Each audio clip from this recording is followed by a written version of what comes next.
Chapter 455. Yi Xuanji used to have a good relationship with Song Jianan, but ever since the engagement the relationship between the two families had fallen apart and they gradually drifted apart.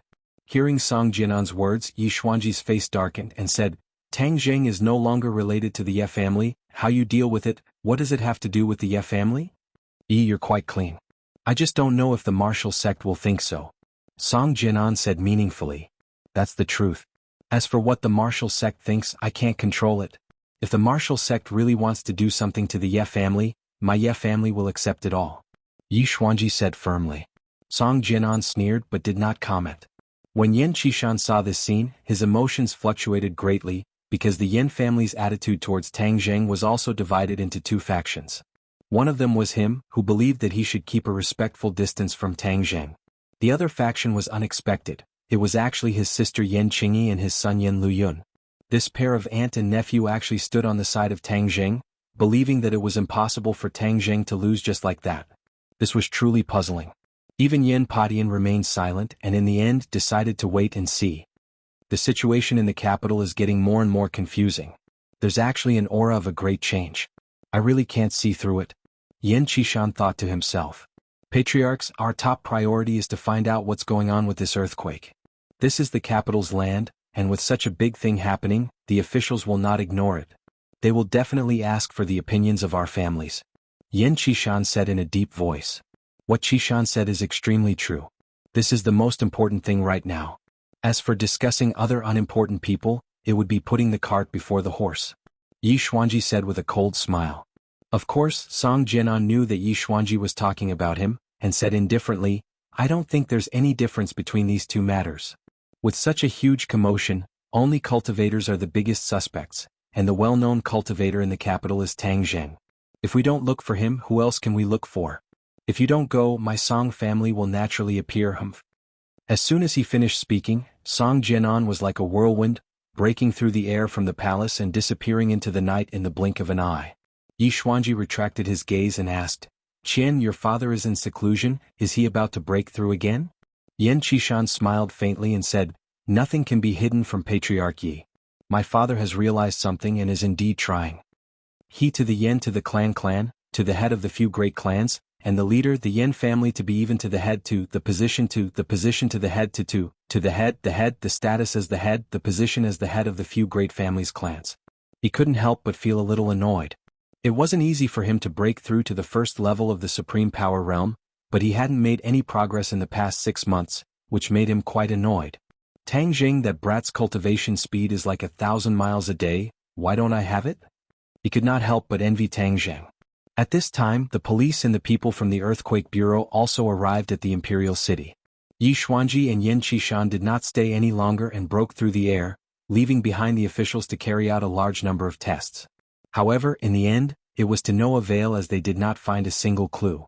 Although they could confirm that the source of the earthquake was here, the instruments could not detect anything at all. How could they report this to the higher-ups? As for the person involved, Tang Zheng did not care about how others reported this. He was already stunned by the scene along the way. The streets were filled with people with disheveled clothes, all of them panicking and looking as if they were ready to run for their lives at any time. Tang Zheng felt a little guilty. These people were originally sleeping in their beds, but they were tossed awake in the middle of the night in this cold weather. This made him even more determined not to touch the heaven and earth magnetite. After all, it was not like it could run away. As for the heaven and earth magnetite in the Southern Sea Dragon Palace, he was not in a hurry to find it. The final exam was just around the corner. He could not possibly skip the exam in the first semester, or else his grandfather would definitely be sad. He must give his grandfather a satisfactory result. Moreover, Mu Hongyan's business plan was about to take off and required a large amount of money. He should be thinking about money now. And this problem could only fall on the life-continuing pill. What he needed was not a few million but hundreds of millions of funds. It was impossible to achieve without taking out some treasures. The life-continuing pill was undoubtedly a treasure. For those rich people, if it could increase their lifespan by 10 years, they would definitely agree to give up half of their family fortune. Since Tang Zheng had already exposed his identity as a cultivator, he did not mind taking out such a heaven-defying thing. Of course, the quantity could not be too much. After all, it was a rare commodity. He had to make those people fight over the life-continuing pill. Furthermore, they were willing to give the money to Tang Zheng as if they were begging their grandparents. This was the true meaning of standing and earning money. When they arrived outside of Lu Qingmei's neighborhood, Marshall could not help but ask, "Are you planning to keep silent? What exactly did you do to cause such a huge commotion?" Tang Jing stopped in his tracks, stared at her and said, "Everyone has their own secrets, why should I tell you?" This was already a disguised admission that he was the one who did it. Of course, even if he did not admit it, Marshall had already determined that he was the one who did it. "Do you know that you are playing with fire? With such a big commotion, do you think you can hide it from others?" Marshall asked angrily. "As long as you don't say it, no one else will know," Tang Jing said without thinking much of it. Even if I don't say it, others can guess that it's you. It's very difficult for a martial artist to cause such a big commotion. Only you mysterious cultivators can do it," Marshall said snappily. Tang Jing shrugged his shoulders. "What's the use of guessing that it's me? In any case, I won't admit it. What you're doing is a huge threat to the government and the country. They won't sit idly by," Marshall warned. Tang Jing smiled bitterly.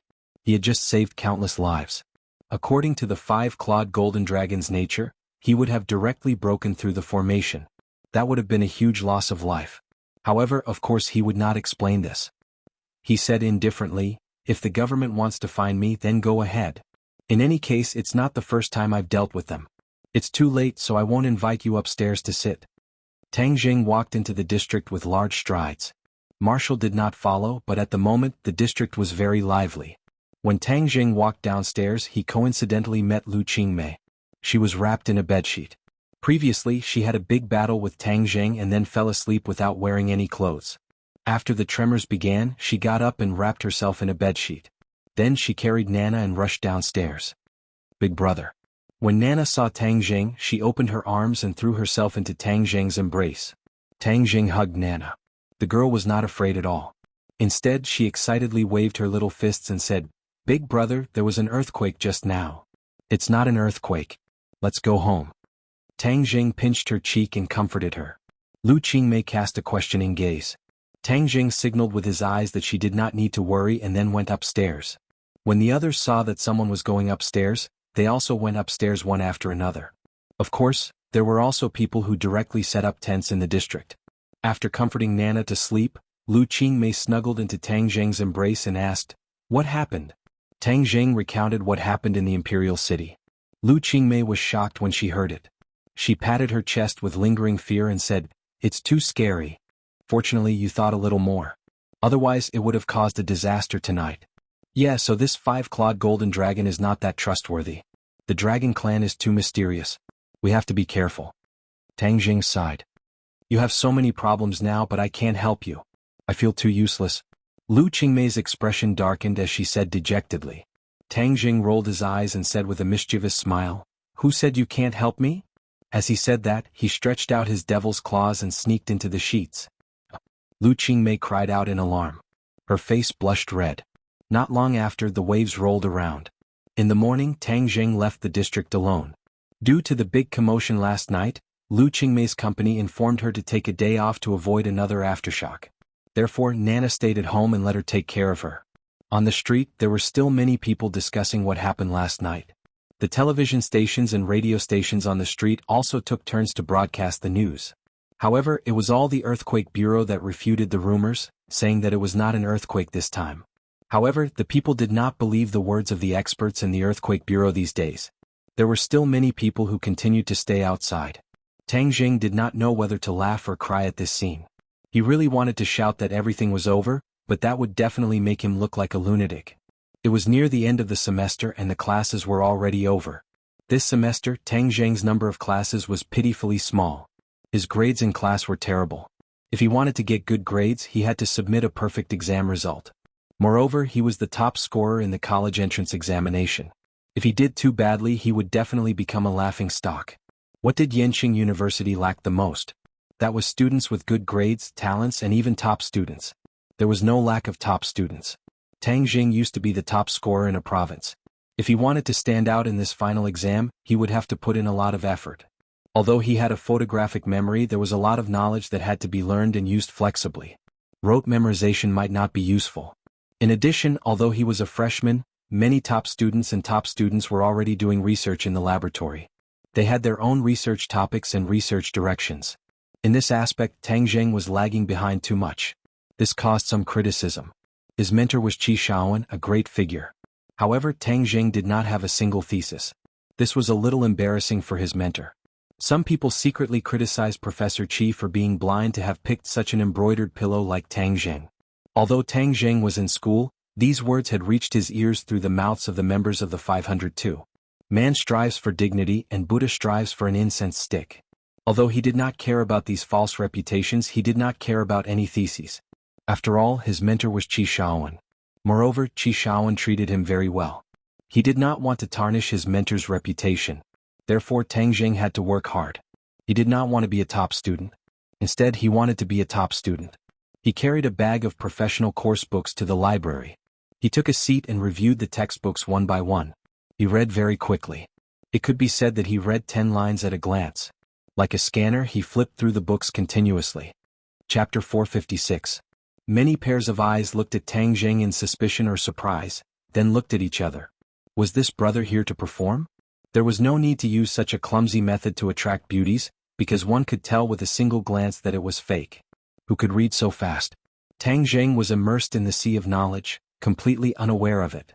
In the end, when he finished reviewing the textbooks he brought, he was still unsatisfied, and there were still some knowledge points that he could not understand, so he went to the bookshelf at the side to look for relevant books to continue learning. He was like a learning maniac, a state that no other god of learning could compare to. Knowledge was like oxygen, quickly being absorbed by him and stored in his mind. One of the biggest characteristics of him reading was that he did not take notes, but when other students saw important knowledge, they would record it in their notebooks. As the saying goes, a good memory is not as good as a bad pen. No matter how good a person's memory was, there would always be times when they would forget. However, Tang Zheng had completely broken this rule. Because of his cultivation, his mind had already been developed a second time, and his memory was extremely strong, so he did not have to worry about forgetting at all. Finally, someone recognized this once famous figure in the school and exclaimed, "Isn't he the champion of the martial arts assembly?" "Right, what's his name again?" "Tang Zheng." "Right, his name is Tang Zheng Sigma. I haven't seen any trace of him in this period of time. I thought he had gone somewhere. Why did he appear again today?" "Putting on a show. He must be putting on a show to deceive the little girl. Look at those girls, they're all looking at him." Someone discussed. "That must be it. He's really crazy using this kind of method to make his presence known. Haha, this is precisely the performance of his stupidity. Who would believe that he's reading a book?" "Yes, that makes sense. Phew." Tang Zheng heaved a sigh of relief. He had finally finished reading the relevant knowledge, and woke up from his intoxicated state, just in time to hear the chattering sounds of discussion. The corner of his mouth curled up as he smiled indifferently. Just as he was about to ignore them and leave, he saw a person walking straight towards him. Cries of surprise rang out, and the discussions became even more intense. "That's Ding Xiaowan. Why did she walk over? Could it be that she was attracted by such poor acting skills?" Someone was indignant and in disbelief. "I remember that Tang Zheng is from the archaeology department, and Ding Xiaowan was originally from the archaeology department as well. However, I don't know what happened later on, but they transferred to another academy. He must know him, so go and greet him. Tell him not to continue with such a clumsy performance so as to not become a joke." "Yes, that must be it." Hearing that, Tang Zheng raised his eyebrows. He was not angry but surprised. It had indeed been a while since he last saw Ding Xiaowan. Ding Xiaowan had met him on the train, and the process was not pleasant. Tang Zheng had once judged her as a brainless fan of Takashi. She had a good relationship with Takashi, but after Takashi was possessed by the demon god and killed her two good friends, she still insisted that it was Tang Zheng who did it. Later on, she almost died in the hands of the demon god. Fortunately, Tang Zheng saved her and she was sent to the hospital. After that, the two never met again. It seemed that her injuries had already healed and she had even transferred to another department. Tang Zheng did not have much of a good or bad impression of her. Although the other party was beautiful, Tang Zheng had seen too many beauties, and his eyes had long since been raised to the point that he could directly ignore her. He pretended not to see it and started to pack up his books. Just as he was about to leave, he saw Ding Xiaowan sitting down beside him, staring at him with a burning gaze and said, "Tang Zheng, I have something to say to you." As Tang Zheng packed up, he said, "Speak." "Thank you for saving me last time. It's just along the way," Tang Zheng said indifferently. Ding Xiaowan squeezed out a lonely smile and said, "That person is no longer Takashi, right?" Tang Jing raised his head and looked at her, only to discover that her eyes were filled with pain. But thinking about it, she definitely had a good impression of Gao Daji, but the other party wanted to kill her. This kind of huge reversal was hard to accept. Yes. Tang Jing nodded. He's no longer in this world? Yes. Ding Xiaowan's entire body seemed to have been sucked out of him as he sat paralyzed on the chair. After a long while, he finally came back to his senses and said, "I still have to apologize to you, I misunderstood you in the past." "I'm not that petty." Tang Jing shrugged, "If there's nothing else, I'll be leaving. The way you were reading just now was a little strange. Everyone else was discussing it." Ding Xiaowan kindly reminded him. Tang Jing said indifferently, "I know, but I don't care what others say." Ding Xiaowan had no choice but to admit that Tang Jing was such a unique person. Recalling the bits and pieces that they knew, Ding Xiaowan had no choice but to admit that she had misjudged him. The other party was very powerful and it was against common sense, causing people to be extremely shocked. She had to admit that Tang Jing was much stronger than her. "Let's go together," Ding Xiaowan said. "Let's go." Tang Jing ignored the murderous gazes of the others. He could even hear the sound of many people's hearts breaking. Perhaps in the eyes of many people, Ding Xiaowan was both a top student and a goddess, but in Tang Jing's eyes she was still too stupid. In the end, he was not interested in women who were too stupid. Under the watchful eyes of the crowd, the two of them walked out of the library together, but the library was in an uproar. Many people were discussing this kind of method of picking up girls was also effective. Could it be that all the girls nowadays were so easy to pick up?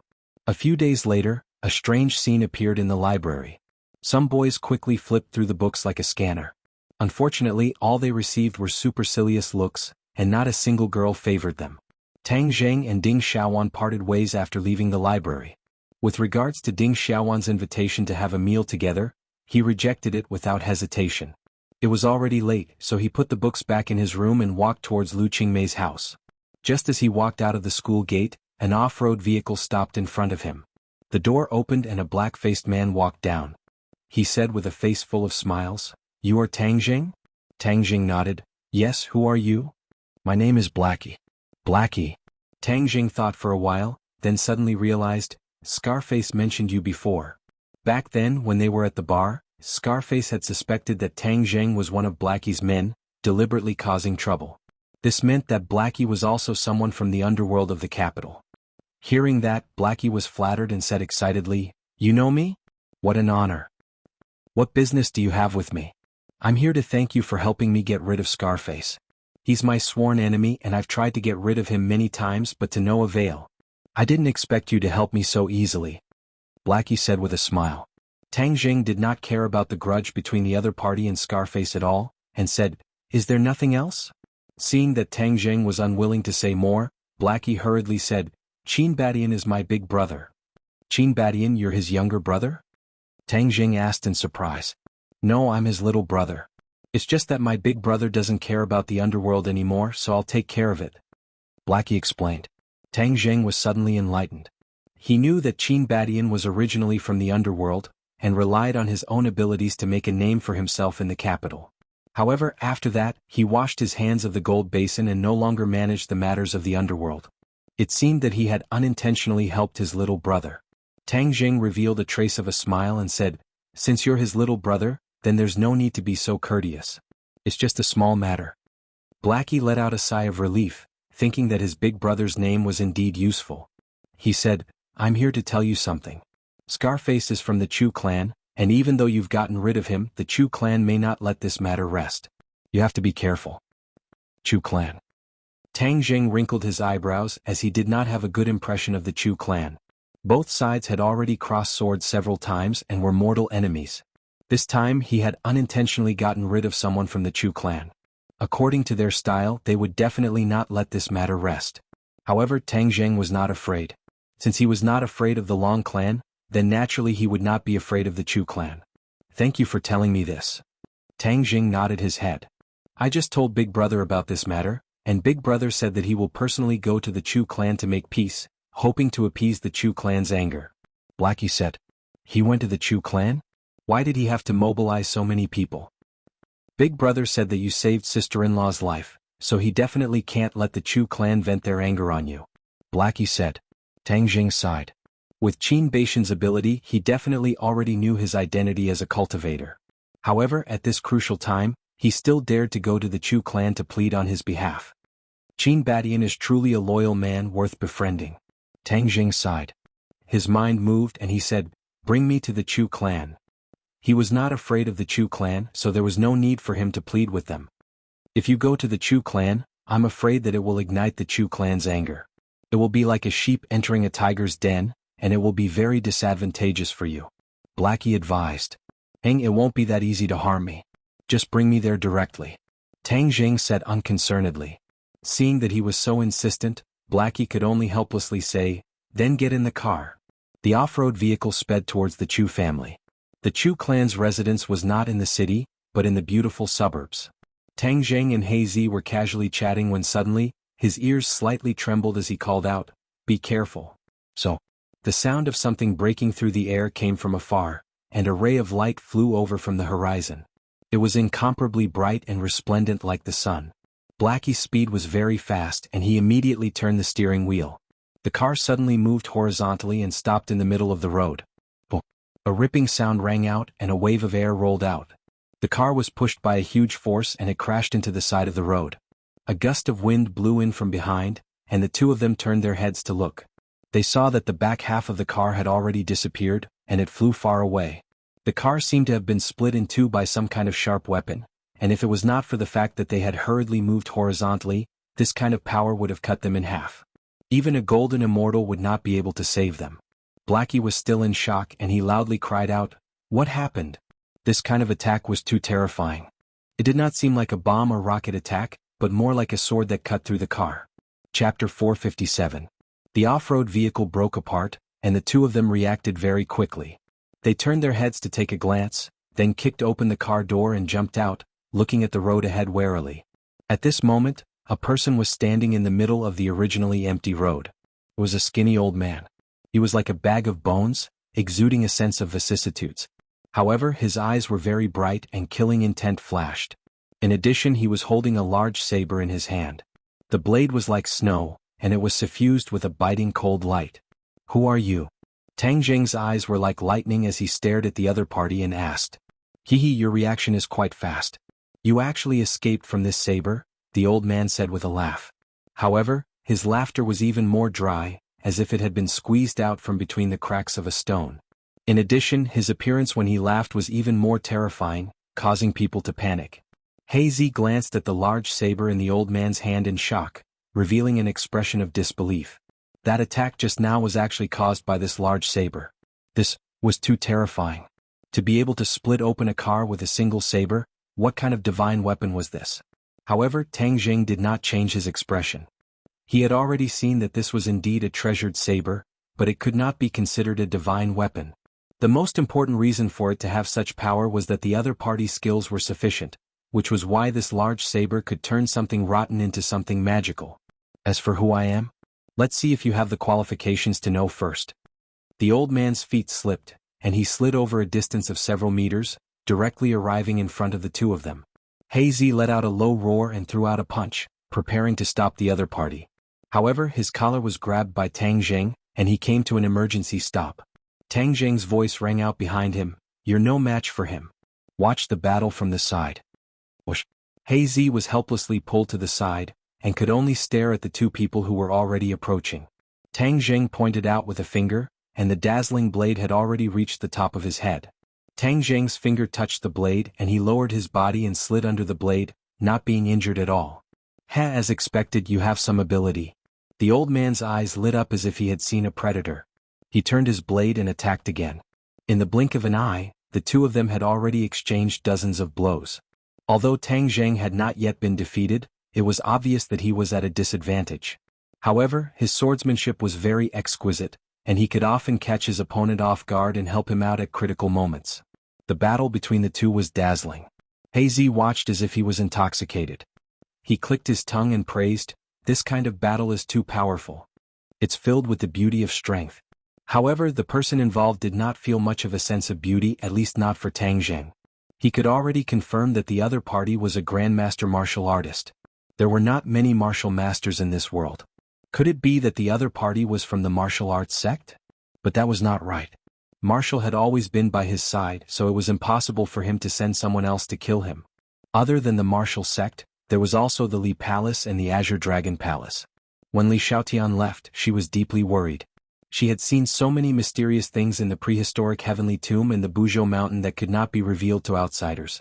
Perhaps she had already realized the power of cultivators, and perhaps she would send people to deal with him. Other than these few mysterious organizations, the only ones left were the few great families and the officials. Tang Zheng had seriously analyzed that for this country to be able to stabilize and flourish, it was impossible for it to be realized without a foundation.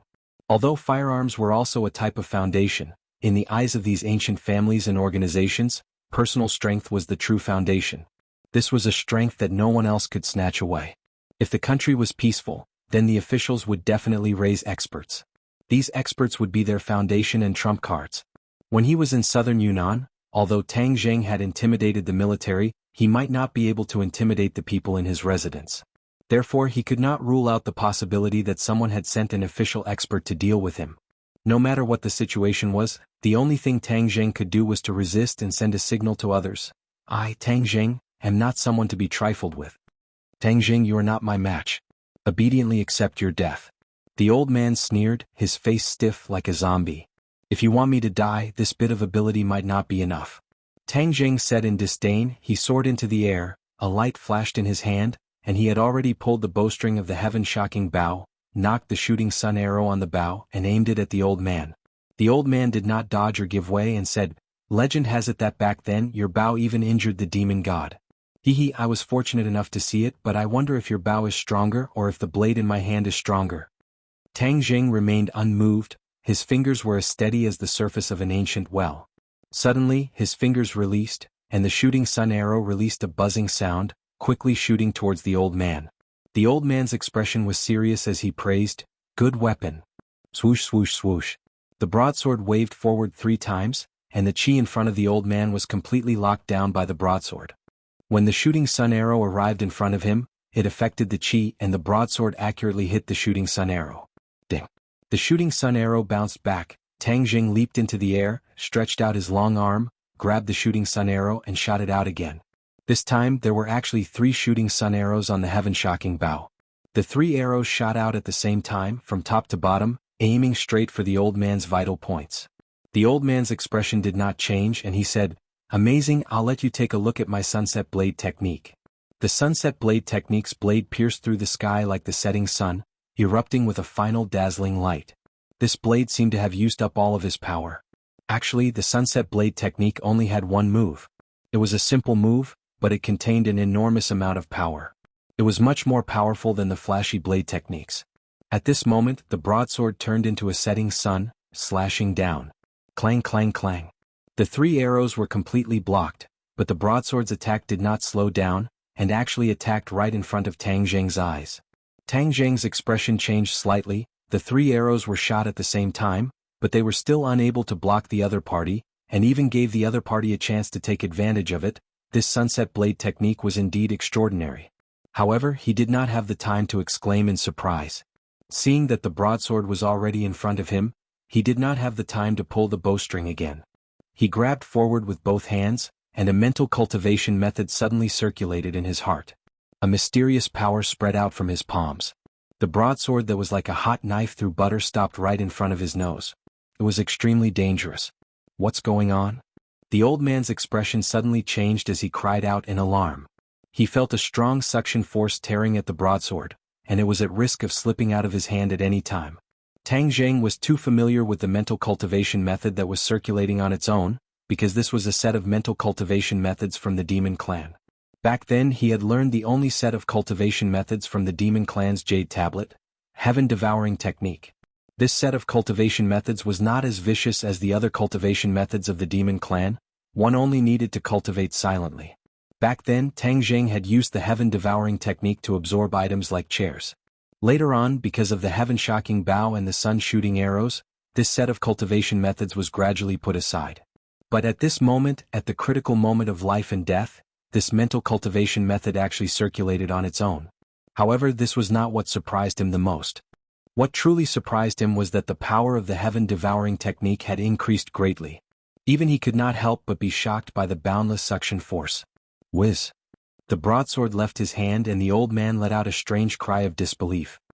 He watched as his weapon disappeared into thin air in front of him, as if it had never appeared before. What's going on? The old man turned pale with fright.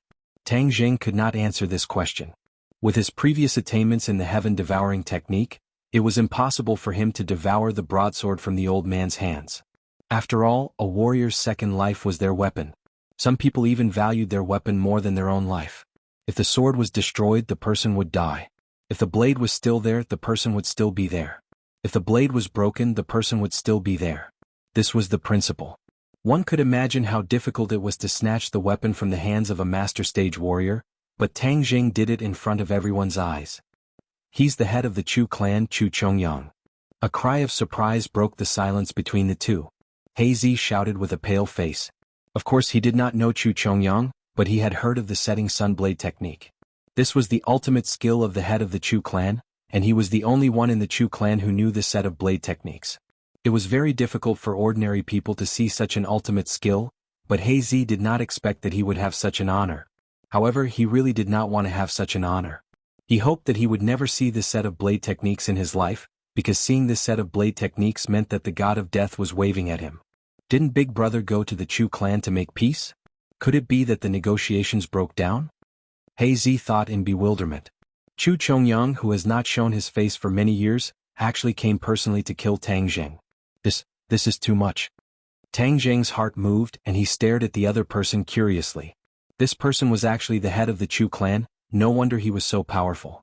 The enmity between him and the Ye clan could not be resolved, so it was not wrong for the other party to kill him.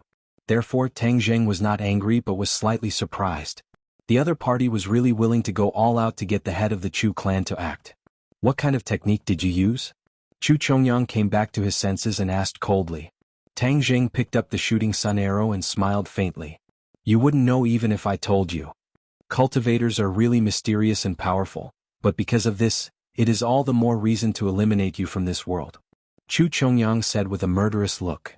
You don't even have a weapon, do you still think you can kill me? Tang Jing asked in return. Although your spells are marvelous, your cultivation is definitely not as good as mine. Therefore, even without a weapon you are still not my opponent. It is precisely because the Chu clan already has an enemy like you that we cannot let you continue to grow stronger. If we don't get rid of you now, there will be no end of trouble in the future, Chu Chongyang said firmly. Tang Jing's eyes flashed coldly. The other party was really smart. He knew that the longer he waited, the harder it would be for the Chu clan to deal with him. Now was a golden opportunity. Since you are so confident, then come. Tang Jing said without fear. Hazy was so scared that he trembled. His mouth and tongue were dry. They hadn't even started fighting yet, but they still had to fight. What should he do later? No, I have to contact Big Brother. Hazy was out of his wits. He secretly sent a message to Qin Badian, then leaned against the car window and stared at the two people. Chapter 458. Tang Jing's pupils constricted. He stared fixedly at Chu Chongyang, who was waiting for an opportunity to make a move. Seeing that the other party did not make a move, Tang Jing sneered, "If you don't move, I'll move." He grabbed at the air and a strong suction force appeared in his palm. The power of the heaven-devouring technique was extraordinary. Just now, he had a flash of inspiration and finally understood why the heaven-devouring technique's power had increased explosively. Obviously, all of this had something to do with Qi Yu's heart. Qi Yu was the ancestor of the demon clan, so he definitely knew how to use the heaven-devouring technique. Coincidentally, Tang Jing had also cultivated the heaven-devouring technique, which was why the power of this technique had increased so much. Seeing that Tang Jing was attacking, Chu Chongyang had no choice but to counterattack. He pointed his finger and a burst of qi shot out like a sharp arrow. Tang Jing suddenly remembered that Tian Chanzi had once revealed a consummate skill. The sword qi had condensed into a materialized sword, shocking everyone at Yen Potion's birthday banquet. Chu Chongyang's attack only caused a violent fluctuation in the air, forming an invisible force in the air.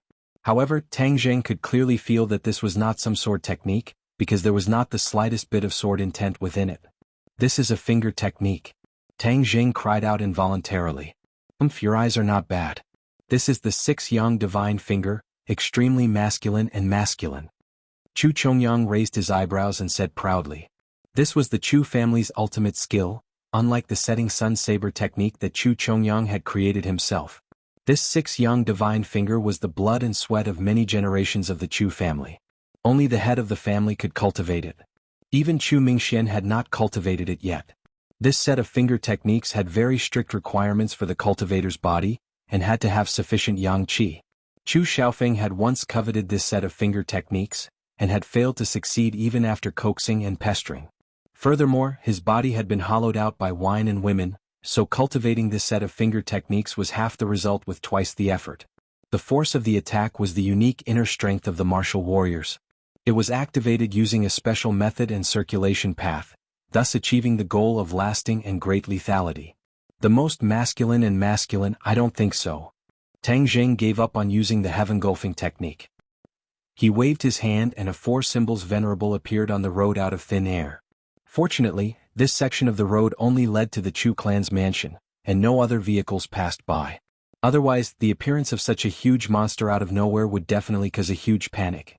The four divine symbols was no longer a secret, so Tang Zheng had no qualms about using it.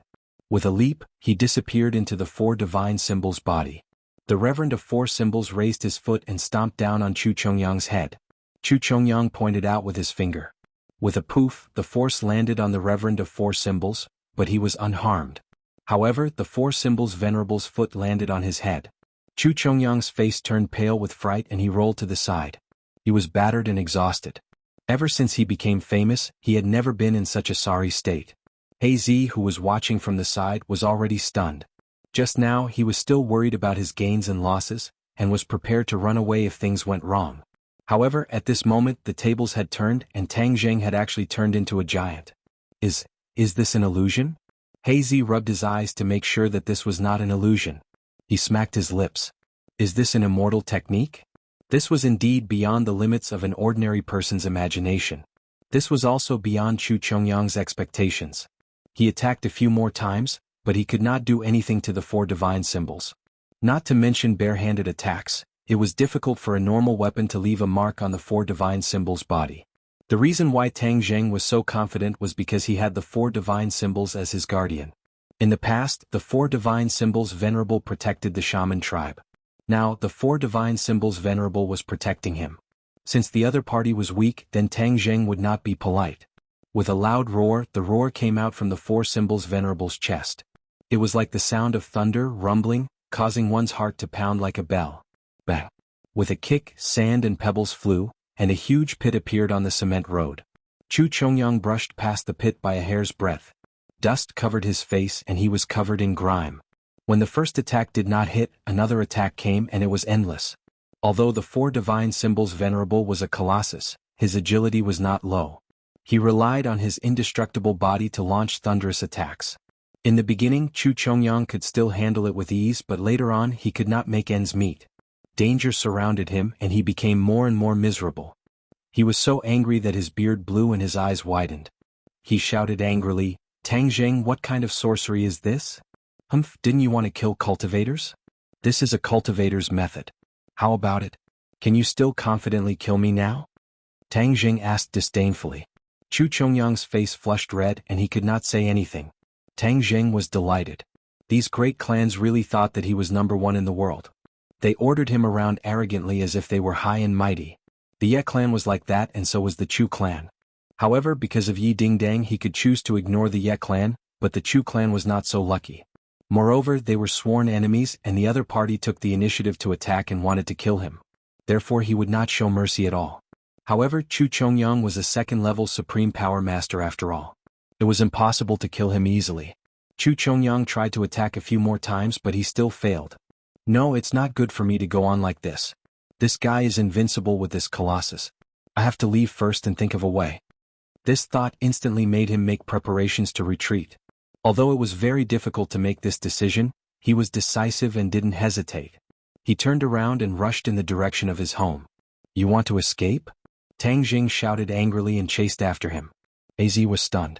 A supreme power master wanted to escape when facing Tang Zheng. This was too crazy. Chu Chongyang's speed was very fast. Although the four symbols venerable was not slow, he could not catch up with him. However, how could Tang Jing watch him escape? If he missed this great opportunity, who knew where Chu Chongyang would hide in the future? Therefore, Tang Jing moved his mind, and a cloud of black smoke jumped out from the chest of the venerable thought and chased after Chu Chongyang lightly.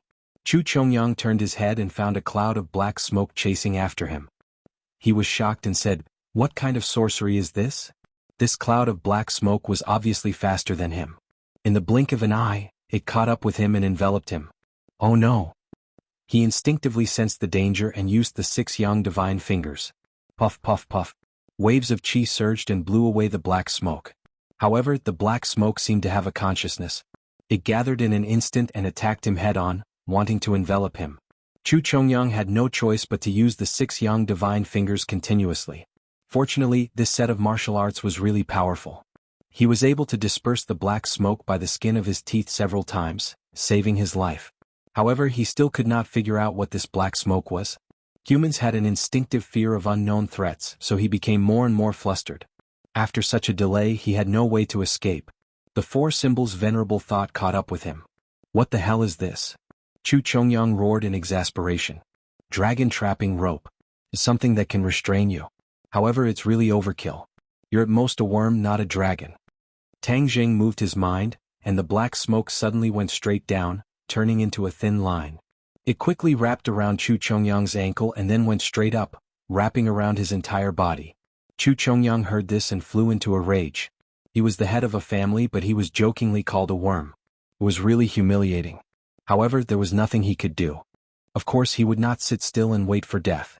Seeing the dragon trapping rope go straight up, wanting to bind his entire body, he gritted his teeth and flicked his fingers quickly. Swoosh, swoosh, swoosh, gusts of wind shot toward the dragon trapping rope around his ankle. The dragon trapping rope trembled violently when it was hit. Although the dragon trapping rope was a magic weapon, it was not as indestructible as the 4 symbols' venerable thought. It was damaged by the attack and involuntarily relaxed a little. However, Chu Chongyang's situation was not optimistic. The 6 young divine fingers did not all hit the dragon trapping rope. Some of them hit his ankle directly. He grimaced and sucked in a breath of cold air. Blood oozed from his ankle and dyed his trouser leg red. I haven't hurt you for many years. I didn't expect to be defeated by you today. Chu Chongyang roared hysterically. Tang Jing snorted and did not comment. He punched out. The 4 symbols' venerable thought's huge fist broke through the air and went straight for Chu Chongyang's head. Chu Chongyang's other foot touched the ground and retreated, dodging the attack. However, the 4 symbols' venerable thought followed him like a shadow and caught up with him. Chu Chongyang's leg was injured, and his speed was already on par with the 4 symbols' venerable thought, so there was no hope for him to escape. Chu Chongyang's face was as gloomy as ink. He thought to himself, could it be that I, Chu Chongyang, am really going to meet with Waterloo and lose my life in this brat's hands? He was unwilling and could not accept this result. Stop. Suddenly, a furious roar sounded out, and a convoy rushed over aggressively. On the convertible at the front, there was a person standing high up, roaring at the 4 symbols' venerable thought. This person was Chu Mingxian. Back then, at Yen Potion's birthday banquet, Chu Mingxuan's bones were crushed by Tian Chanzi, and then he was cured by the king of medicine. Although a few months had passed, his cultivation had not completely recovered. He was originally pretending to be polite to Qin Badian, but unexpectedly, Qin Badian received a text message and was about to leave in a hurry. Just at this time, Chu Mingxuan's subordinates also came to report that there was an intense battle on the road not far from the mansion. Chu Mingxian originally knew that the patriarch had already gone to deal with Tang Zheng, and immediately realized that this battle was definitely between the patriarch and Tang Zheng. Since Qin Badian was in such a hurry, he must have received the news and wanted to rescue Qin Wenian. How could he allow Qin Badian to succeed? However, it wasn't good for him to obstruct Qin Badian directly. Hence, he led a large number of troops and charged out in an overbearing manner. If he could personally witness Tang Jing die in front of him, it would truly be a great joy in his life. But when he arrived, what he saw was a scene that he never would have dreamed of. Chu Chongyang was actually beaten up like a dog that had fallen into the water, and a huge monster had appeared at the scene. However, Chu Mingxuan's reaction was also very fast, and he immediately ordered, "Open fire, hit this monster." Bang bang bang. Chapter 459. Seeing that the enemy's reinforcements had arrived, Tang Zheng was even more unwilling to delay. With a stride, he stepped over Chu Chongyang's head. Chu Chongyang's charging body involuntarily stopped. He glared fiercely at the four symbols venerable who was blocking his way and roared angrily, "You really want to kill me? You want to kill me? Courtesy demands reciprocity. Of course I want to kill you." Tang Jing roared with murderous intent. Just at this time, those few cars had already rushed in front of them. "Crash into them." Chu Mingxian roared. The car engine immediately let out a low roar. The tires rubbed against the ground, causing waves of white light to spurt out. Long tire marks were left on the ground. The car sped up and directly crashed toward the four symbols venerable. Tang Zheng's expression did not change. With a kick, one of the cars flew into the air and flipped, smashing into a ball of flames in the distance. However, the other cars carried a huge amount of kinetic energy and crashed into the four symbols venerable's legs. The four symbols venerable staggered and swayed violently, almost falling down. Tang Zheng took a deep breath and roared, "You want to turn things around with just a few cars? You're looking down on me too much." The four symbols venerable threw out punches like rain. His fists rained down on the car under his feet. Ping, ping, ping, the car was instantly turned into scrap metal. Tang Zheng's gaze trembled. He saw Chu Mingxian, who was not far away. He was standing on the convertible car, continuously pulling the trigger at the four symbols venerable. When he ran out of bullets, he was still pulling the trigger out of habit. "Chu Mingxian, back then Tian Chanzi said that you could be spared the death penalty, but you couldn't be forgiven. He spared your life. Today you can't blame me." Tang Jing sneered. Chu Mingxuan's face turned pale. His breathing instantly quickened as he asked in disbelief, "You are Tang Jing? You have some insight." The four symbols venerable laughed. Chu Mingxuan's courage was shattered. This huge monster was actually that brat Tang Jing. "Go to hell, Chu Mingxian!" Tang Jing shouted. The four symbols venerable pounced over with large strides. "Stay here." Seeing this, Chu Chongyang leaped up and landed on the four symbols venerable's body. Kicking off the ground with the tips of his feet, he soared up and reached the four symbols venerable's chest in an instant. "Kill!" Chu Chongyang roared furiously, and used 3 moves of 6 young divine fingers in succession. Ping, ping, ping, the force of qi crashed into the chest of the four symbols honored warrior. Tang Zheng wasn't worried at first, but after taking this attack, his heart started beating violently, and his blood seemed to be boiling. "What's going on?" Tang Zheng was aghast. In the past, the 4 divine symbols had suffered so many attacks, but he had never felt this way. Why was it so uncomfortable this time? The heart. Yes, Chu Chongyang is attacking the heart. It turns out that the 4 symbols warrior also has a gate of life, which is the heart. This is the most vulnerable part. If the enemy breaks through here, then the 4 symbols warrior will be completely destroyed. Tang Zheng was shocked by this discovery. He had thought that the 4 symbols warrior was invincible, but it turned out that he also had a weakness. He forcefully endured his roiling qi and blood. Stretching out a large hand, he grabbed at Chu Chongyang. Chu Chongyang somersaulted in the air, dodging this attack, and landed on the ground. Tang Jing exhaled deeply, but didn't dare let his guard down. If he let the other party attack a few more times, then he would be in big trouble. However, because of Chu Chongyang's strong attack, Chu Mingxian escaped from the tiger's den and retreated far away. The other car didn't retreat because Qin Badian was sitting on it. He had already gotten out of the car and was looking at the 4 symbols warrior dumbfoundedly. He wondered why Tang Zheng's voice would come out from this giant car. Could it be that he was controlling this big guy from inside? The methods of cultivators are really mysterious. Qin Badian sighed. Seeing the sorry state of the Chu family's father and son, he felt greatly relieved. The Chu family was showing off. Just now he had taken the initiative to make peace, but the other party put on airs, obviously not agreeing. But now they were beaten into a sorry state by Tang Zheng. It was really refreshing. But it was obvious that Tang Zheng had used a killing move, which meant that he wanted to kill the Chu family's father and son. Even Qin Badian didn't have this kind of determination. Although he had been doing well these past few years, he still didn't dare to directly become enemies with the few great families. But Tang Zheng had the guts to directly kill Chu Chongyang and Chu Mingxian. How much courage did this require? Qin Badian sighed at his own inferiority, but didn't have time to interfere. He only saw the 4 symbols warrior rush in front of Chu Chongyang again. One big and one small quickly began to fight. Chu Chongyang relied on his agility, and although he wasn't a match for the 4 symbols warrior, he was able to escape death a few times. Tang Jing knew that he had to end the battle quickly. This place was not far from the Chu family, and if he delayed for too long, the Chu family's reinforcements would arrive, and it would be even more difficult to kill Chu Chongyang. But he didn't expect that the Chu family's reinforcements would come much faster than Tang Jing had expected. The two of them had only fought for a while when a roar came from the horizon, and a helicopter quickly flew over. A missile flew over and hit the four symbols venerable, causing sparks to fly like dazzling fireworks. The four symbols warrior took a step back. Tang Jing looked at the helicopter above his head in shock. This missile was obviously more powerful than the one that attacked the witch tribe. The Chu family actually has a missile. These great families really have a lot of resources. Tang Jing clenched his teeth and muttered to himself hatefully. Back then, Yi Tianlei also had a helicopter in the ordinary balance, but that was only a normal civilian helicopter, and this one was a military helicopter. But, with the strength of these great families, it was not impossible for them to have such a powerful weapon. Seeing that this huge object only took a step back and didn't explode, the others were dumbfounded and felt that it was unbelievable. This was a missile, not a bullet. Chu Chongyang quickly got away and shouted, "Shoot! Blast him to pieces for me!" Was. Two more missiles tore through the air, and the four symbols knight hurriedly dodged them. However, one of the missiles brushed past the four symbols knight's shoulder and hit a boulder by the side of the road. With a boom, the boulder shattered into pieces and rained down like a drizzle.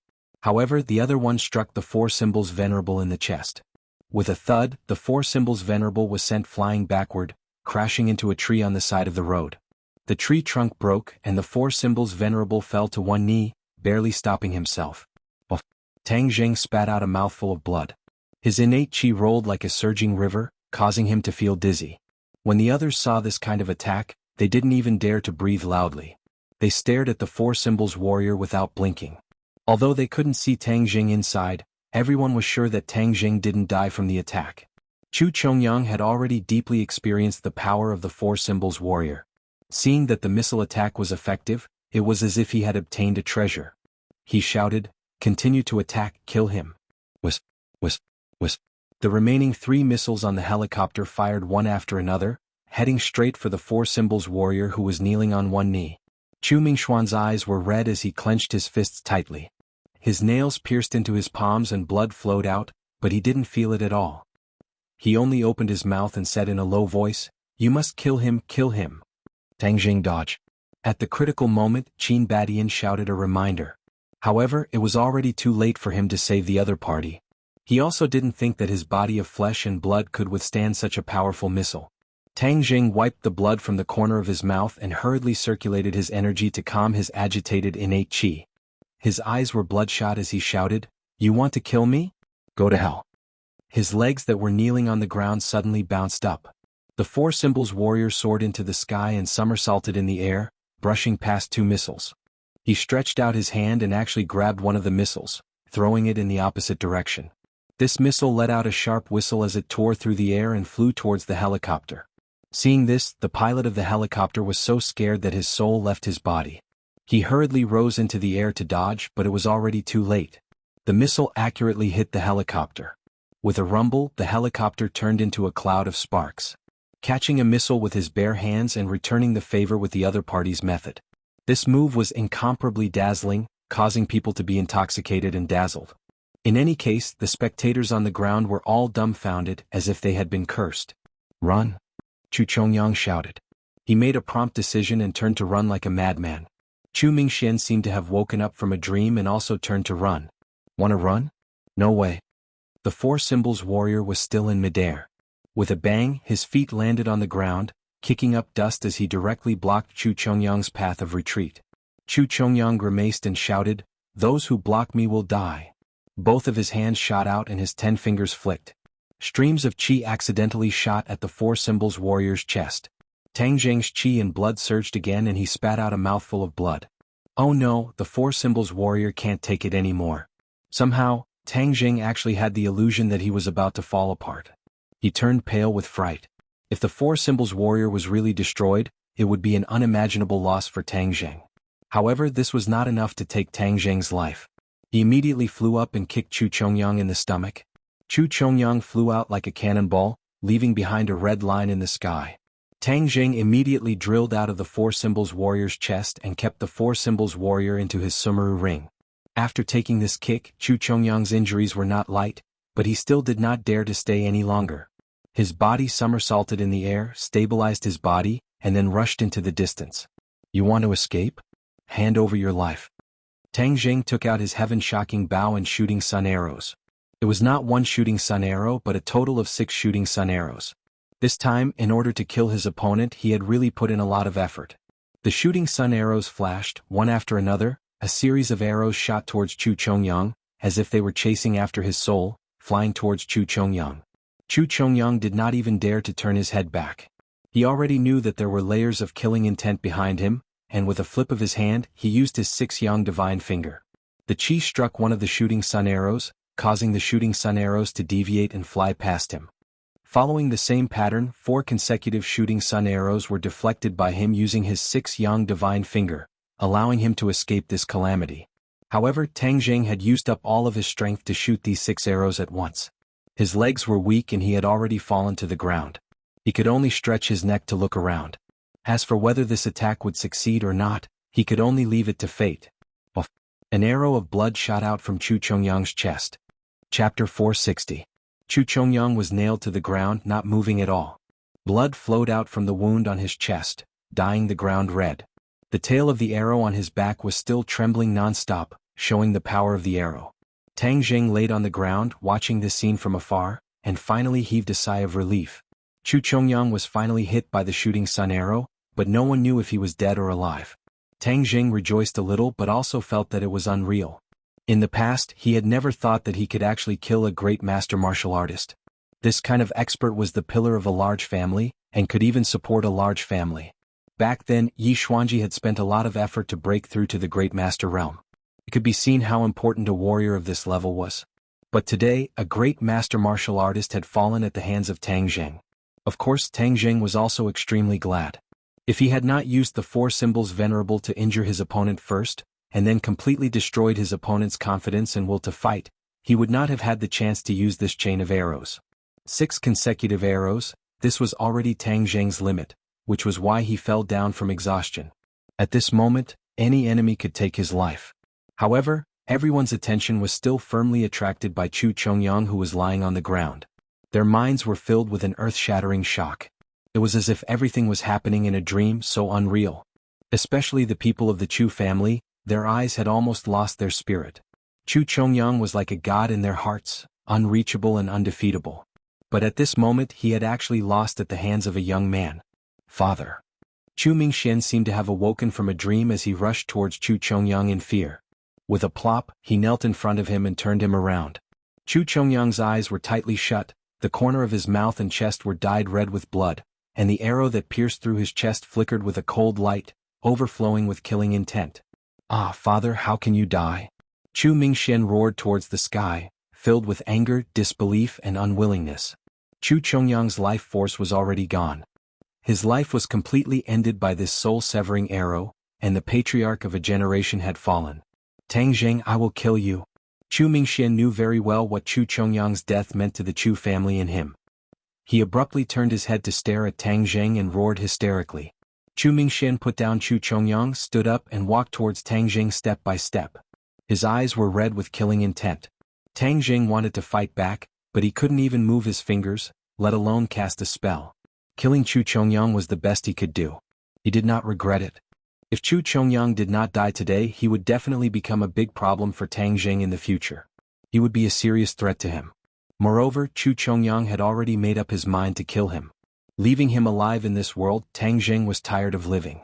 Seeing Chu Mingxian closing in on Tang Jing step by step, it was as if the god of death was slowly approaching him. An oppressive feeling of death instantly enveloped him. Stop!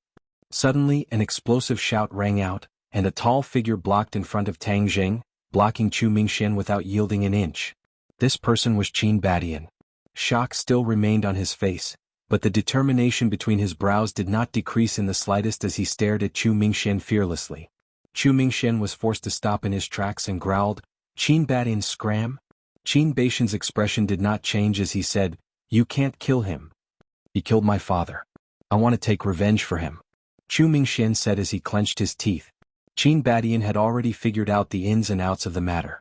Chu Chongyang did not hesitate to use his identity as the patriarch to personally kill Tang Jing. However, his luck was bad and he was killed instead. "Killing someone, if you don't kill me then I kill you." This was an extremely normal thing. When you kill others, you have to be prepared to be killed by others. This was the most basic awareness. Although I also feel regretful for your father's death, I am indebted to Tang Zheng. I will not watch as he is killed. Qin Badian said resolutely. You want to become enemies with my Chu family? Chu Mingxuan's eyes turned cold as he asked. The corner of Qin Baishan's mouth curled up as he said, I do not want to become enemies with the Chu family. However, if anyone wants to kill Tang Zheng, they can only do so by stepping over my body. The curve of Qin Baishan's mouth was an unspoken message. Once Chu Chongyang died, the Chu family would lose their pillar of support. The Chu family would immediately enter a period of decline, and might even be directly wiped off from this world. This was the competition between large families. The law of the jungle was cruel and realistic. Without Chu Chongyang, the Chu family was already like a tiger without its teeth. Qin Badian did not need to be afraid, so he had the courage and confidence to fight against Chu Mingxian. Chu Mingxian was a smart person and immediately understood the deep meaning behind this. His face turned ashen, but he was not willing to retreat and said, Whoever dares to stop me will die with that brat. Qin Badian did not move at all. The meaning of this was self-evident. Qin Badian had completely stood on the opposite side of the Chu family, and the expressions of everyone present changed at the same time. The people of the Chu family were furious. There was actually someone who dared to provoke the Chu family, while He Zi clenched his fists in excitement. Now that the Chu family was no longer powerful, he could snatch even more territory from the other party's hands and obtain even greater benefits. Kill? Chu Mingxian roared and pounced towards Qin Badian. Qin Badian punched out, and there was a faint sound of wind and thunder. In the blink of an eye, the two sides had exchanged more than 100 moves. Qin Badian focused on defense, while Chu Mingxian only focused on attacking crazily. However, Chu Mingxian was still unable to break through Qin Baishan's defense, and his actions were useless. Chu Mingxian, you and I are both 6th-stage pre-celestial stage warriors, and you were heavily injured a few months ago and have yet to recover. Therefore you are not my opponent, so there is no need to do useless things. Qin Badian advised. He did not take advantage of the situation to kill the other party. He was different from Tang Zheng. He had too many fetters and was bound by too many formless rules, so he could not act recklessly. Chu Mingxian naturally understood that his skills were inferior, but the blow this time was too big, so he only focused on attacking, attempting to break through Qin Baishan's defense. However, Qin Baishan's defense was watertight, and there were no openings. Everything Chu Mingxian did was futile. Chu Mingxian, if you continue to force me, then I will not be polite anymore. Seeing the other party pestering him, even the clay figurine was a little angry. His anger was aroused and he said with a gloomy face. His attacks suddenly changed, becoming incomparably powerful. Chu Mingxian retreated step by step and finally fell on his butt, looking battered and exhausted. Qin Baishan's fist stopped a millimeter away from Chu Mingxuan's forehead, and the wind from the fist made him unable to open his eyes. Give up, I don't want to kill you. Qin Badian persuaded earnestly. Chu Mingxuan's eyes looked like he wanted to eat someone, staring fixedly at Qin Badian, but he calmly accepted it and did not look askance. Qin Badian, from now on, you are the enemy of the Chu clan. We will definitely kill you.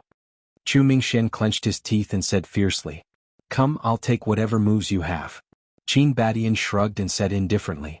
Chu Mingxian crawled up, pulled out the shooting sun arrow and hugged Chu Chongyang's corpse. He led his subordinates in the direction of the Chu clan, and the atmosphere was incomparably bleak. Qin Badian crouched down and asked, Tang Zheng, how are you? I'm fine, but I need time to recover. Tang Zheng said weakly. He was indeed not heavily injured and only suffered some light injuries. There was no danger to his life, but he still needed to rest for a few days.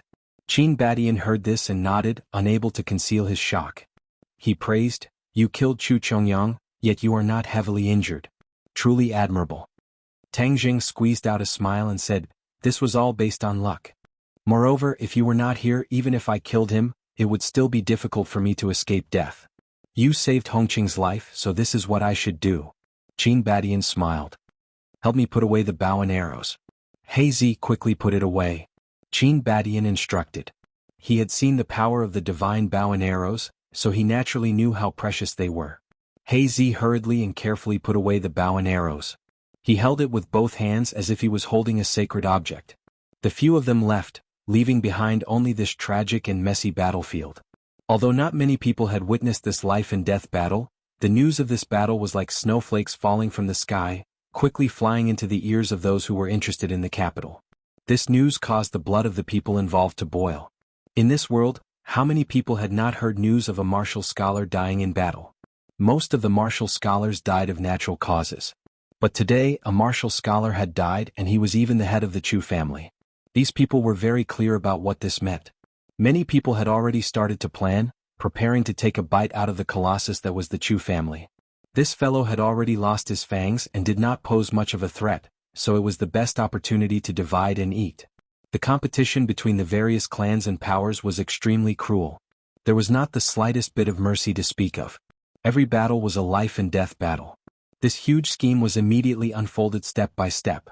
The various industries of the Chu family were completely attacked, and the powers that were hiding in the dark all raised their heads. In the past they were all docile sheep, but now that they had revealed their fangs, they realized that they were all jackals, wolves, tigers, and leopards. Of course, the attention of the other main character quickly increased. Tang Zheng was originally famous in the capital's circle. Back then he had killed the pre-celestial stage expert of the Chu family, and then caused a ruckus at Yen Potion's birthday banquet. Furthermore, he had retreated unscathed, causing no one to dare underestimate him. Of course, Tang Zheng's identity as a cultivator caused him to become the focus of attention. It was just that no one expected that he would do such an earth-shattering feat in just a few days after returning to the capital, causing people to find it hard to digest.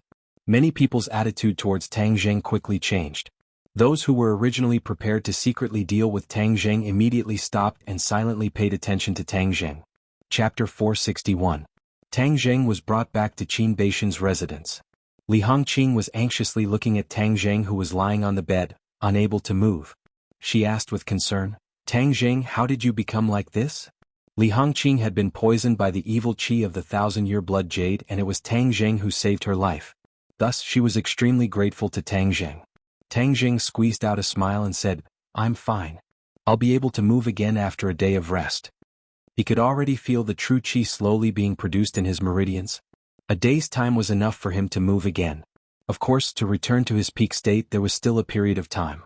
Qin Badian looked at Tang Zheng with a burning gaze. He still had some lingering fear in his heart, but he was also very excited. He sighed, "Tang Zheng, this time you really did something big. The sky of the capital has been completely pierced by you. The balance has also been completely broken. I think it's going to set off a big storm. You wanted to kill me. If I had let him go, there would have been no end to it. I had no choice but to kill him," Tang Zheng said. "Who knows how many people in the capital want to kill Chu Chongyang? At least the people from the other three families all wanted to kill him, but no one was able to do it. Yet you were able to do it. Your name will definitely resound like thunder in the future. However, this is definitely a big problem. Who knows how many people will come to find trouble with me in the future?" Tang Zheng helplessly smiled bitterly. "Your identity as a cultivator means that you are destined to become the target of public criticism. Even if this matter did not happen, many people would still target you. However, Chu Chongyang's death is not entirely a bad thing. At least, many people who are not strong enough will not dare to have any ideas about you. In the capital, only the other large families will be a threat to you." Qin Badian was very clear about the depth of the water in the capital. "Among the Yen family, the Song family, and the Ye family, who do you think will make a move on me first?" Tang Zheng asked. Qin Badian pondered for a moment before replying, "The Ye family has a close relationship with you, and Yi Tianlei is an upright person. She and Feng Xinyong will definitely do their best to prevent the Ye family from becoming enemies with you." Tang Zheng secretly nodded. This analysis was very reasonable. The Ye family would not fall out with him for the time being. Among the other two families, the Yen family is more powerful than the Song family. Therefore, if the Yen family makes a move, they will be the biggest threat to you. Tang Zheng thought back to Yen Padian and Yen Qishan, this pair of father and son in the Great Master Realm, and his heart shivered. If they were to make a move, then no one in the capital would be able to resist them. The Song family has a grudge with me. Do you think the chances of them making a move are higher? Tang Zheng asked curiously. The Song family has been recuperating for the past few years and has a good relationship with the other families. Recently they have gradually revealed their fangs, and the Song family has already grown to become a big family second only to the Yen family. Furthermore, you have a grudge with them, so the chances of them making a move are not small. Furthermore, you killed Chu Chongyang and challenged the dignity of a few big families. If the Song family were to put you in a formation on the spot, then their prestige in the few big families would be even greater, and it would be enough to raise the level of the Song family. Tang Jing raised his eyebrows and said with a smile that was not a smile, "Oh, in that case I am the stepping stone for the Song family to advance?" Qin Badian nodded, "Yes. But the Song family will also have some misgivings. After all, the strength you displayed this time was too dazzling, so they have to weigh whether or not they can get rid of you. Then it will depend on the courage of the Song family." Tang Jing said with a light smile. "Tang Jing, don't worry. You will stay with me for the next few days and I will definitely do my best to protect you." Qin Badian said heroically. "This will only implicate you. Saying this is too distant. If it weren't for you, Hongqing's life would not have been saved, so this is what I should do. Moreover, your temper is very similar to mine. Just like when I was young, I wasn't afraid of anything. Just based on this, I will support you to the end." Qin Badian waved his hand and said resolutely, "That's right, Tang Jing. This is our sincerity, so don't reject it." Li Hongqing said with a light smile. Tang Jing was moved. As the saying goes, a friend in need is a friend indeed. Actually, his relationship with this couple was not that deep, but they were supporting him like this. This was equivalent to gambling their lives. He secretly made up his mind that once this matter was over, he would definitely find a way to repay them, so that they would not regret this decision. Ring ring ring. Suddenly his cell phone rang. "Your cell phone is ringing. Yi Ding Dang, do you want to pick it up?" Li Hongqing took out the cell phone for him and asked. "Pick it up." Tang Jing guessed that the news of Chu Chongyang's death must have spread, so Yi Ding Dang called.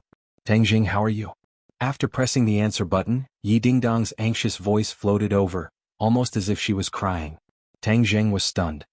He had known Yi Ding Dang for a long time, but he had never seen her cry, nor had he heard such a voice. His heart was filled with mixed feelings as he said, "I'm fine." "Nonsense, you still dare to say that you're fine? What did you do, do you know? You killed Chu Chongyang, how can you be fine? How are you? Are you seriously injured?" Yi Ding Dang was on the verge of tears as she asked in a choked voice. Tang Jing did not know whether to laugh or cry. "I'm really fine." "Liar, you're lying to me. I don't care, no matter how injured you are, I have to go to see you. I have to see you immediately. Where are you?" Yi Ding Dang roared. Li Hongqing also heard Yi Ding Dang's voice and quickly gave an address. Tang Jing repeated it and immediately the sound of running came from the phone. "Don't worry, I'll be there right away. Call me if you need anything." After that, Yi Ding Dang hung up the phone. "Miss Yi really cares about you," Li Hongqing said with a smile. "You're so charming. When can I attend your wedding?" Tang Jing quickly said, "I'm still a student. College students can also get married." Li Hongqing did not care. Tang Jing was speechless. A moment later, Yi Ding Dang rushed in as fast as lightning. When she saw Tang Jing lying on the bed, she threw herself at him with a whoosh. She hugged him and cried, "You bastard, why did you do such a dangerous thing? You made me worried to death. Where are you hurt?" As she spoke, her slender hand touched Tang Jing's hand, as if checking if the parts were still intact. It was too embarrassing to be touched by a beauty in front of so many people. Even if Tang Jing's skin was thick enough, he gradually blushed. He coughed and said, "Don't touch me, I'm really fine." "Nonsense, if you're fine, how can you not touch me? I know your temper." Yi Ding Dang firmly did not believe him. Her small hand went all the way down and Tang Jing's body tensed up. He felt that his most important part had been grabbed. Yi Ding Dang also immediately realized what was in her hand and let go of her hand as if she had been electrocuted. Her cheeks were red. Li Hongqing saw this and laughed. "Tang Jing, Miss Yi really cares about you." Yi Ding Dang shyly lowered her head and fiercely glared at Tang Jing as if to say that it was all because of him that she made a fool of herself. Tang Jing felt wronged. "I didn't do anything. It was clearly you who came and touched me. I was the one who suffered." Yi Ding Dang confirmed that his body parts were still intact and let out a sigh of relief. "If you didn't lose an arm or a leg, then why can't you move? Did you suffer an internal injury?" "It can be considered an internal injury. I'll go and find the senior king of medicine. He must have a way." Yi Ding Dang had an idea and said, "I don't remember. My medical skills are not bad. I can recuperate on my own. After a period of time I will recover." Tang Jing refused. "No, you're too careless. I must find the senior king of medicine to check on you before I can rest assured." Yi Ding Dang insisted. Tang Jing rolled his eyes and was helpless. "Tang Jing, this time you did such an earth-shattering thing. Do you know what's the situation outside?" Yi Ding Dang asked with lingering fear. "Look at me. How can I know? The Ye family has been quarreling because of you. Yi Tianming thinks that they should deal with you immediately. He said that if you dare to kill Chu Chongyang today, you will dare to deal with the Ye family tomorrow. You are a cultivator. You are a bomb that can explode at any time. It's a cliché. Didn't he say the same thing last time? Tang Zheng did not take it seriously. You didn't do what you did last time. Of course it's not the same thing. However, my parents argued for it, so the old man has not made a decision. Humph, if the Ye family really becomes your enemy, then I will withdraw from the Ye family. From then on, I will have nothing to do with them. Yi Dingdang gritted her teeth and said resolutely. Li Hongqing immediately gave her a thumbs up and praised, Miss Yi, you dare to love and hate. You are so bold. You are simply a role model among women. Yi Dingdang was embarrassed. She secretly glanced at Tang Zheng and said, I just can't stand them forgetting justice for the sake of profit. After a pause, she continued, not only the Ye family, I heard that the Yin and Song families are also quarreling. Chu Chongyang's death is equivalent to an atomic bomb explosion. The power is too great. Oh, so it seems that these two families will soon make a move against me? If one of them comes, I'll kill one. If two comes, I'll kill two. As long as I'm here, don't even think about harming you. Yi Dingdang said fiercely, like a hen protecting its young. At this moment, the other two families were indeed very lively. The 3 generations of the Yin family were all gathered together, and even Yan Qingyi, who did not care about the affairs of the world, was present. Yan Qingyi was a monk and had always been cultivating in the Daoist temple. Ever since Yen Potion's birthday banquet, she had stayed behind and built a Daoist temple in the Dragon Elephant Mountain. She usually cultivated here and could also accompany Yen Padian. Yan Qingyi was dressed in a simple and elegant Daoist robe, and did not have the slightest bit of aura. She sat in the middle of the group with her eyes closed, and listened calmly to their endless discussions. Father, this Tang Zheng relied on his identity as a cultivator to actually kill Chu Chongyang. Such a person definitely cannot be left alive. I guess the martial sect will definitely make a move against him. We should make a move first, and right now is also the time when Tang Zheng is at his weakest. It is a heaven-sent opportunity for us, and it will be too late to regret it if others beat us to it. Last time in the Imperial City, I saw that Song Jianan wanted to kill Tang Zheng. I think that this time he will definitely be impatient to make a move. Yin Qishan said. Chapter 462. Can't die, why? The others all looked at Yan Qingyi at the same time. Yin Qishan asked in surprise. Yan Qingyi's expression did not change and said calmly, because there are more important things waiting for him in the future. The expressions of the few of them became strange, but only Yen Potion's expression became serious and asked, Qingyi, did you sense something? When Yan Qishan and Yan Luyun heard this, their eyes instantly widened. Regarding Yan Qingyi, this was a huge secret of the Yen family, and outsiders had no way of knowing about it. Outsiders only thought that Yan Qingyi was a monk, and many of them were still regretting that such a beautiful woman who was born in a famous family was actually a monk. It was truly inconceivable. These people did not know that there was a very important reason why Yan Qingyi had become a monk. Yan Qingyi had been incomparably intelligent since she was young. She seemed to know many things that ordinary people thought were incomparably profound, and had great wisdom and comprehension ability. Yan Qingyi had refused to learn martial arts since she was young. Even if others ordered her to practice martial arts, she would never obey. Later on it was left unsettled. Therefore she did not have any martial arts at all. This was an anomaly in the Yen family. Yan Qingyi had an innate closeness to Daoist scriptures, unlike other girls who loved to dress up in fashion. Instead, she was immersed in Daoist scriptures all day long. In the end, unknowingly she actually had a kind of epiphany. She had a kind of foresight ability. Of course, not everything could be foreseen, but on many important matters she would have a trace of foresight. However, this kind of ability could be said to be heaven-defying and difficult to deal with. It was one of the biggest secrets of the Yen family, so Yen Padian would only agree if Yan Qingyi chose to become a monk. Before Yen Potion's birthday banquet, Yan Qingyi returned to the capital and told him that there would be a change in the birthday banquet, and that a person would appear out of nowhere. Later on this matter was confirmed. The person who had appeared out of nowhere was Tang Zheng. Moreover, he had soared to the heavens at the speed of a rocket. At this point, Yen Padian was even more convinced of Yan Qingyi's ability to predict the future. It was a blessing for the Yen family to have such a person, but it could also be said to be a very dangerous thing.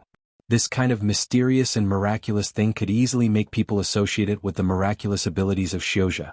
If a cultivator appeared in the Yen family, it would definitely not be a good thing for the Yen family. Perhaps they would meet with a calamity.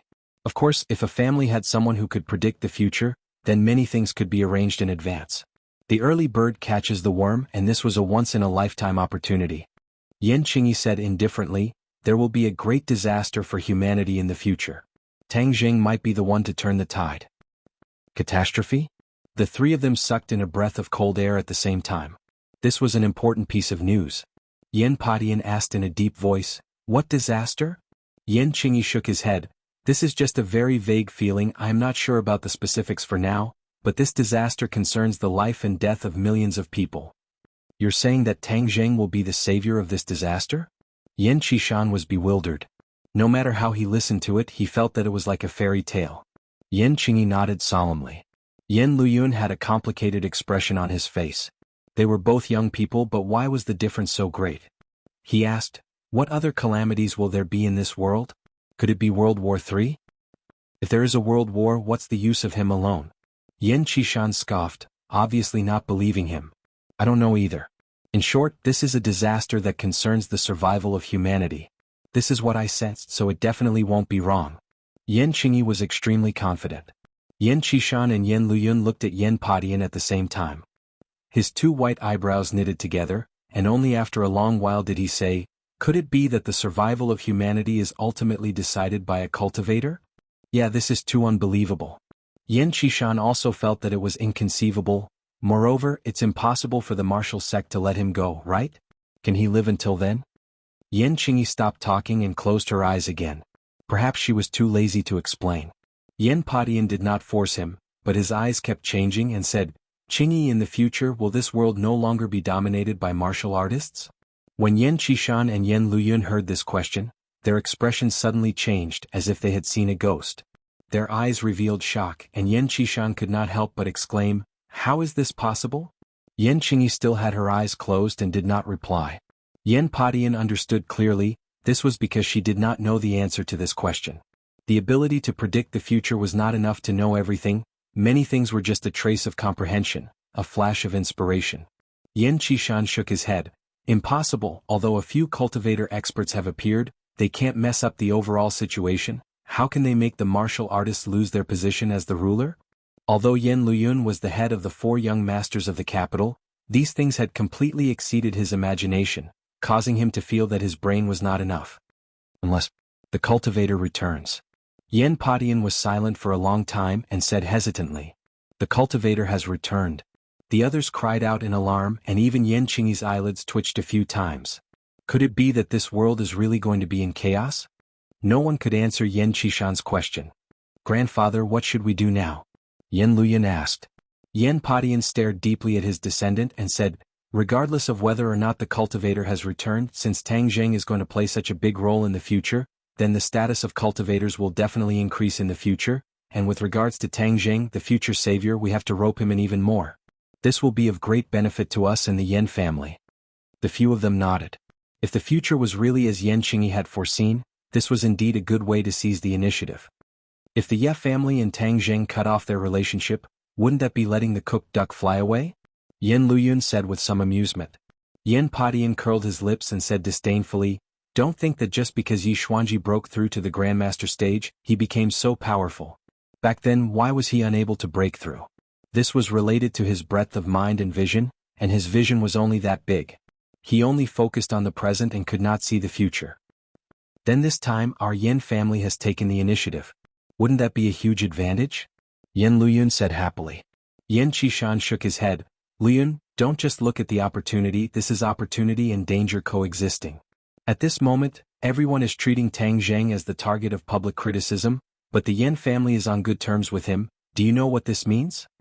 Yan Luyun's expression changed slightly. Of course he knew what it meant that the Yan family would also become the target of public criticism and attract cannon fire.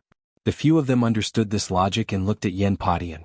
This question obviously required him, the head of the family, to make a decision. Yan Padian looked deeply at Yan Qingyi and then without any hesitation he said, I believe in Qingyi's judgment, we must rope in Tang Zheng.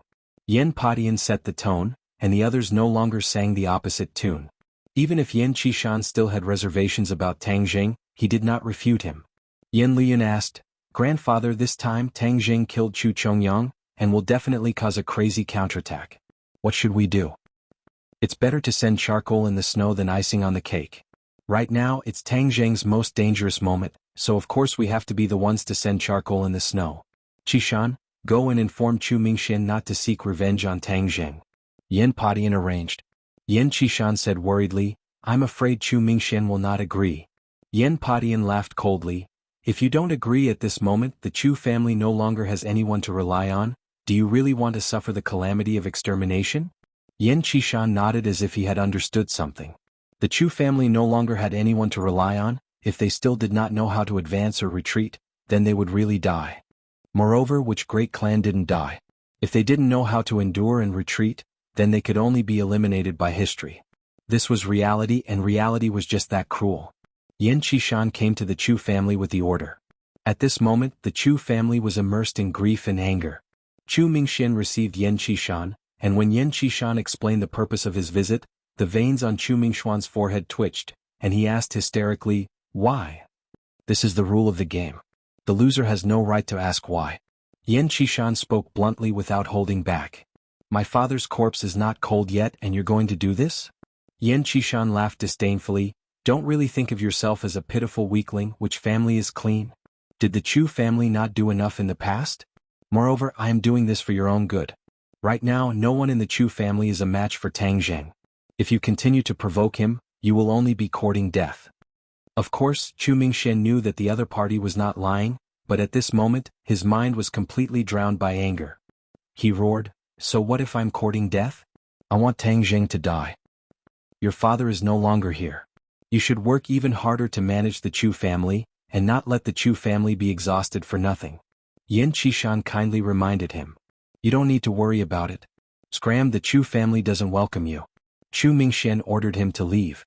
Yin Qishan said indifferently, I've said everything that needs to be said, it's up to you now.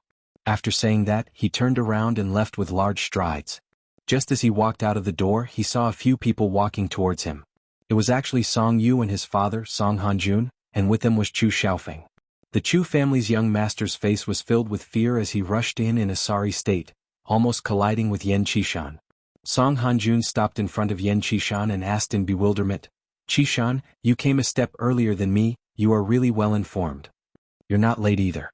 I'll take my leave first. With that, Yin Qishan walked away with large strides. Song Hanjun looked at his back in shock, his eyelids twitching. Song Yu also looked at him suspiciously and asked in a low voice, why did he leave in such a hurry? There must be something going on. Let's go in first. Song Hanjun said in a deep voice and then quickly walked in. Chu Xiaofeng was already wailing loudly, and Chu Mingxuan's face was also filled with anger. Song Hanjun's heart skipped a beat, and he immediately changed his expression. With a sorrowful expression, he said while choking with sobs, Brother Mingxian, I came late. I never thought that the patriarch of the Chongyang family would actually be killed by a villain. Chapter 463. Hearing that, Chu Mingxian cupped his hands and said, Thank you Hanjun for taking the time to come here. Unlike some people who saw that my father was in trouble, they came here to bully others. Song Hanjun's eyebrows twitched as if he had understood something. Could it be that Mingxian is talking about the Yin Qishan who just left? Chu Mingxian snorted angrily. Other than him, who else can it be? Yin family really thinks that they are the number one in the capital, and do not put anyone else in their eyes at all. In the past, the Yin family was powerful, and the Chu family relied on the Yin family. Later on, because of what happened at the birthday banquet, the two families developed a grudge, and the estrangement grew larger and larger. This time, the Yin family's decision had finally caused the two families to fall out, and Chu Mingxian finally had nothing to worry about. Hearing that, Song Hanjun's heart trembled. He did not understand why the Yin family would make such a decision. Right now should be the best time to rope in the Chu family or even annex the Chu family, but the Yin family did the opposite. Song Hanjun could not figure it out for the time being, but this did not stop him from being overjoyed. Since the Yin family had given up on this fat meat, the Song family had no reason to refuse. In these past few years, the Song family had worked hard and looked harmless, but in fact they were secretly accumulating power, and their strength had already increased by a leap.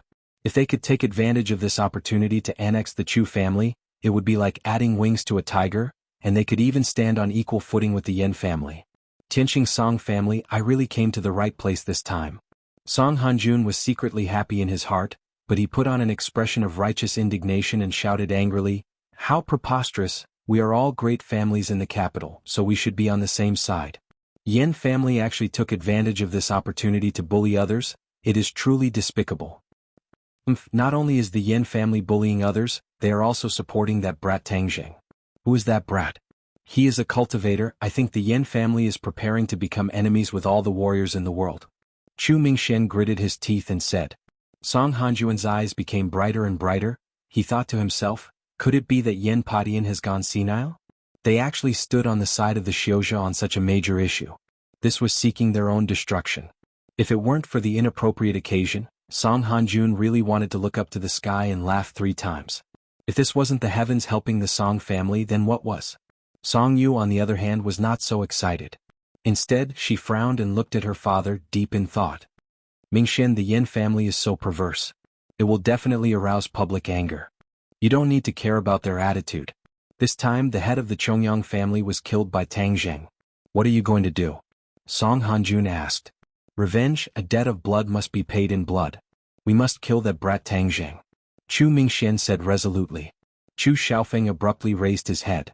With a ferocious expression he clamored, we must kill him. Tang Zheng was his nightmare and he could not get rid of it. Last time he teamed up with Song Yu to trap Tang Zheng, and was prepared to let him die in the martial arts assembly, but it did not work.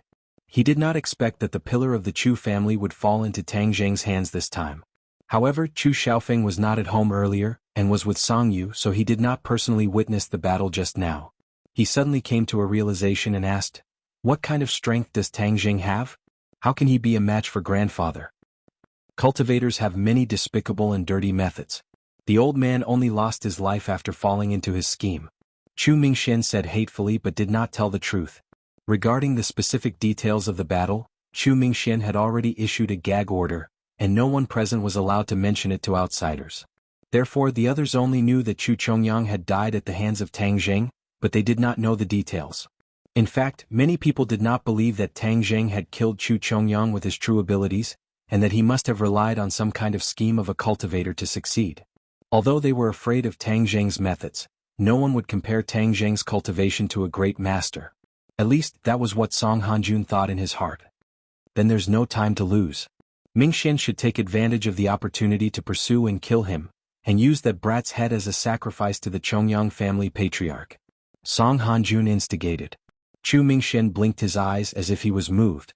He wanted to take advantage of the opportunity to chase after him. Moreover, Tang Zheng was injured and could not move, so this was the best opportunity. However, he was not Qin Baishan's opponent for the time being, so he would not be able to gain any benefits from it. Song Hanjun saw through the clues and asked, Mingxian, could it be that there is something that is hard to say? Chu Mingxian already understood that without the help of the Yan family, he should get closer to the big tree that was the Song family. He might as well not hide it anymore and said with righteous indignation, to be honest, ever since I was injured at Yan Potion's birthday banquet, I have yet to recover, and right now Tang Zheng is under Qin Baishan's protection, so I can't kill him. Qin Badian. Song Hanjun frowned. He actually got involved. He really doesn't know what's good for him. For Qin Badian to be able to gain a foothold in the capital, he naturally had his own abilities. However, his strength was still lacking compared to the few great clans, and when any clan wanted to completely destroy him, they would still have to pay a certain price. Therefore he had survived between the cracks of the few great clans. Although it was difficult, it could still be considered a type of ability. Of course, Song Hanjun knew Qin Baishan's abilities, but he did not really care. With regards to the big plan of annexing the Chu family, if Qin Badian did not know what was good for him and became the tiger that stood in the way, Song Hanjun did not mind getting rid of Qin Badian earlier. Therefore Song Hanjun said without hesitation, Mingxian, a single Qin Badian is not worth mentioning. Now that you are injured and have such a big family to work hard for, you can leave this matter to me. It can be considered as me doing something for the Chongyang family head. Chu Mingxian was so grateful that he cupped his fists and said, hardships reveal one's heart. Hanjun, you are the great benefactor of our Chu family. Song Hanjun smiled modestly, but a trace of complacency flashed past his eyes. He thought to himself, I am your benefactor now and in the future I will be your master, ha. Song Hanjun was swift and decisive, and immediately expressed that he wanted to leave and kill Tang Zheng. Chu Xiaofeng volunteered and shouted, I'll go too. I want to kill that brat with my own hands. Back then I didn't kill him and I regret it. This time I definitely can't let that brat live. After he finished speaking, his eyes flickered with flames of hatred. and his expression was sinister and terrifying. "Alright Xiaofeng, you go together. When the time comes, I'll let you personally end that brat." Song Hanjun patted Chu Xiaofeng's shoulder and said cordially. Chu Mingxian did not object, and the three of them left the Chu family together. Song Hanjun and his son sat in their own car, and seeing that there were no outsiders, Song Yu finally could not hold it in and asked the question that had been stuck in her heart for a long time. "Dad, the Yen family is not an idiot. Why are they so abnormal this time to actually help Tang Jing unexpectedly?" Song Hanjun laughed unconcernedly. "Yen Padian is muddle-headed. He really thinks that no one in the capital can control him, so he is becoming more and more unbridled." "I don't think so. Yen Padian has been cautious for so many years, otherwise he wouldn't have the strength of the Yen family today. The Yen family has always had a close relationship with the Li Palace. Could it be that they received the instructions of the Li Palace?" Song Yu guessed. Song Hanjun was shocked. Coincidentally, the car bumped and almost hit the back of the chair in front of him, scaring the driver so much that his heart jumped. "You're saying that the Li Palace instructed the Yen family to rope in Tangjing?" Song Hanjun asked in bewilderment. "That's also my guess," Song Yu said uncertainly. Song Hanjuan's expression became even more serious. He could not make up his mind and said, "I'll ask the old man first." He immediately dialed Song Jianan's number. After hearing his analysis, the other party said disdainfully, "Do you think that the Li Palace will protect a cultivator? Ridiculous." Although the Li Palace was not like the martial sect who chased after cultivators with no regard for their lives, they were not friends with cultivators either. The martial sect viewed cultivators as a thorn in their side, and the Li Palace would definitely not go against the martial sect on this point. Moreover, I can guess that the Azure Dragon Hall will definitely stand on the side of the martial sect when it comes to cultivators. Hearing the other party's confident words, Song Hanjun and Song Yu's expressions changed slightly. Song Yu asked, "Grandfather, both the Li Palace and the martial sect have people walking in the world. Why has the Azure Dragon Hall only heard of their names and never seen them?" The Azure Dragon Hall has always been a legend. Not to mention you, even I have never seen anyone from the Azure Dragon Hall. Song Jianan laughed. Song Hanjun and Song Yu looked at each other and thought at the same time. If that was the case, then the Azure Dragon Hall had always existed in legends, and no one had ever seen its members. Could it be that this was a fabricated organization? Hearing the silence of the two, Song Jianan chuckled as if he had guessed their thoughts and said, "The Azure Dragon Hall really exists, but its strength is unfathomable. It is said that even if the Li Palace and the martial sect were to work together, they would still not be a match for the Azure Dragon Hall." "What, so powerful?" The two of them turned pale with fright. In their eyes, the Li Palace and the martial sect were already existences that could not be fought against. This Azure Dragon Hall was actually even more powerful than these two organizations combined. Although the Azure Dragon Hall does not appear in this world, how can the matters of this world escape its eyes? Therefore, you don't have to worry, the Li Palace will not instruct the Yen family to rope in Tangjing. This is definitely Yen Potion's opportunistic method, but this method would cause the Yen family to suffer a calamity. Haha, the heavens are helping me. This capital is bound to be dominated by my Song family. Song Jianan laughed wildly with pride. Song Hanjun and Song Yu heaved a sigh of relief at the same time. The bit of doubt in Song Yu's heart also disappeared into thin air, and instead, a kind of excitement and pleasure gradually assaulted her heart. He had known Tang Zheng for a very long time. Back then, when he first met Tang Zheng at the ordinary balance courtyard, he could still have a high and mighty attitude. However, this kind of high and mighty attitude did not last long, because on the problem of Yi Dingdang, Tang Zheng had completely defeated him. Although he knew that it was just a prank, just a play, he did not expect that the play would become true and he would be utterly defeated. After that, the two sides moved to the capital, but not long after Tang Zheng arrived in the capital, he shocked the world with a single feat. Although the two sides did not clash again, Tang Zheng had completely suppressed his limelight. This caused Song Yu, who had always been high and mighty, to try and fail. He and Chu Xiaofeng had used the spirit transformation powder pill to trap Tang Zheng, but it was to no avail.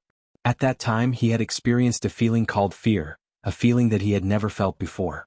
He secretly swore in his heart that he would definitely get rid of this person. Chapter 464. As night fell, Tang Zheng lay alone on his bed, looking out the window at the sky. The sky was very dark and the haze was very thick.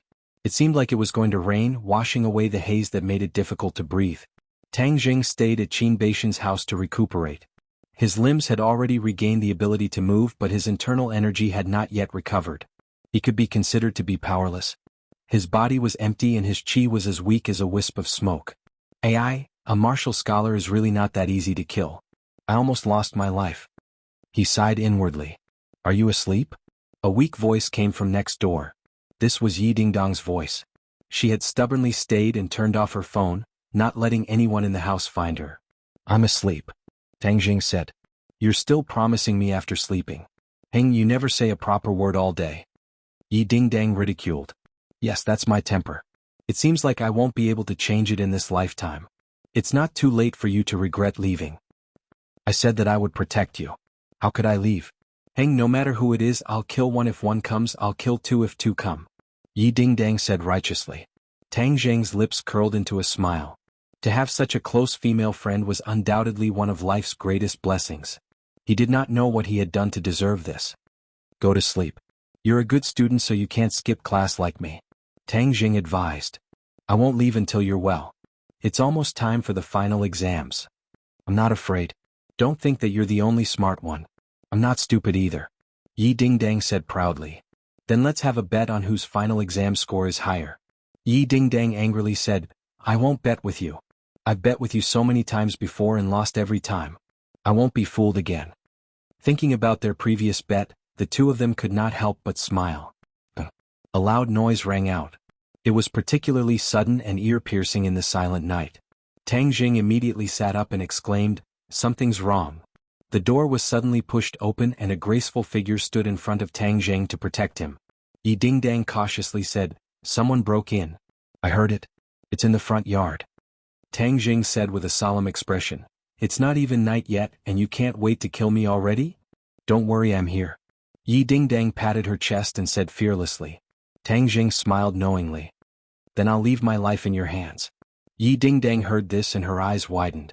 Her confidence soared as she excitedly said, Don't worry, with this heroine here, I won't let anyone take advantage of you. Tang Jing smiled as he looked at her. He found that he seemed to have returned to the time when he was ordinary balance. Ever since he came to Beijing, there were too many strong local tyrants. Yi Dingdang also seemed to be a lot more reserved. But at this moment, her confidence made people's eyes light up. Although this kind of confidence was a bit overestimating one's abilities, Tang Jing felt that he liked it very much. A warm current flowed through his body. Not long after, there was the sound of fierce fighting in the front yard. Just by listening to the sound, one could tell how dangerous this battle was. It's an expert. Tang Jing's expression became serious. How high of an expert? Yi Dingdang asked in confusion. An expert higher than you. Yi Dingdang's face revealed a difficult expression. But she immediately calmed down and said, So what if it's an expert? This heroine will still cut him down with my sword. With a schwa sound, she pulled out a cold glinting sword from somewhere. The sword was still trembling. You know swordsmanship? Tang Jing asked in astonishment. He had never seen her use a sword before. Yi Dingdang's face turned red as she said, Before I left, I took a sword from home. Tang Jing smiled. The meaning of these words was obvious. Although Yi Dingdang was already a prenatal martial artist, he really didn't know any swordsmanship. If I had a suitable swordsmanship, I could teach it to her. But the heaven-flying immortal swordsmanship doesn't suit her. Tang Jing said regretfully. As soon as this thought appeared, a set of swordsmanship appeared in his mind. Tang Jing was shocked. He couldn't help but cry out, Wind-chasing swordsmanship. Wind-chasing swordsmanship, what kind of swordsmanship is this? Yi Dingdang curiously asked when she heard this. But she discovered that Tang Jing's eyes were staring in front of him as if he was stunned. She quickly waved her hand in front of his eyes and called out, Hey, what's wrong with you? Don't scare me. Tang Jing regained his calm. It was clear that this set of wind-chasing swordsmanship was related to Qi Yu's heart. Maybe it was that thought from before that touched Qi Yu's heart, so this set of swordsmanship appeared out of nowhere. He knocked away her hand and said, I have a set of swordsmanship called wind-chasing swordsmanship. It is very suitable for you. Yi Dingdang's eyebrows danced as she said, Really? The Jade Woman's Heart Sutra you gave me last time was very powerful. This wind-chasing swordsmanship shouldn't be too bad, right? Tang Jing nodded. The swordsmanship recorded in Qi Yu's heart naturally wouldn't be too bad. He didn't know the origin of this set of swordsmanship, but this set of swordsmanship was very interesting. It only required sword moves and didn't even need Qi or Qi to activate it. This meant that even if a normal person was familiar with the moves and used them, the power would not be small. At least in Tang Jing's eyes, The power of this set of swordsmanship was not small. When Tang Jing finished teaching this set of swordsmanship, Yi Dingdong's eyes lit up with joy. Although she didn't understand swordsmanship, she still had a bit of eyesight. She understood the value of this set of swordsmanship and couldn't help but happily say, "I really like this set of swordsmanship. You should be the only two people in this world that know this set of swordsmanship," Tang Jing said. Yi Dingdong's eyebrows danced as she excitedly jumped up. What kind of gift did a woman like the most? The one and only gift in this world that no one else had. Wasn't this set of swordsmanship the most suitable gift? "You only taught me?" Yi Dingdong stared with her big round eyes and asked. "Yes. Even Fang Shishir doesn't know it?" Tang Jing nodded. "What?" Yi Dingdong excitedly threw herself at Tang Jing. With a pung sound, she threw him onto the bed. Tang Jing was currently not her opponent. He was pressed under her body and inhaled her fragrance. He awkwardly said, "Are you trying to take advantage of me when I'm not paying attention and throw yourself at me?" Yi Dingdong immediately blushed. She stood up straight and glared at him. "What nonsense are you thinking about all day? Don't just talk. Practice your swordsmanship first," Tang Jing urged. "Okay." Yi Dingdong immediately began to move. Her sword moved according to her heart. Shwa shwa shwa, her sword was like the wind. The wind rose and the sword chased after the wind until only a sword shadow was left. What a fast sword! Yi Dingdong was dumbfounded. She clearly did not expect the sword in her hand to be so fast. Moreover, she felt that there was no internal strength flowing. This was the power of a fixed move. Why is the swordsmanship so strange? Yi Dingdong asked in astonishment. Tang Jing was speechless. He had only explained it once and she was able to practice the swordsmanship to such a degree. It was truly shocking. If she was not a martial arts genius, then it could only be because of the mysteriousness of the swordsmanship. Could it be that this set of swordsmanship can be learned quickly and at such a terrifying speed? Tang Jing was shocked by this thought. This kind of swordsmanship could be called a peerless swordsmanship. It was a treasure that many people coveted. No matter how powerful a set of swordsmanship was, it was too difficult to learn. It was something that ordinary people could only dream of.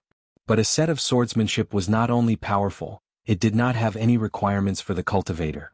Moreover, it could be learned in one lesson. How terrifying was that? It could instantly turn a person into an expert. This is too abnormal. Tang Jing smacked his lips, unable to let go of the shock in his heart for a long time. As expected of the swordsmanship in Chi Yu's heart. This is a peerless treasure. I'm afraid its value is even greater than the heaven-flying immortal swordsmanship. It was true that the heaven-flying immortal swordsmanship was powerful. As for whether it was more powerful than the wind-chasing swordsmanship, Tang Jing was unable to determine. However, one thing was certain. The heaven-flying immortal swordsmanship was not something that ordinary people could learn. On the other hand, the wind-chasing swordsmanship could be learned by anyone. The difference in value was like heaven and earth. However, the wind-chasing swordsmanship was not simple. If one did not know the sword moves and profoundness within it, they would not be able to learn it. Therefore, he was not afraid that others would secretly learn it during a battle. Tang Jing was inexplicably excited. He did not know what other treasures Chi Yu had in his heart. Seeing Tang Jing in a daze and not speaking, Yi Dingdong nudged him and asked, "Hey, why are you in a daze again? How come I didn't notice this before?" Tang Jing came back to his senses and solemnly said, "The wind-chasing swordsmanship must not be casually taught to outsiders. Do you understand?" "Of course I'm not an idiot." Yi Dingdong rolled her eyes. She did not think that this swordsmanship was too precious and could not be taught to outsiders. Rather, this was the only swordsmanship that Tang Jing had taught her. In this world it was unique to her. How could she be willing to share it with others? Boom. Suddenly, a loud sound from outside interrupted the two's thoughts. The ground trembled and the two jumped in fright. Tang Jing hurriedly said, "Let's go out and take a look." The two of them walked out of the room and saw that the courtyard was in a mess. A large portion of the courtyard walls had collapsed and dust filled the air. In the middle of the mess stood two people, Qin Badian and Song Hanjun. Qin Baishan's mouth was dripping with blood. His clothes had been cut in several places and he appeared to be in a sorry state. Song Hanjuan's aura was even stronger as he held a large blade in his hand. "Qin Badian, you are not my opponent. If you want to seek death, then I will fulfill your wish today," Song Hanjun said with a murderous aura. Qin Badian wiped the blood from the corner of his mouth and arrogantly said, "Song Hanjun, as long as I am here, you can forget about touching a single hair on Tang Jing's head." "Reckless fool, what benefits did Tang Jing give you to make you so dead set on following him?" Qin Badian coldly snorted but did not reply. Song Hanjun was preparing to make another move when he saw Tang Zheng standing at the entrance from the corner of his eyes. His eyes narrowed as he roared with killing intent. Tang Zheng, quickly come and accept your death. Tang Zheng, leave quickly. I will block him first. Qin Badian leaped, blocking Song Hanjun's path as he shouted. Chapter 465. Song Hanjun made a feint and dodged Qin Badian's attack as the cold glint of the blade in his hand shot towards Tang Zheng. Qin Badian turned pale with fright as he hurriedly shouted for him to stop, but it was already too late. Song Hanjun's move was a killing move, and if it hit Tang Zheng, even if he didn't die, he would be heavily injured. Song Hanjun was determined to win. With Tang Zheng's current physique, there was no way for him to dodge, and he could only watch as the large blade slashed towards him. Shwa! A ray of sword light rose from his side and met the blade of the saber. It was fast and accurate and tapped on the body of the saber. A burst of skillful power suddenly erupted, and the saber was deflected to the side, missing the target. Song Hanjun was shocked as he didn't expect that this sure-kill attack would actually miss because of Yi Dingdong's obstruction. Qin Badian rejoiced as he leapt in front of Tang Zheng to protect him, glaring at Song Hanjun like a tiger eyeing its prey. Song Hanjun ignored him as he stared at Yi Dingdang and said, Yi Dingdang, could it be that you also want to be my enemy and the Song family's enemy?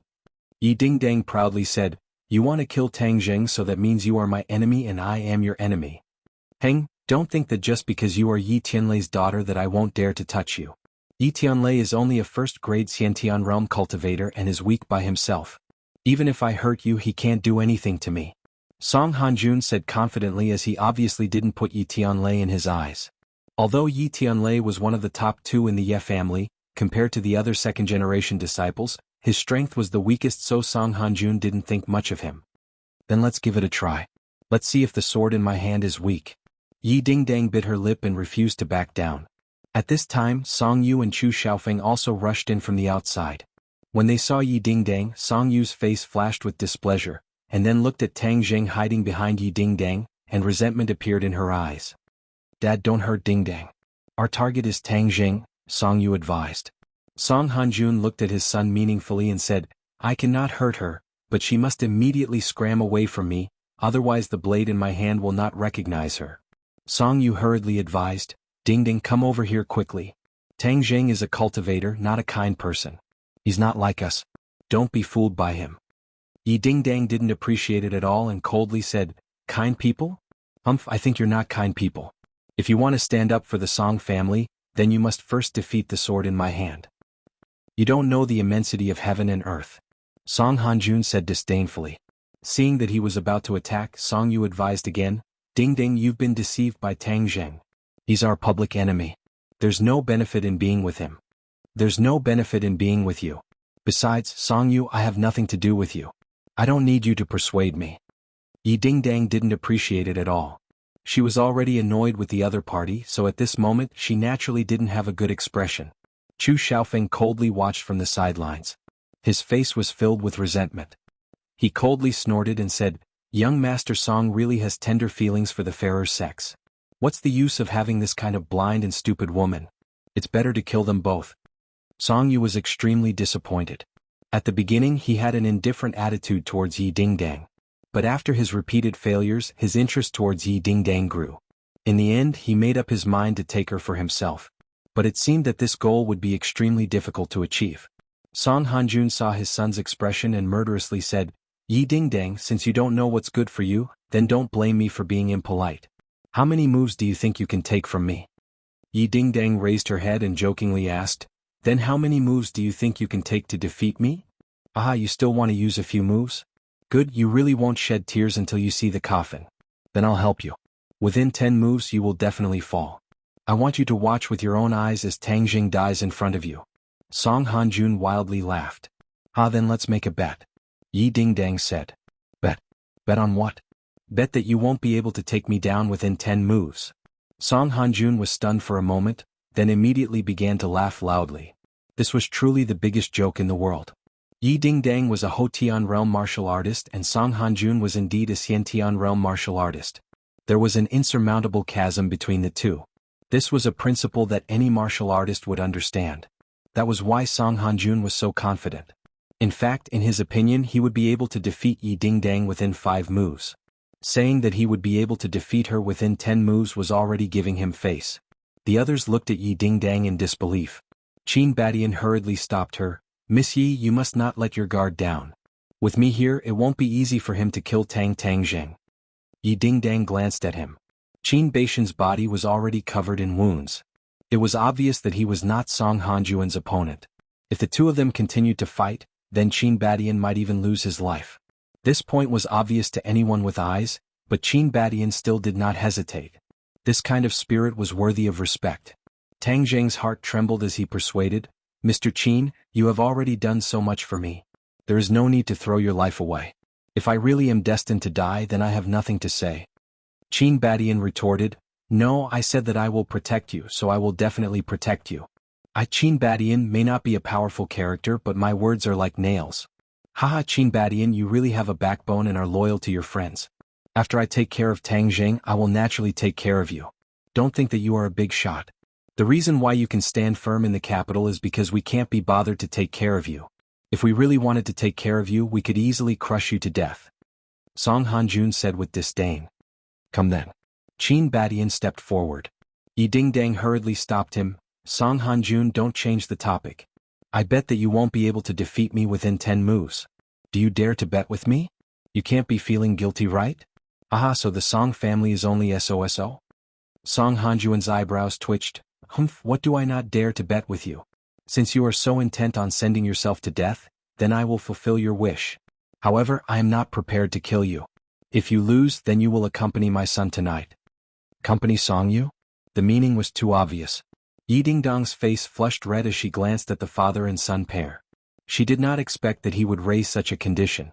Song Yu was slightly startled as she looked at her father. She suddenly realized that Yi Dingdang could already be considered as his inner demons. If he could not obtain her and get rid of this inner demons, then his future martial path would be filled with difficulties. If he could get rid of this inner demons, then his future cultivation would be twice the result with half the effort. As someone who had been through this before, Song Hanjun was clearly very experienced. When Tang Zheng heard this condition, his eyes flashed with anger as he immediately rejected, no, I won't bet with you. If you want to kill me, then do it. Haha, Tang Zheng, I still thought that you were a little man who hid behind a woman. I never thought that you still had some backbone. Song Hanjun said with ridicule. Chu Xiaofeng sarcastically said with bad intentions, what backbone does he have? He only knows how to hide behind others. Chu Xiaofeng, don't make sarcastic remarks. You know very well who is usually hiding behind others. Without the Chu family, what are you? How could Yi Dingdang tolerate her beloved being humiliated? She immediately retorted. Chu Xiaofeng was poked in the back and his face was as red as a monkey's butt. He was so angry that smoke was coming out of his 7 orifices as he roared, I see that you are arrogant now, but in a moment you will know how to beg for mercy. Tang Zheng turned a deaf ear to these sarcastic remarks. He tugged at Yi Dingdang's sleeve and advised in a low voice, don't be impulsive. You go first, I have a way to escape. Yi Dingdang rolled her eyes at him and said, what way do you have to escape? Now you want to lie to me, do you think I am so easy to fool? But the stakes are too high. You don't need to fall into it. Tang Zheng was really worried about her. After all, the difference in cultivation between the two sides was too great. Yi Dingdang shrugged and said without fear, if the stakes are not high, how can it be fun? Could it be that you have so little confidence in me that you are afraid that I will lose? Song Hanjun is not an ordinary person.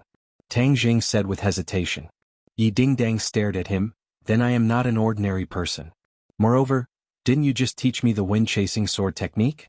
This is a good opportunity for Song Hanjun to test it out. Tang Zheng did not know whether to laugh or cry. He had just imparted the wind-chasing sword technique to her on a whim and she was actually so confident. He did not know if he should say that his heart was too big. Could it be that you have no confidence in your own sword technique? Yi Dingdang stared at him and asked. Tang Zheng felt bitter. Although he could see that the wind-chasing sword technique was not an ordinary technique, Yi Dingdang had just demonstrated it once. If she were to face an opponent like Song Hanjun, Tang Zheng did not have the confidence that she could last more than 10 moves. If she lost, then her loss would be too great. Humph, since you have no confidence in me, then I will let you see my strength today. Moreover, you have saved me before, so today I will save you once. I will let you know that I, Yi Dingdang, am not an ungrateful person. Yi Dingdang pouted and vowed. What are you two whispering to each other for? Do you not want to agree to this condition? Fine, then there is no need for us to continue talking. I will directly deal with you two. Song Hanjun said with a murderous look. I promise you. Yi Dingdang said without fear, but I also have a condition. If you lose, then scram as far away as you can. Don't have any ideas about Tangzheng. Haha, this kind of situation will never happen. Song Hanjun laughed. You don't dare to agree to this condition, right? Yi Dingdang curled her lips and said with disdain. What is there to be afraid of, I promise you? Song Hanjun said with a smile, as if Yi Dingdang really was a lamb waiting to be slaughtered, allowing him to knead her however he wanted. Actually, Song Hanjun agreed to this bet because he wanted Yi Dingdang to willingly accompany Song Yu. This would not only get rid of Song Yu's inner demons, but it would also shut the Ye family's mouth. It was killing two birds with one stone. Moreover, he would not suffer any losses. It was a sure-win situation. Now that things have come to this, there was no way to change it. Chapter 1. Zhonghai City, Kongju District. Kongju District was a resettlement housing district on the outskirts of Zhonghai City. The living environment was not very good, and the neighborhood committee had long existed in name only. In addition, the district was built early. Therefore, even though many of the iron doors downstairs had rusted, and even locking the doors had become a problem, the iron doors were still not replaced. Xianxia stood at the entrance of the district in ragged clothes, watching a few children happily playing football in the garden. He suddenly had a feeling that it was a lifetime ago. It felt like a lifetime ago. Yes, 500 years, 5 centuries was so long. It was as if she'd had a very, very long dream. It wasn't until she stood on solid ground and carefully felt the familiar surroundings that Xianxia felt like she'd finally woken up from that nightmare. Master once said that he had an obsession in his heart that he could not let go of, so this life could only end here. In this regard, Xianxia did not care at all. So what if his cultivation was high? Just to live for 1,000 more years? 10,000 years? Or even eternal life? He had long been tired of that world where in order to compete for cultivation resources, people resorted to all kinds of means, cheating and scheming against each other all day long. If it were not for this remaining obsession in his heart, Xianxia was afraid that he would not have been able to hold on and turned into a pile of yellow soil in that cruel world. Now that he thought about it, what was the difference between the so-called immortals and those beasts fighting for food in the chicken coop and pig pen? Earth was still the best, even the haze and exhaust made people feel comfortable. Xianxia thought happily and could not help but laugh. A 4 or 5-year-old boy stood not far away, looking at the silly weirdo in front of him. Just as he was about to go forward and study this weirdo, a fat auntie quickly rushed out from the side, then grabbed the boy's ear and dragged him by the ear into the building. As she walked, the fat auntie scolded, "You are simply disobedient. How many times have I told you to stay away from these lunatics? Be careful that they don't catch you and eat you." After hearing the fat auntie's threat, the little boy was obviously scared. He quickly shrank into the auntie's arms and hid in the building under her protection. Xianxia stood at the side and silently watched the scene unfold in front of him. For the first time he had an awkward expression on his face. He then lowered his head to look at himself and smiled helplessly. His current appearance could be said to be extremely miserable. His white gown had long been reduced to rags, and his hair was as messy as a chicken coop. There were even obvious burn marks on the ends of his hair. If he walked out like this, it was not surprising that he would be regarded as a lunatic who made a living by rummaging through trash cans on the streets. His soul was damaged, his cultivation was lost, and there were countless internal injuries on his body. This was the price he had to pay to return. However, even though it was tragic, at least he managed to come back alive, right? With the power of the soul formation stage, he had to cross the void, pass through several space rifts, and cross many galaxies before finally returning to Earth. It wasn't an exaggeration to say that this was definitely a magnificent feat that had never been done before and would never be done again. Xianxia calmed himself down and walked in the familiar direction. As he got closer and closer to the familiar building, his heart began to beat violently. He had not experienced this kind of nervous and uneasy feeling for 500 years.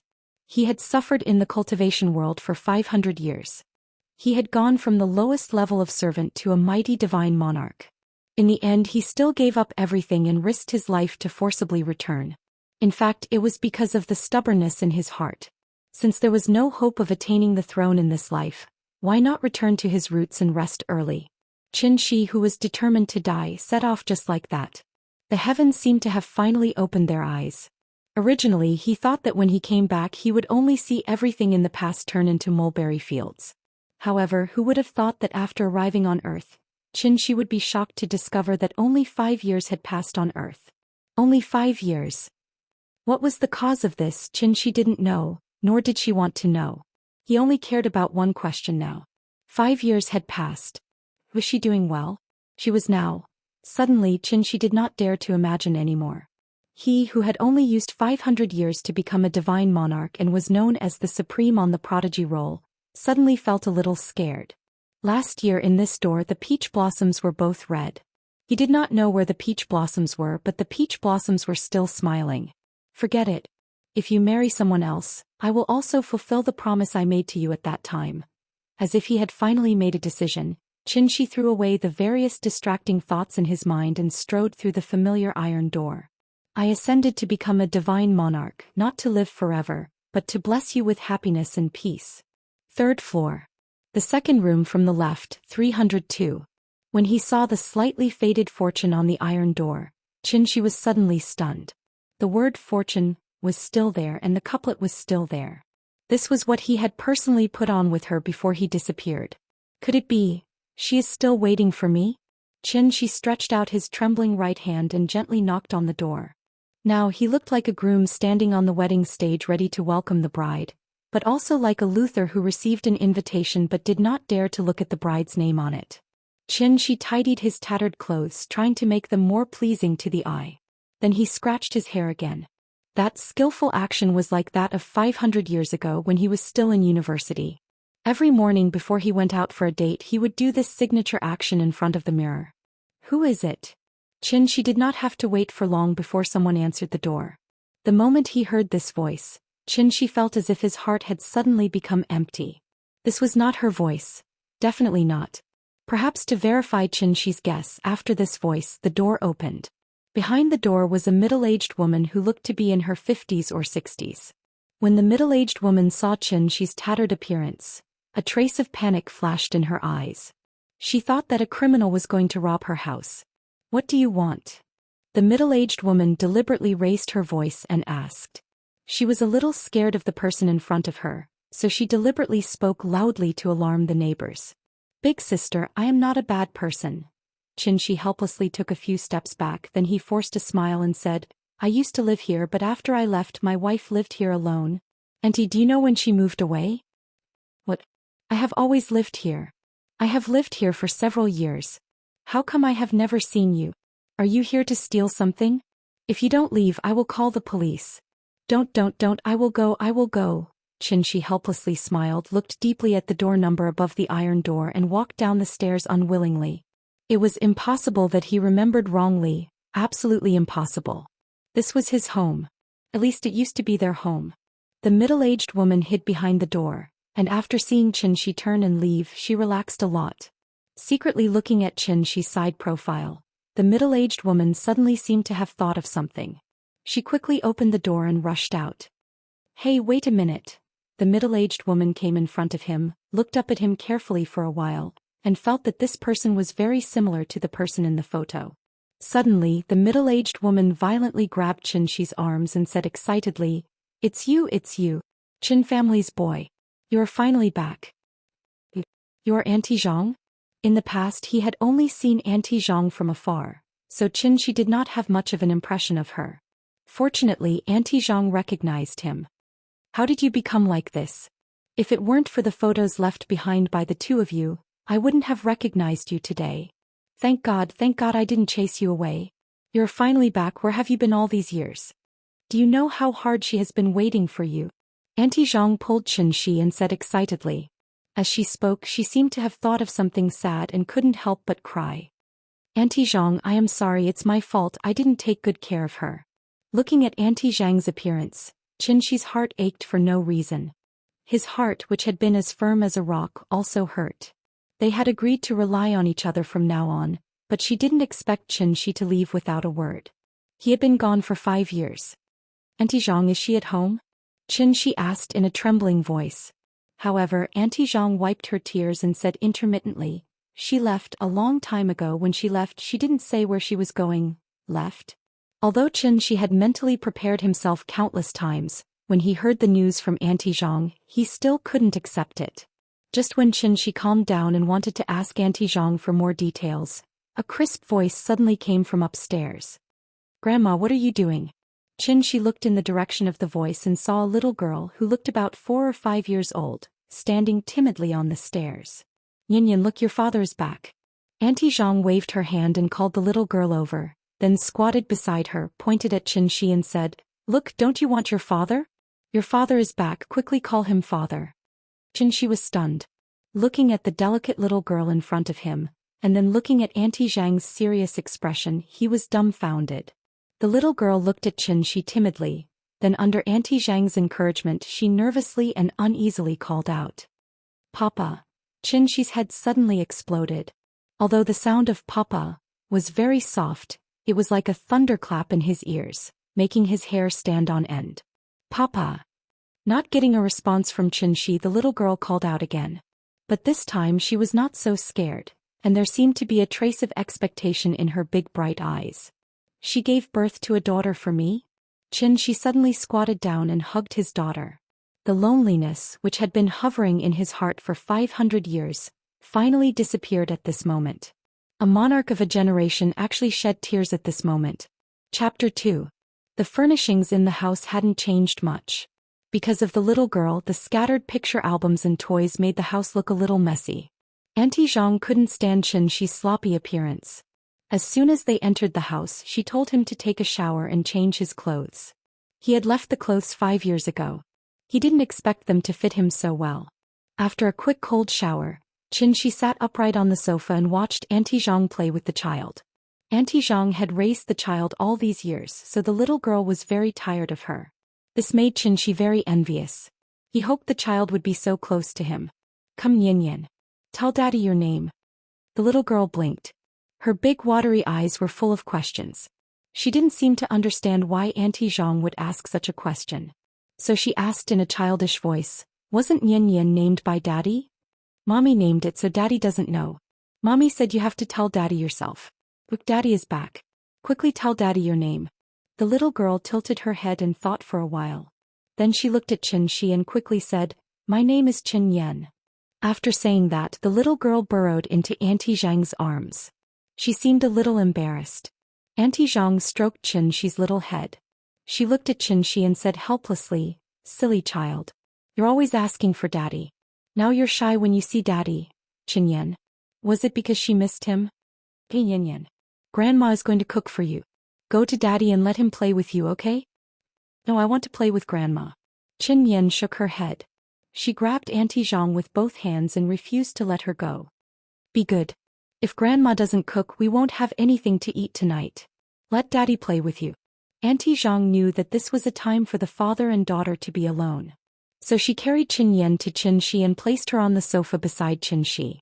The little girl was very sensible. Seeing that Aunt Zhang was really going to cook, she no longer pestered her grandma to play with her. After Aunt Zhang left, the little girl sat on the sofa.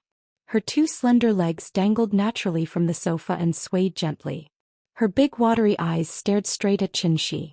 No one knew what she was thinking. Xianxia's eyes met hers and he suddenly panicked. He didn't know how to face his own daughter. Would this sudden appearance of his father scare her? However, the thoughts of a child were obviously different from that of an adult. Yin looked at Xianxia for a long time. Suddenly he lay down on the sofa and crawled to Xianxia on all fours.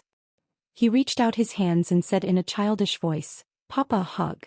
Xianxia hurriedly turned sideways to carry Yin, but he was afraid that his clumsy hands would hurt the child. So he could only stiffly stretch his hands under Yin's arms and try to lift Yin up little by little. At this moment, Yin suddenly threw herself on him and hugged his neck. She giggled. "Papa is so silly." Xianxia gently hugged the soft and boneless body in his arms. He still felt like he was living in a dream. The little girl put her head in front of Xianxia and pouted. "The other children have Papa and Mama. I'm the only one who doesn't. Papa, don't leave in the future, okay?" Xianxia was stunned. Looking at the strange yet familiar little girl in his arms, he couldn't help but feel a warm current in his heart. Even after 500 years of wind and rain, his heart was as firm as a rock. At this moment he couldn't help but soften under his daughter's expectant gaze. So Xianxia couldn't help but kiss her forehead. He said gently and firmly, "Papa won't leave. I won't leave again. In the future wherever Xianxia is, Papa will be there. Pinky promise." "Okay." Xianxia laughed and stretched out his fingers to make a promise with the little girl. Then the little guy seemed to have suddenly thought of something, and jumped down from Xianxia's lap in a flash. Xianxia didn't dare to stop her. He could only carefully follow behind to prevent her from falling. The little girl quickly ran out of the living room and ran directly to the master bedroom. She was only a little over 4 years old. She wasn't even as tall as the doorknob, so when she opened the door, she could only raise her hands and hang herself on the doorknob. Then she released her feet and used her body weight to pull the doorknob open. Xianxia nervously followed behind her. After entering the room, he found that the furnishings of the room hadn't changed much compared with 5 years ago. It seemed that they hadn't moved at all. The little girl ran to the bedside table, picked up the photo frame on the bedside table with both hands, and then went back to Xianxia and raised the photo frame high. It seemed that she wanted to show it to Xianxia. Xianxia leaned over and picked up his daughter. He sat on the edge of the bed and took the photo frame from her hands. The man and woman in the photo frame were snuggling together sweetly. Like all couples in love, they returned to the place where they first met on a sunny afternoon, leaving behind the most beautiful memento. "This is Papa, this is Mama." The little girl happily pointed to the people in the photo and said. Perhaps today was the most absent-minded day in Xianxia's life. When he saw the girl snuggling in his arms in the photo, it seemed that everything only happened yesterday. However, this yesterday was a whole 500 years to him. And for her it was also 5 years. 5 years was enough for a girl to become a woman. "Papa's back. When will Mama come back?" The little girl held the photo frame and asked expectantly. Children were innocent and sensitive. In fact, she knew very well why others laughed at her as a wild child. Grandma often said that Papa and Mama had gone far away, so they couldn't come back to see her. She had been waiting for her Papa and Mama to come back. Then she could go to the zoo and amusement park with her Papa and Mama like other children. Now that Papa was back, Mama should be back soon, right? Soon. Xianxia looked at his daughter's big watery eyes and replied affirmatively. "Xian, don't worry. Mama will be back soon. If she doesn't come back, Papa will take you to find her, okay?" The little girl nodded her head heavily, and with a face full of joy she burrowed into Xianxia's arms, then happily pointed to the photo frame and asked, "Papa, when Mama comes back, can you put me in too?" "Put me in it?" Xianxia touched his daughter's tender little face and replied very seriously, "Okay, when we find Mama, we will take another family photo and put Xian in it. And Grandma. All right, not a single one can be missing." After parting, the two places were suspended. I only knew it was March or April, but who knew it would be 5 or 6 years? The 7-string zither was played without heart, and the 8-line script could not be passed down. The 9 rings were broken in the middle, and I looked at the 10-mile pavilion anxiously. Hundreds of thoughts, thousands of thoughts, and all kinds of helpless complaints. Thousands of words and thousands of words were endless, and I was so bored that I leaned on the railing. On the 9th day of the month I looked at the wild goose. In the middle of August the moon was round, but the people were not round. In the middle of July I burned incense and asked the heaven. In the dog days of June, everyone fanned me and my heart was cold. In May the pomegranate was brighter than fire and the cold rain watered the flowers. In April loquats were not yellow and my heart was more confused. In a hurry the peach blossoms in March turned with the water. In February the kite string broke. Chapter 3. After dinner Xian sat on the sofa and watched cartoons with relish. Xianxia took this opportunity to talk about the past with Aunt Zhang. "Not long after you left, Ying found out that she was pregnant. She even came to me specifically to talk about it." Aunt Zhang recalled and said in a deep voice, "Ying was born into a rich family.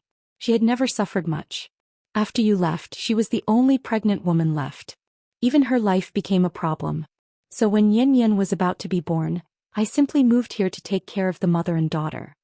Xianxia was silent. He could totally imagine that scene. A woman watched her belly grow bigger day by day, but she didn't even have anyone to rely on. Buying groceries, cooking, washing clothes, cleaning and tidying up. These seemingly simple chores were not easy for a pregnant woman. Before the child was born, she had already become a single mother. Who could understand her feelings at that time? The more Xianxia thought about it, the more his heart ached. He suddenly felt that there was a stuffy feeling in his heart that he had nowhere to vent. Later Xianxia was born.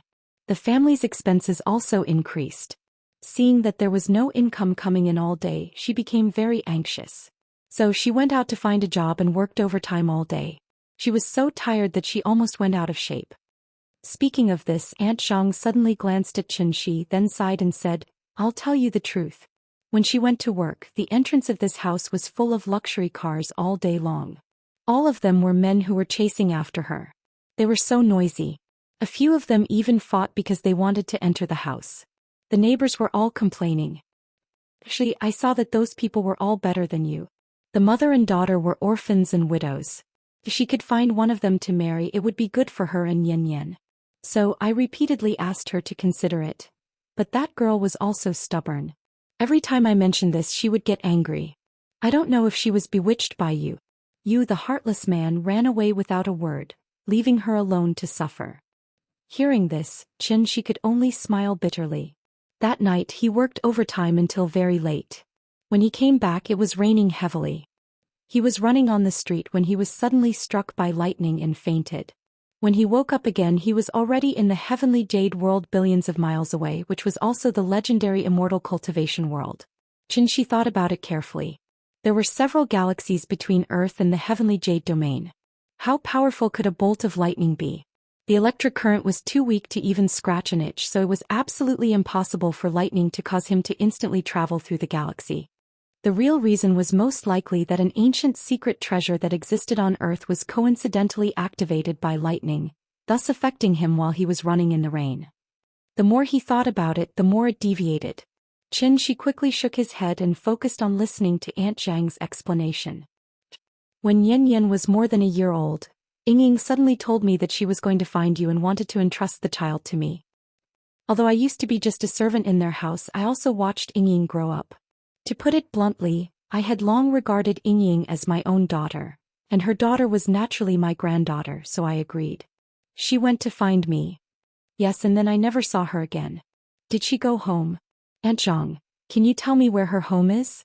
I'll go find her. Xianxia was a little anxious. They were together for 5 years, but in those 5 years she never mentioned her family, nor did she say where her home was. Every time Xianxia asked, she would be a little unhappy. Later, Xianxia didn't dare to ask again. I can't tell you. Aunt Zhang shook her head and sighed. Before she left, she said that if you came back and she didn't, then you shouldn't go out to find her and don't go to her home because she won't go home. Why? Xianxia was a little confused. I don't ask. In short, her family matters are very complicated. I can't tell you. Aunt Zhang glanced at Xianxia as if she felt that it wasn't a good idea to be perfunctory, so she explained. Besides, with her personality, if she decided to go home, she would definitely come back and bring Xianxia with her. But now Xianxia is 4 years old and she hasn't come back, so I guess she's probably still looking for you all over the world. Looking for me? What can she use to find me? Xianxia shook his head with a bitter smile. At this time, the little girl just finished watching an episode of the cartoon, and then excitedly jumped into Xianxia's arms, interrupting the conversation between the two. Let's not talk about Ying for now. This little girl in front of us is the most important thing. Aunt Zhang saw that the little girl and her father were much closer and said with satisfaction, I originally planned to wait until this year's New Year. If the two of you didn't come back, I would take Xianxia back to my hometown. My granddaughter has grown up, and the two of them are busy with work and don't have time to take care of the child, so I have to go back and help them take care of the child. Hearing this, Xianxia couldn't help but look at the lively and cute little girl in his arms, and then looked at Aunt Zhang very seriously and said, I'm grateful to have you all these years. I can't thank you enough. I will definitely remember this kindness in my heart. If it weren't for Aunt Zhang, Xianxia didn't dare to imagine what kind of life his wife and daughter would be living. How could such a great kindness be repaid with a simple, thank you? Don't say these things. Ying is also half a daughter to me. Since she entrusted Xianxia to me, I will naturally treat this child well. However, since you're back, I'll leave Xianxia in your care. I should go home and see my granddaughter.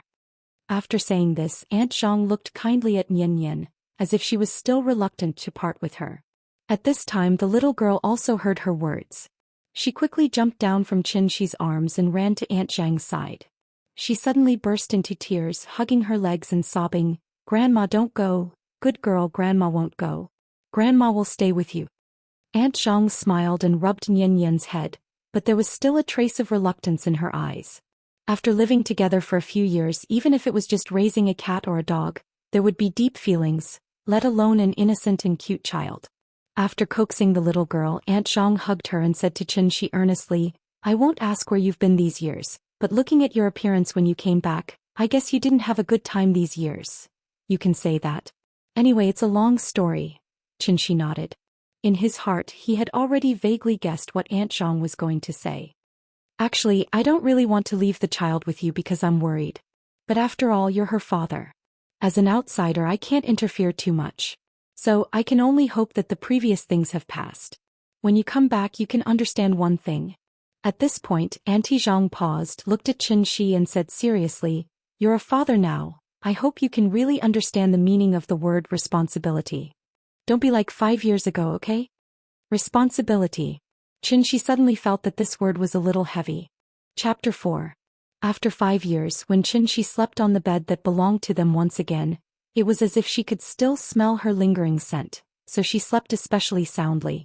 Perhaps it was because he hadn't slept for hundreds of years, but he slept very soundly. When he woke up, the little girl was already lying on the bed, waving a roll of silk thread at the tip of his nose. "Achoo!" Xianxia cooperated with her and sneezed loudly. The little girl immediately giggled. Seeing his daughter's excited expression because of her successful prank, Xianxia couldn't help but feel warm. He hugged her and kissed her little face. "Ah, Papa is bad." The little guy who was sneak attacked seemed to be a little shy. He pushed Xianxia away and quickly ran out of the room. This kind of morning made Xianxia very comfortable.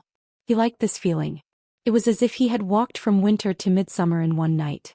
At the moment of dawn, he finally returned home. Xianxia quickly put on his clothes and got up. Just as he walked out of the room, he saw Aunt Zhang coming out of the kitchen with a plate. Xianxia smiled and greeted her. Aunt Zhang laughed and said to him, "Nian Yan has squeezed the toothpaste for you. Hurry up, it's time for breakfast." Xianxia walked into the bathroom. There was a yellow cup on the sink. A new toothbrush with toothpaste was lying quietly on the cup. This was the toothpaste that his daughter had squeezed out for him. A warm feeling instantly rose from his heart. It was so sweet that it felt like honey. Comfortable. So damn comfortable. As Xianxia brushed his teeth, he fiercely sighed with emotion about life. Their house wasn't big, only about 70 square meters. There were 3 rooms, 1 living room and 1 bathroom. It was a small apartment with a second bedroom. The study was converted into a children's room, but Chen Yan usually slept with Aunt Zhang. Because the house wasn't big, there was no dining room. Meals were usually eaten on the coffee table in the living room. When Xianxia came to the living room, the little girl was already holding the bowl and gulping down the porridge. Whenever she ate the porridge, there would always be some water droplets at the corner of her mouth, so Aunt Zhang could only stay by her side and let her eat slowly while wiping the corners of her mouth with a tissue. "Look at this child. She's already 4 years old, but she still doesn't eat properly. You have to keep an eye on her." Auntie Zhang seemed to be blaming the little fellow, but the expression on her face betrayed her. Looking at her nervous expression, she was probably afraid that the little guy would choke while eating. The 3 of them finished their breakfast in a happy atmosphere. When Xianxia helped Aunt Zhang clear the table, he brought up his current idea. "Auntie Zhang, I want to go out later and see if I can find a suitable job." Hearing this, Aunt Zhang was suddenly overjoyed. She looked at Xianxia and said happily, "It's good that you can think like that. Go, the child should go to kindergarten. In the future, the family's expenses will get bigger and bigger. As a father, you should experience the pressure Ying had at that time." Xianxia touched the tip of his nose, seeming to be a little embarrassed by Aunt Zhang's words. He didn't know how much money Ying left for Aunt Zhang when she left, but Xianxia guessed that it wouldn't be too much. After all, the 2 of them had just bought this house before he disappeared. Even if Ying went to work after that, she probably wouldn't be able to save too much in just 1 or 2 years. The cost of raising a child was already very high, so Xianxia guessed that Aunt Zhang might have put in a lot of her own retirement money for the little guy in the past few years. Forget it, I already owe Aunt Zhang too much. I'll find a chance to slowly pay her back in the future." After helping Aunt Zhang tidy up the living room, Xianxia rummaged through the shoe cabinet at the door, trying to find a pair of old shoes to wear. At this time the little guy suddenly burst into tears. Seeing her crying heartbreakingly, Xianxia was immediately frightened.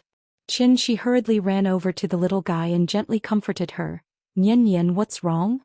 Papa, don't go, Papa, don't go. The little guy sat on Xianxia's arm, crying and firmly grasping Xianxia's neck with her hands. It looked as if she had been greatly wronged. If a child's crying could be graded, then she must be at the S level now. Papa won't go anywhere. Nian, be good, don't cry. Xianxia didn't know whether to laugh or cry. It turned out that the little guy saw him looking for shoes and thought that he was going to leave. Because of the commotion, Aunt Zhang hurriedly came out of the kitchen. She patted Qianyan's head and persuaded, Nian, be good, Papa won't go. Papa has to find a job to earn money to support the family. If Papa doesn't go, you and Grandma won't have food to eat. As she spoke, Aunt Zhang wanted to take Qianyan from Xianxia's arms. But for some reason the little guy didn't want to come down. Her two hands were firmly wrapped around Xianxia's neck, and her little head was buried in Xianxia's neck. She cried at the top of her voice, Papa, don't go. Papa won't go, Papa won't go. Seeing the little guy flip out, Xianxia had no choice but to sit on the sofa with his daughter and comfort her in a low voice. Aunt Zhang kept persuading the little guy, and Xianxia kept emphasizing that he wouldn't leave. After a while the little guy slowly calmed down. Seeing that she was no longer crying, Aunt Zhang took out a hot towel from the bathroom and wiped her face. Then she coaxed and pulled her from Xianxia's arms. Nian, be good, Papa won't go. Look, the parents of the other children have to go to work. How can your Papa not go to work? The adults go to work to earn money so that the children can eat, understand? Yes. The little guy seemed to have thought it through. She nodded, then grabbed Xianxia's hand and said reluctantly, Papa has to go to work. I'll wait for Papa at home, good girl. Aunt Zhang patted the little guy's head, then signaled Xianxia with her eyes. Xianxia stood up, pinched Nian's little face and said with a smile, then Papa will go to work. Nian, what do you want? Papa will buy it for you. I don't want it. I want Papa. The little guy shook her head, seeming to be worried that Xianxia would not come back. Then Papa will come back to accompany you as soon as possible after work, okay? Okay. After a lot of effort, Xianxia finally went out of the door in the little guy's reluctant eyes. Xianxia used to have a habit that was he didn't like to carry his documents with him. Because he often accidentally lost his documents and it was very troublesome to replace them, he usually left his ID card, bank card, driver's license and other documents at home unless it was necessary. He didn't expect that this habit would save him a lot of trouble now. Looking at the ID card in his hand, Xianxia walked out of the building. But after stepping out of the door he couldn't help but feel troubled. Big money. Chapter 5. With a few dozen yuan of change from Aunt Zhang and an ID card, Xianxia walked out of the Kongju community in a daze. This was not the Tianxian world. Money naturally did not fall from the sky. Other than stealing and robbing, what else could he do to earn money fair and square? Work. He majored in computer science in university. After graduation he directly became a programmer.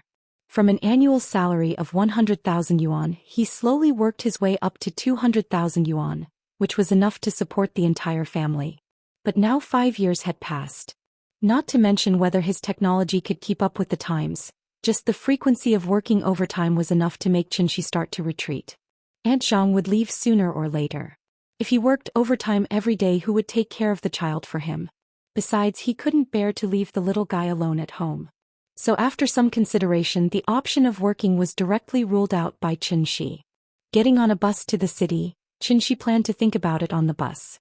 If he knew that life on Earth was so difficult he would have brought a few gems when he returned. Now that he sold them it was probably enough for him to buy several houses. His cultivation was lost, his soul was damaged and except for an unparalleled physical body he seemed to have nothing to offer now. In fact there were many ways to get rich overnight, but they were all written in the criminal law. Since he had decided to return to the life of an ordinary person, not stealing, robbing and not doing anything illegal naturally became Xianxia's current principle of conduct. Or, find a corrupt official to rob the rich and give to the poor? Anyway, the corrupt official did not dare to call the police. Or rob the underworld. Cleaning up the scum of society was also a contribution to society, right? If not, he could go to the Middle East as a mercenary and do a big job directly. He had always heard that the situation in the Middle East was quite turbulent. Being a bodyguard should be quite profitable. As she thought about it, Xianxi's train of thought began to deviate. It was no wonder, after all, he had lived in the Xianxian world for 500 years. There was no rule of law in a world where the strong preyed on the weak. He was used to fighting for everything he wanted with strength. Suddenly returning to Earth, he was really not used to this society. He was like a prisoner who had been locked up in prison for many years, only to realize that he was out of touch with society the moment he was released. After thinking for a while, Xianxia suddenly realized that there was something wrong with his thoughts. In any case, he was a father. No matter what, he had to live openly in this society and set a good example for his daughter. Forget it, I'll think about it carefully. As long as he earned his first bucket of gold, perhaps he could consider starting a small business with Nian. The bus drove from the outskirts of the city to the city. Along the way, it was as if they had come from the countryside to the city. The buildings on both sides of the street were getting taller and taller, and the cement road had turned into an asphalt road at some point in time. Rows upon rows of cars were waiting for the traffic lights, and the platform on the side was still bustling with activity. Xianxia was very familiar with every street, every building, and even every bus stop. Everything seemed to be the same as 5 years ago. Not much had changed. Next stop, City 2 Hospital. Passengers who wish to alight, please line up at the back door. At another stop, the bus slowly stopped by the side, and the broadcast in the bus sounded again. The moment he heard the broadcast, an idea suddenly popped into Xianxi's mind. He hurriedly squeezed to the back door of the bus and got off with the crowd. After getting off the bus, Xianxia looked back at the bus. Sure enough, the bus that was packed like a sardine tin was instantly emptied. There were even a few empty seats. Clothing, food, housing, transportation, medical care, education, medical care. As the holy land of cultivation, the Xianxian world's spiritual energy was naturally extremely rich. Therefore, even mortals with no aptitude at all could be immune to all diseases and live a long life. Xianxi's thought process made him forget that he could make money through medical treatment. Once he figured it out, his mind naturally became active. Saving a life was better than building a 7-story pagoda. Doing good deeds could also supplement his own pockets. This business was definitely doable. Thinking of this, Xianxia stood at the entrance of the second hospital and began to size up everyone who entered and left the hospital. Naturally, he was not needed for common colds and fevers. However, terminal diseases such as cancer and AIDS could not be treated with his current state of cultivation. Therefore, Xianxia decided to target some difficult and complicated diseases first. However, imagination was always beautiful. Xianxia stood at the entrance of the second hospital. He did not see many patients with difficult and complicated diseases, but he did encounter several waves of medical scammers. Little brother, do you want to see a doctor? What disease? I can help you register. The number of a retired veteran of the second hospital, guaranteed to cure all diseases. Do you want to register? These scammers actually only had a few tricks up their sleeves. There was someone outside who was in charge of soliciting customers, following behind you in the name of registering. Normal people would have the most basic vigilance, so they did not prepare to deceive people in the first wave. When you were queuing up at the hospital to register, a doctor or nurse in a white coat would appear, wearing a uniform to help you solve your problems. This was scammer number 2. After scammer number 2 was as ferocious as a tiger, he would regretfully tell you that there was no more number. However, a third scammer would appear. Scammer number 3 would pretend to be a patient with similar conditions as you, then cooperate with scammer number 2. If you still did not believe, they would bring you upstairs and scammer number 4 would appear. In short, scammers number 2, 3, and 4 only had one goal, and that was to trick you into leaving the hospital and going to the outpatient department where the retired miracle doctor was. Once you were tricked out of the hospital, their serial scams would basically succeed. Xianxia was looking for her target while watching the scammers act out their show in boredom. However, he watched for more than an hour, but he still did not see a single scammer succeed. Xianxia could not help but feel a little emotional. These days, even scammers had a hard time. After waiting for a while, Xianxia began to wonder if his method was not right. Even if he encountered patients with difficult and complicated diseases, people might not necessarily believe him if he waited at the entrance of the hospital like this. Not to mention that he was not famous, he looked like a young man in his 20s. He did not look like a sage-like old miracle doctor at all. Even if he was a miracle doctor, who would believe him? Why not see the doctor first and pay later? He was afraid that before he could say this sentence, others would have already started to chase him away with brooms. Worry, what should I do? Xianxia was thinking about how to make himself famous when suddenly he saw a man and a woman walking out of the hospital. The woman was in her 20s. She had an outstanding temperament and was dressed maturely. She was wearing a tailored black gauze dress. Her two snow-white long legs swayed faintly under the gauze, rippling with a myriad of emotions. She was so enchanting but had a pair of eyes that were as clear as autumn water. It made people unable to have any blasphemous thoughts. Her temperament was like an iceberg, making people not dare to approach her. They could only stand at a distance and silently sigh. What a devastatingly beautiful woman. However, although this woman was beautiful, Xianxia's gaze was always on the man. This was a middle-aged man in his 40s or 50s. His every movement had a hidden power. When he walked with a majestic gait. He looked particularly energetic. This man looked to be in his prime, but Xianxia knew that he was sick. Chapter 6. Business was here. This was not the time to pretend to be aloof. After waiting for so long, he finally found a suitable target. He could not let this cooked duck fly away. His daughter was growing. She needed money to supplement her nutrition, go to school, buy clothes and buy toys. As a father, if he did not work hard now, how could he leave a perfect and happy childhood for his daughter? Therefore, when Xianxia saw his target appear, he took the initiative to walk toward them. Because only by taking the initiative would a story happen between them. The man and woman seemed to have driven a car. After leaving the outpatient department, they turned around and walked to the parking lot behind the outpatient department. Xianxia followed them to the parking lot. After seeing that there were not many people here, Xianxia quickly walked past the two people and directly reached out to stop the man and woman. "Little brother, what's the matter?" Xianxia's behavior was a bit impolite, but the middle-aged man was not angry. Instead he asked gently. In order not to appear like those medical scammers at the hospital entrance, Xianxia decided to go straight to the point after some consideration. Therefore he did not talk nonsense. He directly looked at the middle-aged man and said, "You're sick. I can cure you." As if to make his words more convincing, Xianxia's eyes looked very sincere at this moment. "I'm sick." Hearing this, the middle-aged man could not help but be stunned. The middle-aged man seemed to have not recovered from Xianxia's words. The woman next to him was already angry. She immediately scolded in a delicate voice, "You're the one who's sick." After that she glared fiercely at Xianxia. Then she took the middle-aged man's arm and wanted to pull him away. "Dad, let's go. Ignore these lunatics." "Hey wait, you're really sick. I'm not lying to you." Xianxia ignored the woman. He stopped the middle-aged man again and said with a sincere face. A dignified monarch god had to take the initiative to attract customers on the street in order to make money. He even had to use his hot face to kiss someone's cold ass. This was life. Perhaps moved by Xianxia's sincerity, the middle-aged man signaled the woman not to worry. Then he looked at Xianxia and asked, "Little brother, you said that I'm sick. Tell me, what illness do I have? Can I check your pulse to confirm it?" "Sure." The man nodded and stretched out his right hand. Xianxia held his wrist and made a gesture that was not very standard to feel the pulse.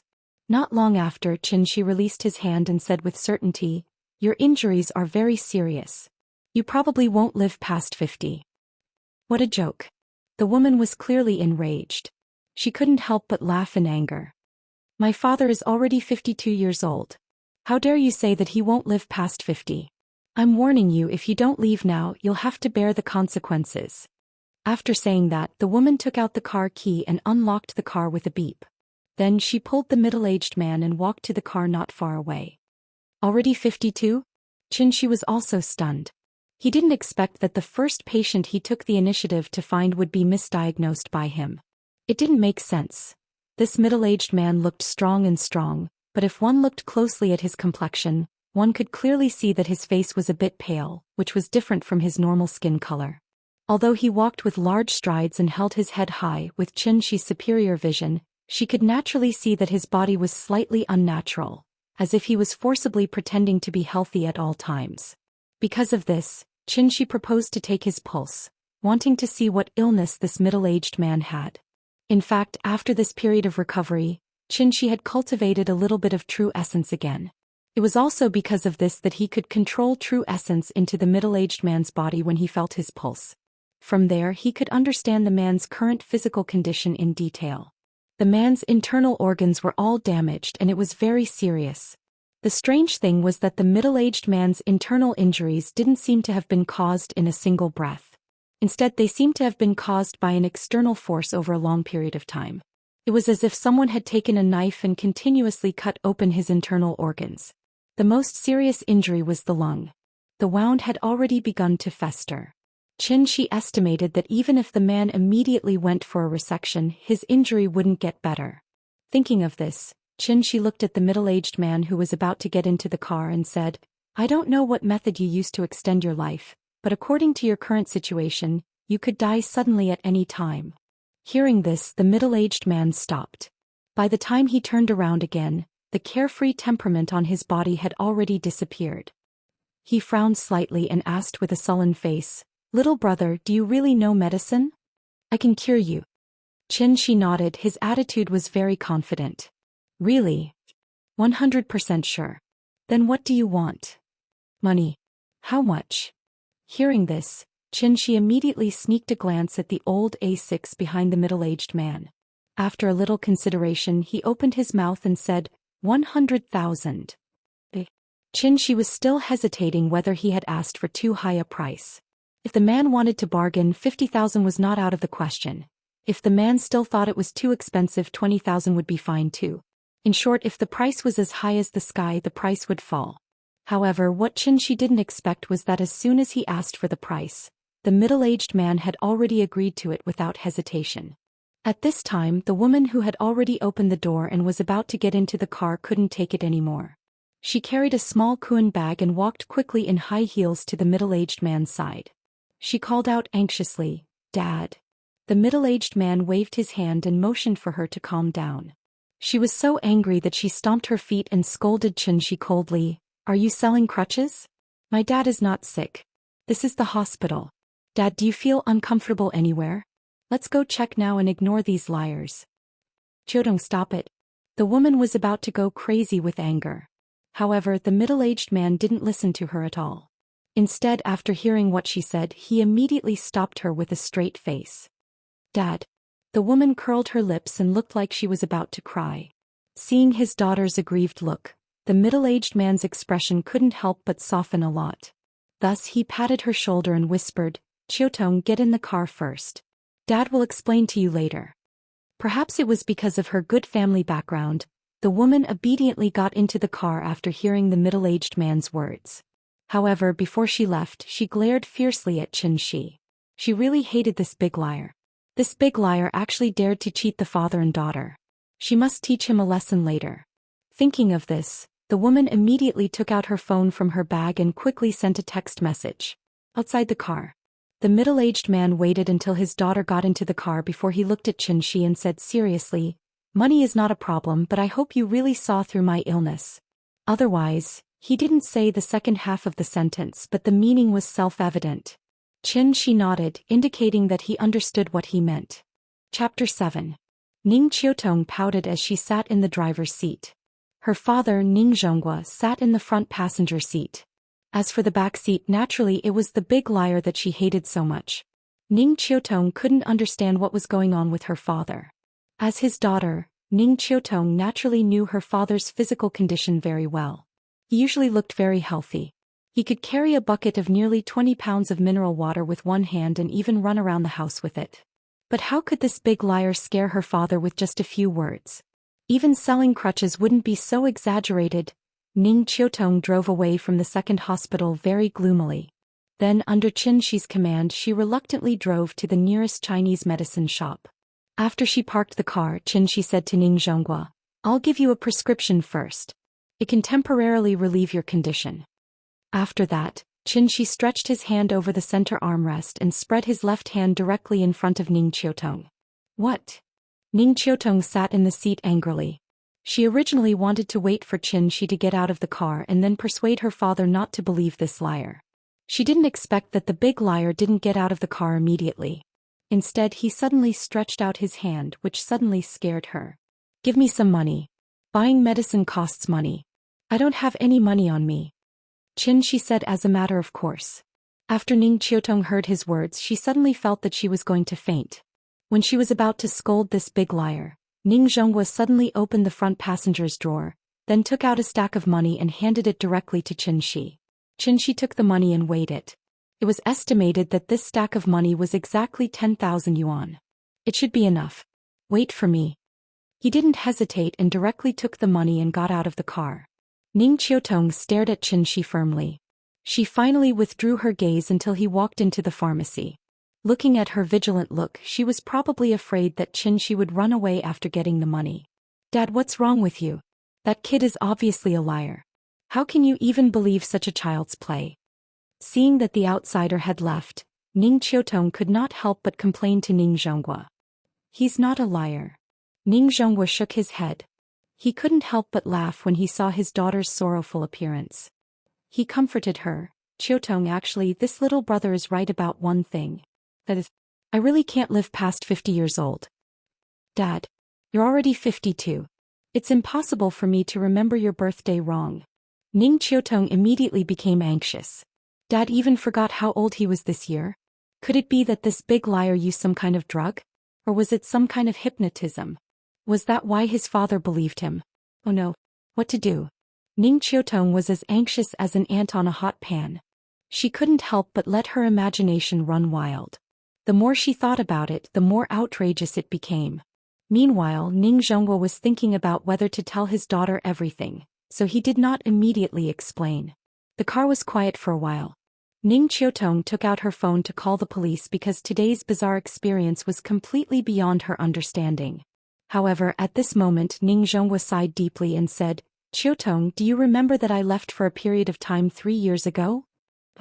Ning Qiutong thought for a while and replied, I remember that you went abroad for a long period of time 3 years ago. I think it was to talk about investment. However, didn't that thing fall through in the end? Hearing this, Ning Zhonghua fell silent. After seriously thinking about it, he decided not to tell his daughter for the time being. Thus, looking at the extremely anxious Ning Qiutong, he suddenly asked in a serious tone, Qiutong, if I could buy my life back for 100,000 yuan, would you be willing? Dad, if it could really make you live a long life, I wouldn't even blink an eye, even if it was 10 million or 100 million yuan. But, look at him. He's obviously a liar. How could you even believe the words of a hooligan like him? Ning Qiutong was very angry. This was not a matter of money, but because she always felt that her intelligence was being insulted. I understand what you mean. Ning Zhonghua turned sideways and reached out to pat the back of Ning Qiutong's hand. Then he said seriously, I don't completely believe him, but I have to believe him. I even hope that he didn't lie to me from the beginning to the end, because I can't afford to gamble. If 100,000 yuan could buy my life back, then what's wrong with giving it a try?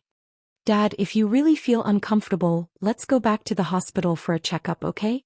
If you think that the standard of the city's second hospital isn't good enough, then I'll go abroad with you for a checkup. Ning Zhonghua shook his head and reached out to hug his daughter. Then he said solemnly, trust your father's feelings, okay? Half an hour later, Xianxia walked out of the pharmacy with 2 big bags. As soon as he opened the door, he felt that the atmosphere in the car was a bit strange. Thinking about it, looking at the woman's dress and temperament, he guessed that she was a real strong woman at work. This kind of social elite usually paid attention to objectivity, rationality, and facts, so they always only believed in their own judgment. Since she had already determined that he was a liar, then naturally she wouldn't believe him no matter what. He guessed that she had just quarreled with her father. Forget it, he couldn't care less about other people's family matters. Since Wang Zhonghua was willing to believe him, then Xianxia would naturally do his best to cure him. Xianxia opened the door and put one of the bags of medicine in the back seat. Then he carried the other bag and stood beside the passenger seat. Then he said to Wang Zhonghua through the window, take the bag of medicine in the car back. Decoct 1 dose every day. Decoct 2 juices for each dose. Take 1 in the morning and 1 in the evening and take it after meals. And what else? This medicine can only relieve the pain temporarily. It won't help your condition at all. Speaking of this, Xianxia lifted the other bag of medicine in his hand, then pointed to the bag and said, I need 3 days to prepare. Give me a business card and I'll contact you in 3 days. Ning Zhonghua took out a business card from the bag and handed it to Xianxia. Xianxia glanced at it. There was only a name and a string of phone numbers on it. Put the money for the medicine on me. There's no need for a deposit. After I cure you, I'll settle it again. 90,000. After that, Xianxia waved at Ning Zhonghua and turned to leave. After Xianxia left, Ning Qiutong started the car angrily. Then she spat and said with some sarcasm, "So useless. You're satisfied with just 10,000. Hey Qiutong, why do I feel like there's another meaning in your words? Are you blaming your father for being senile? How would I dare?" Ning Qiutong said with resentment. "Didn't you see that he bought a lot of medicine? How much is this medicine worth? Dad, I think you don't know the hardships of ordinary people. It's 10,000 yuan. The average salary in Zhonghai is less than 5,000. He earned 2 months' salary in half an hour. Isn't that enough?" Hearing this, Ning Zhonghua laughed and said, "Let's wait. Didn't he say that he needed 3 days to prepare? Don't jump to conclusions. Let's talk about it in 3 days. There are still 3 days left. I dare to bet that he has already disappeared without a trace." After that, Ning Qiutong looked at the rearview mirror, as if trying to find the big liar's figure. As for Xianxia, she really did as she said. She had long since run away, because he had to rush home to see his daughter. After not seeing the little girl for half a day, Xianxia began to feel a little empty in his heart. He was not used to it. As long as he thought of the little girl waiting for him to come home, he couldn't wait to recover his cultivation immediately and fly to his daughter in an instant. Chapter 8. In fact, Ning Qiutong really wronged Xianxia. Because after buying the medicinal materials, there was only about 800 yuan left out of the 10,000 yuan. Ordinary medicinal materials were not expensive, but the aged ginseng, deer antler and caterpillar fungus were very valuable things. These aged tonic medicines contained a small amount of heaven and earth spirit qi. Because the cultivation environment on earth was too bad, the heaven and earth spirit qi was almost dried up, so Xianxia could only extract it from this kind of medicine.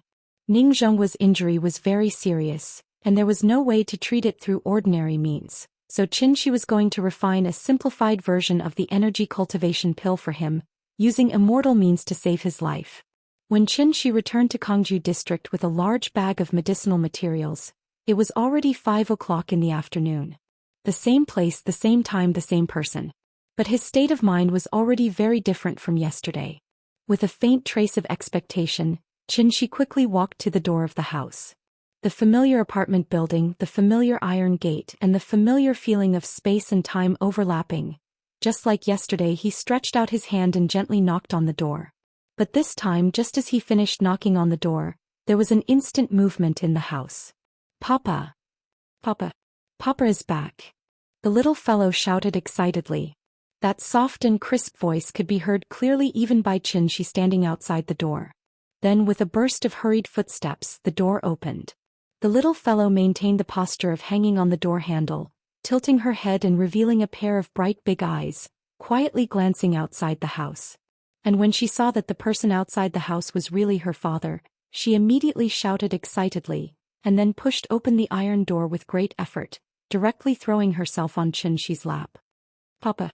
Xianxia quickly squatted down, hugged his daughter's small body with his left hand, and then slightly lowered his head, rubbed the little fellow's forehead with his head and asked happily, "Nian Nian, did you miss Papa?" "Yes." As if to express how much she missed her father, the little girl actually took the initiative to kiss Xianxia on his face, which immediately made Xianxia laugh out loud. "Let's go back to the house with Daddy." After that, Xianxia lowered his hand slightly and placed it on the little fellow's thigh. The little girl was also very cooperative. She directly sat on Xianxia's arm and then wrapped her arms around Xianxia's neck, allowing Xianxia to carry her into the house.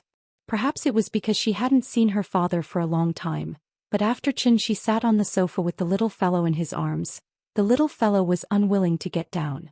Instead, she firmly hugged Xianxia's neck and asked her father to watch cartoons with her. Aunt Zhang had heard the commotion outside, but when she confirmed that it was Xianxia, she returned to the kitchen to prepare dinner. "How is it? Is the job search going well?" Auntie Zhang washed the vegetables while asking about Xianxia's situation through the kitchen door. "Not bad. I met an old classmate and he recommended me to work in a pharmaceutical company." On the way home, Xianxia had already thought of an excuse, so when Aunt Zhang asked, he opened his mouth and made up an excuse. After all, Everything that happened to him was too bizarre, so naturally, it was impossible for him to tell Aunt Zhang the truth. Pharmaceutical company? Good. When will you officially start work? In 3 days. Oh?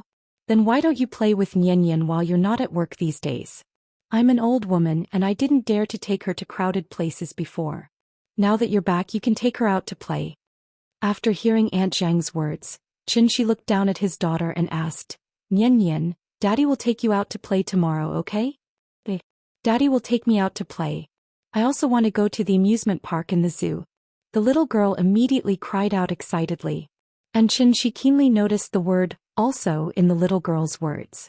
After thinking about it for a while, Xianxia understood.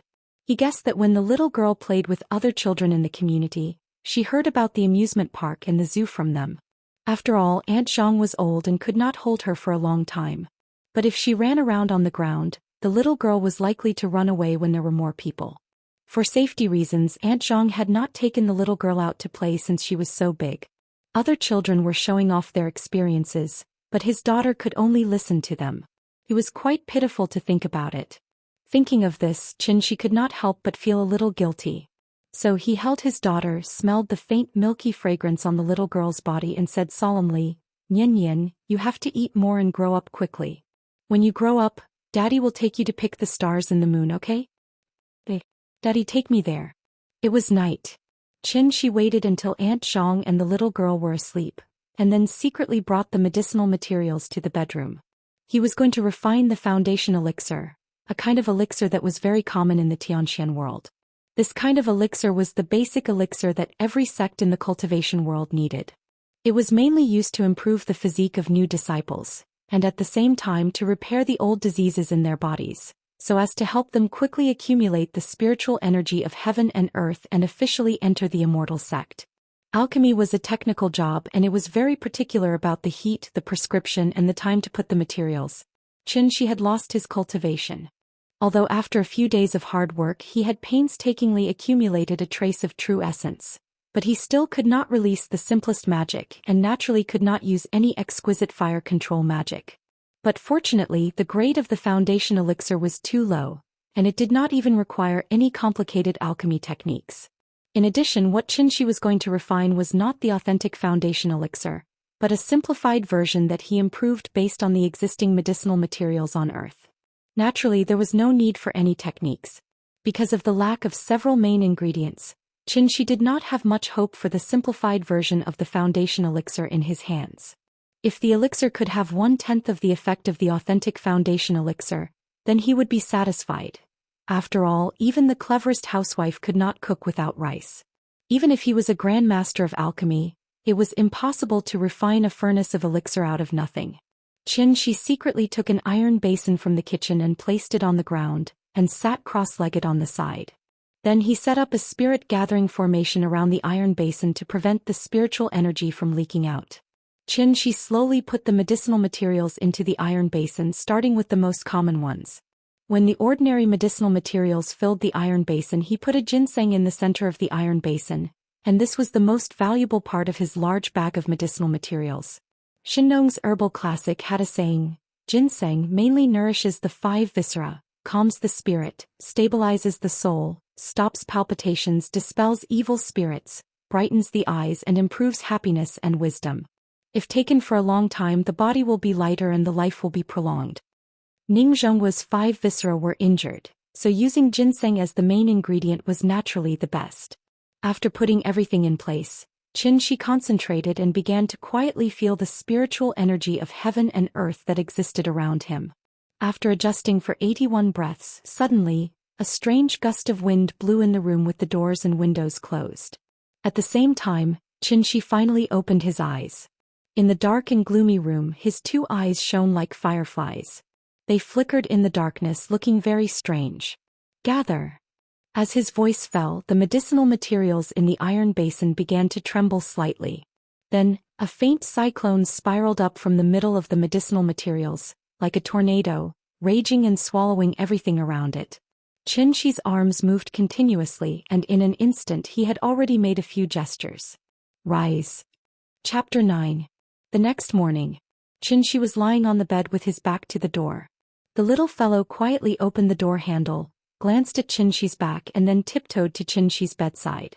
She took a feather pulled out from the feather duster, walked to Xianxi and put the feather to the tip of Xianxi's nose. But at this time Xianxi, who had been closing his eyes, suddenly opened his eyes. Wow! Xianxi was about to pounce on her. The little fellow was obviously startled by him, and her small body could not help but tremble. Then her mouth was crooked and her face was full of grievance and fear. Her eyes were red and she was about to cry. Seeing this, Xianxi immediately knew that something was wrong. He knew that this joke was a bit too much. Don't cry. There's something behind you.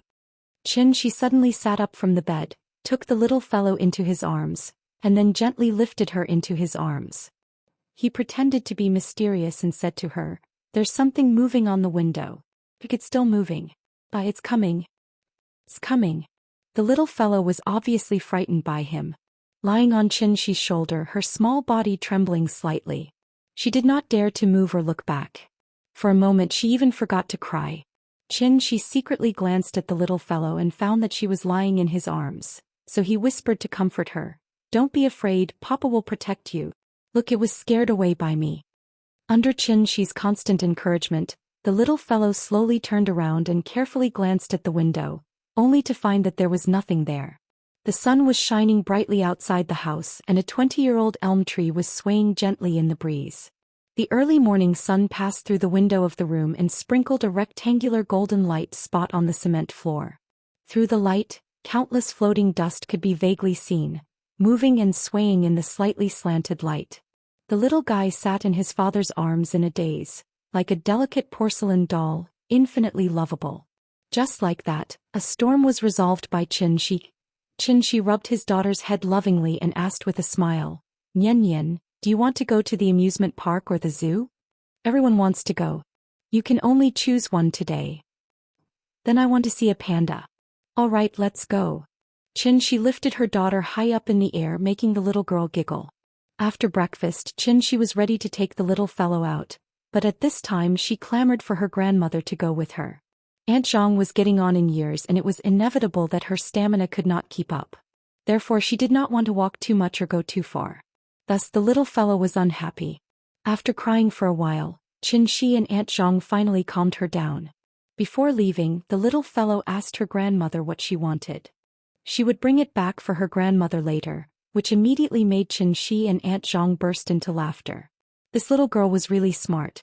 Xianxi had just said something to her yesterday, and today she was already nimbly applying what she'd learned. Outside the door, the little fellow did not want to walk by herself, so Xianxi carried her with one hand and walked out of the community. At this time, a big sister carrying a vegetable basket saw the father and daughter. "Nian Nian, where are you going?" The big sister was talking to Nian Nian while looking at Xianxi vigilantly. She carefully looked at Nian Nian's expression and movements, and then looked at Xianxi. Seeing that Nian Nian was very affectionate to Xianxi and did not look like a bad person, she was relieved. The zoo. The little fellow seemed to know the big sister, so she happily sat on Xianxi's arm, straightened up and said proudly, "Papa, take me to the zoo. I want to see the pandas." After hearing Nian Nian call her father, the big sister completely dispelled the doubts in her heart. She turned to look at Xianxi and said with a smile, "So you are Nian Nian's father? Are you taking your daughter to play?" "Oh yes." Xianxi nodded with a smile. Although he did not know the big sister in front of him, he could see that she cared about Nian Nian. "I haven't seen you before. Are you working in the field?" "Yes, I just got home a few days ago." "Well, then I won't bother you. If you have time, spend more time with your daughter. Nian Nian is very cute." The big sister waved her hand and said goodbye to Xianxi and Nian Nian. Xianxi also understood the meaning of her words, so he smiled and said thank you to her.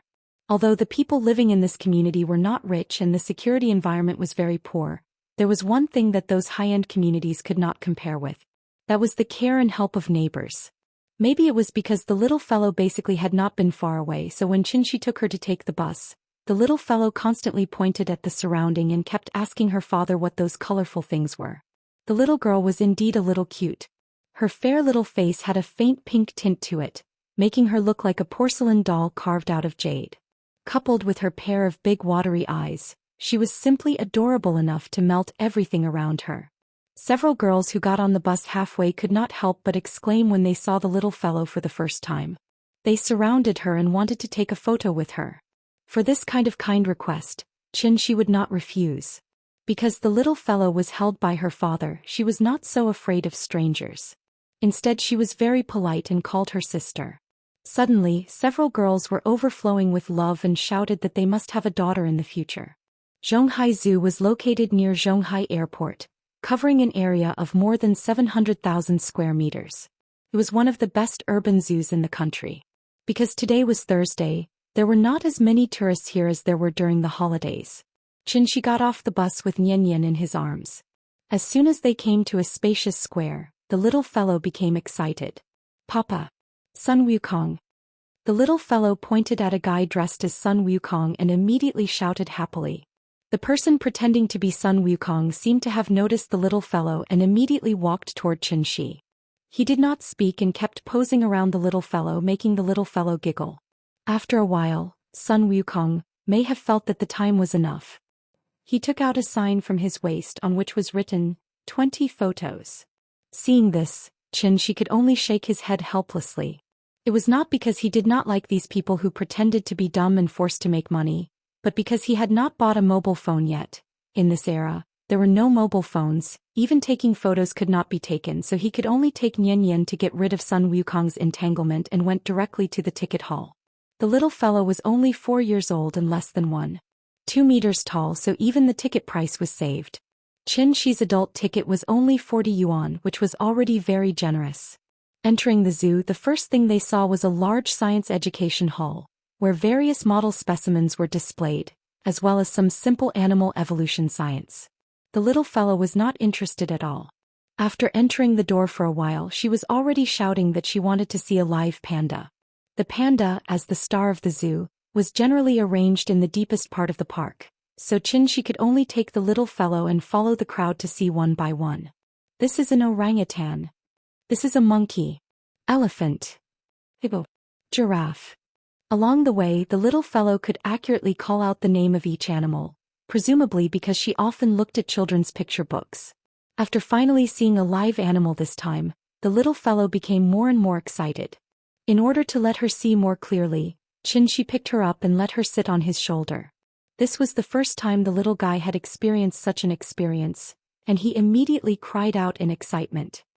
Ride the horse, ride. Ride. The little fellow opened her arms and kicked her small thin legs randomly. Seeing this, Xianxia also opened his arms, took her hand from bottom to top, and then took her to run on the ground quickly. Chapter 10. Happy time always passed so quickly. Xianxia took Nian to visit all the zoo. When they came to the exit, it was already 2:30 in the afternoon. Papa, I'm hungry. The little fellow touched her shriveled belly and said with a pout. At this time, Xianxia suddenly woke up. He could not eat or drink, but the little fellow could not. Sin. He was so happy playing with the little fellow that he did not notice that it was already past the meal time. Nian, what do you want to eat? Papa will take you there. I want to eat Kentucky Fried Chicken. The little fellow said happily. But after saying that, her voice immediately lowered and she whispered timidly, but Grandma doesn't allow me to eat it. She said that those things are bad for health. Oh? Is that so? After hearing his daughter's words, Xianxia understood that Aunt Zhang really raised her as a granddaughter, so she was determined not to let the little fellow eat any junk food. Papa can take you there once, but you can't go back and tell Grandma, okay? Okay. Hearing this, the little fellow immediately nodded like a chicken pecking rice. Obviously, she had been fascinated by these foreign fast food for a long time. Come on, eat this candy first, then Papa will take you there. Xianxia took out a black candy from his arms. The little fellow took it and smelled it. Suddenly, she smelled a refreshing fragrance, so she opened her mouth and swallowed it. But after swallowing it, she immediately frowned and shouted, Papa, bad. So bitter. Not candy. As she spoke, she wanted to spit out the candy. Seeing this, Xianxia immediately covered the little fellow's mouth and persuaded, Don't vomit, eat it, Papa will buy you Kentucky Fried Chicken. What a joke. More than 9,000 yuan of medicinal materials, plus Xianxia's overnight effort to refine these 3 foundation elixirs. If she vomited, more than 3,000 yuan would be wasted. While forcing his daughter to swallow the elixir, Xianxia reminded himself. When refining elixirs in the future. But remember to add cane sugar. Seeing the little fellow's bitter face and finally swallowing the elixir, Xianxia immediately carried her to the nearby store and bought her a bottle of Wangzai milk. The mist that was about to condense between the little fellow's eyebrows gradually dissipated. Go. Daddy will take you to eat KFC. You won't feel bitter after eating KFC. He took the little fellow to a shopping mall near the zoo and saw a long line in KFC from a distance. After waiting for more than 20 minutes, Xianxia finally bought a Doraemon set meal for the little guy. Seeing that the delicacies of his dreams were right in front of him, the little guy was drooling. Xianxia found a seat near the window, put down the plate and prepared to take the little fellow to wash her hands. But at this time she shook off Xianxia's hand, picked up a chicken wing and gnawed it. Looking at her intoxicated look, Xianxia could only helplessly interrupt her and whisper, "Nian Nian, be good. You have to wash your hands before eating or you will have worms in your stomach. Are you afraid? Go. Daddy will take you to wash your hands." Although it was impossible for the child to get sick with him, it was still necessary for the child to develop good habits from an early age. After several persuasions, the little fellow reluctantly put down the chicken wing in her hand and obediently followed her father to wash his hands. "Papa, you eat." After washing her hands and re-entering the battle, the little fellow naturally would not forget to accompany her father, so she picked up a chicken nugget and fed it to Xianxia. "Well, it's delicious. More." Xianxia smiled and swallowed the chicken nugget fed by the little fellow, then picked up a tissue and wiped the corners of her mouth. No matter where a beautiful woman was, she could easily become the focus of attention, and the little beauty was the same. Looking at the envious eyes of many people around, Xianxia suddenly felt a little proud. "This is my daughter." The father and daughter were quietly enjoying their familial happiness. At this moment, a figure suddenly appeared outside their glass wall. The person knocked on the glass. Xianxia looked up and saw that it was a young woman dressed beautifully. The woman wore a pair of sunglasses that covered half of her face, but from her delicate chin and high nose, it could be inferred that she should be a great beauty. The woman knocked on the glass. When Xianxia raised his head and looked at her, the woman quickly walked away. Xianxia was a little confused. At this time, the woman had bypassed the glass wall, entered the restaurant and walked directly in their direction. The woman excitedly went straight to the father and daughter, took off her glasses and said with surprise, "Xianxia? It's really you? Long time no see." Lin Xian. Looking at the woman with exquisite makeup in front of him, Xianxia's mind couldn't help but recall her appearance when she was still in university. At that time, although she wasn't as gorgeous and mature as she was now, she also loved to dress up. Coupled with her warm and lively personality, she became the goddess in the eyes of many boys. "This is your daughter? So cute." Lin Xian's personality didn't seem to have changed much. After greeting Xianxia, her attention was on the little girl. Xianxia smiled and nodded, then said to the little girl, "Nian Nian, call aunt." "Sister, call me sister." Lin Xian interrupted Xianxia with dissatisfaction. At this time the little girl also finished eating a chicken wing. She wiped her mouth with her little hand and said sweetly, "Sister." "Good, good." Lin Xian laughed and rubbed the little girl's head, then sat next to her and said, "Sister will sit next to you, okay? Baby, what's your name?" "Chen Yan." "Sister, you can call me Nian Nian." "Nian Nian is so good." Lin Xian played with the little girl and said casually, "I haven't seen you for 5 or 6 years, and your daughter is already so big. Time really flies. Yeah, it's been 5 or 6 years in the blink of an eye. Where's Ying? Why don't I see her?" Lin Xian looked at Xianxia, then looked at the little girl as if suddenly thinking of something and quickly asked. "That's a long story." Xianxia smiled bitterly and shook his head. "What? Did you fight? Based on your personalities, it shouldn't be possible." Lin Xian was in the same major as the two of them in university, and she was Ying's roommate, so she had always had a good relationship with the two of them. Hearing this, Xianxia shook his head helplessly. After careful consideration, he decided to make up a story similar to his actual experience to tell Lin Xian. In this story, he had to leave Wuxia for some reason, and it was only recently that he finally had the opportunity to return to China. Before he left, he didn't know that Ying was pregnant with his child, so when he came back he found that the little girl was already 4 years old, and Ying had already left. After Xianxia finished telling the story, Lin Xian couldn't hold it in anymore and suddenly exclaimed. Chapter 11. Lin Xian looked at Xianxia with some shock, as if she couldn't believe that the Xianxia in her impression could do such a thing. Suddenly she grabbed a handful of chicken bones that Nian Yan spat out from the table, and then threw them at Xianxia.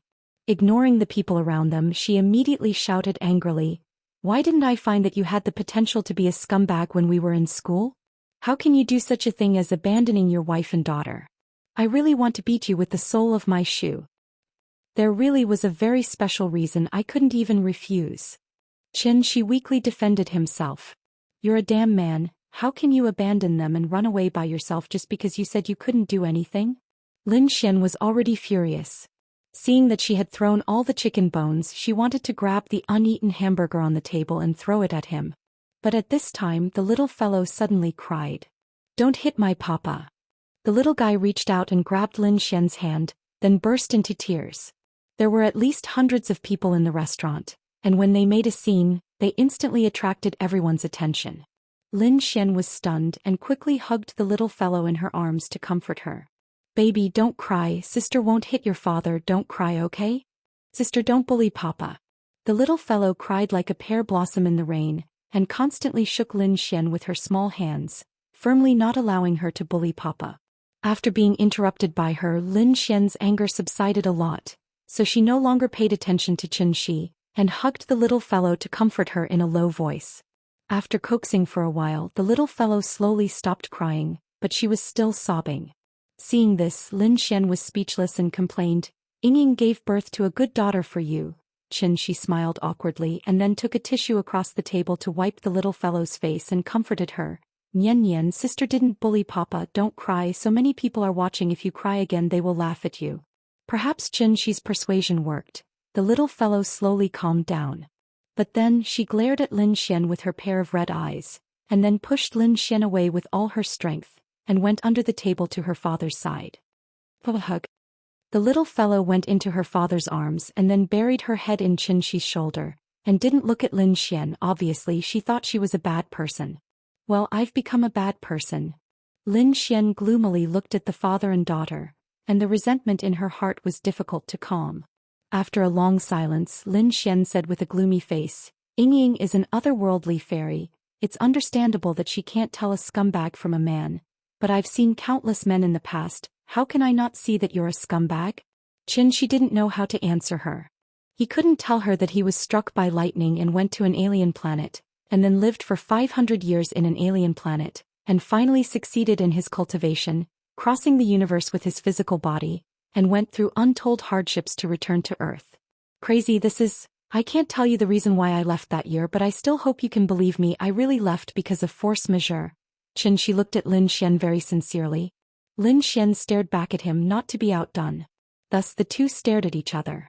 After an unknown amount of time, Lin Xian's pretty face suddenly turned red, and she unnaturally looked away and reluctantly said, "Okay, I'll believe you for now." Xianxia was about to thank her, but Lin Xian raised her head, looked at him and said, "How long has Yingying been gone?" 3 or 4 years. Xianxia thought for a moment and replied. Hearing this, Lin Xian couldn't help but hold her chin, and after thinking for a while she frowned and said, "A few years ago Yingying and I were in frequent contact, and when I was free I would call her to ask how she was doing. Then one day she suddenly changed her number and I couldn't contact her anymore." "Then when was the last time you contacted her?" 3 years ago at Christmas. But then again she didn't even tell me that you two had a child. That's too much." Lin Xian said bitterly. Thinking that Yingying had been gone for a long time, and that he didn't even know where she went, and there was no news of her, Xianxia's heart suddenly throbbed with pain. For Yingying that was 5 years. But for him wasn't it a whole 500 years? Meeting in a hurry, vexed that the kindness was too meager. In an instant the clouds and rain were cast aside, teaching me to think my skin is as thin as a knife. Hate, only hate that it violated the old covenant. Lovesickness turned into illness, and that was even more drizzling. The heartbroken person was at the end of the road. The mountains were far away and the water was far away and the people were far away. This feeling was dusk and evil. "Papa, you eat." At this time the little girl in Xianxia's arms seemed to have recovered a lot, so she picked up a chicken and handed it to Xianxia. "Okay." Xianxia squeezed out a smile and after reluctantly swallowing the chicken that his daughter fed him, he looked at Lin Xian and continued to ask, "Do you still keep in touch with other classmates?" "Just your dorm. I remember that you guys had a pretty good relationship at that time. Do you think that other people also contacted Ying?" "I'm not sure about that. After graduation, everyone was busy with their own things.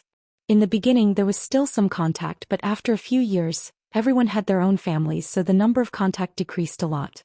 Lin Xian shook her head, obviously also immersed in those beautiful memories. Sigh. Xianxia exhaled deeply, not knowing what to say. Lin Xian saw that he seemed to be a little depressed and she couldn't help but feel a little sad. How on earth could he find that person in the vast sea of people? After thinking for a while, Lin Xian suddenly clapped her hands and said, "You can't just wander around the streets looking for someone with your child. How about this? I'll organize a party next week and call a few of my good friends together. At that time, we'll ask everyone to see if anyone has seen Ying." Speaking of this, Lin Xian paused and then continued, "Even if none of us have seen her, we can at least help you keep an eye out for news about Ying. How about that?" "Heh. Thank you in advance." After hearing this suggestion, Xianxia couldn't help but nod with some excitement, thinking that this idea was very good. What he was worried about now was that there was no clue at all. If someone could provide him with a clue, even if Ying was at the end of the earth, he would definitely be able to get her back. "Then that's it for today. Leave me your phone number. I'll contact you when the time comes." Hearing this, Xianxia couldn't help but feel embarrassed. She decided that after eating she must buy a broken phone and use it first. Earth is not the Tianxian world, this place really can't do without a phone. So he could only say that he accidentally lost his phone and ask Lin Xian to write him a number.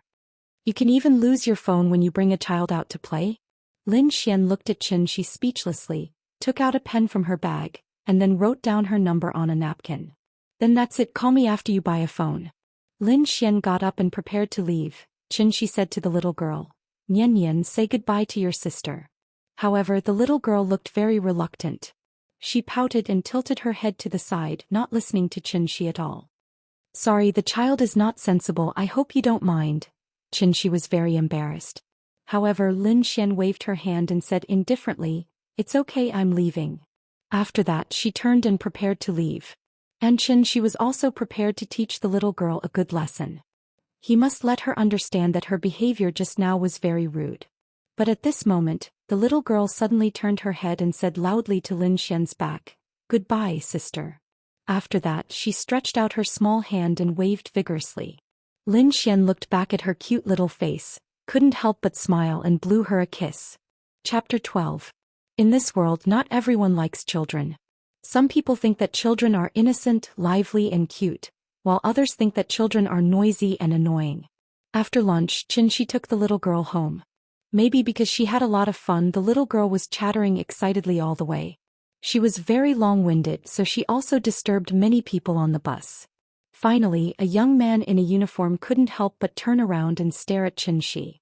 Seeing this, Xianxia could only smile at him apologetically, and then whispered to the little girl to be careful not to disturb others when talking. After being educated by her father in a low voice, the little girl playfully stuck out her tongue. Although she was still talking to her father in high spirits, the volume was much lower. After the bus arrived at the station, Xianxia took the little girl straight to the nearest mobile business center, spent 399 yuan to buy a Xiaomi mobile phone, and then spent 50 yuan to get a SIM card. This cost him more than half of his net worth, which made Xianxia feel a little painful. After careful calculation including the KFC meal just now, he only had about 200 yuan left, which was not even enough to buy a ticket to the amusement park. After thinking about it, Xianxia decided not to take the little girl out to play tomorrow. The most important thing was to fill up his wallet. So Xianxia turned on his mobile phone and started to operate it. When he left, the Android system had just become popular, and Nokia was still struggling to survive by relying on its own Symbian system. 5 years later, Nokia had withdrawn from the mobile phone market, and the mobile phone that cost 2,000 to 3,000 yuan was not even comparable to the mobile phone that cost less than 500 yuan now. Thinking about it, it was a little amazing. Xianxia first sent a text message to Lin Xian, telling her his number, and then took out Ning Zhonghua's business card and called the number on it. The phone was quickly connected and Ning Zhonghua's polite voice sounded from the other end of the phone.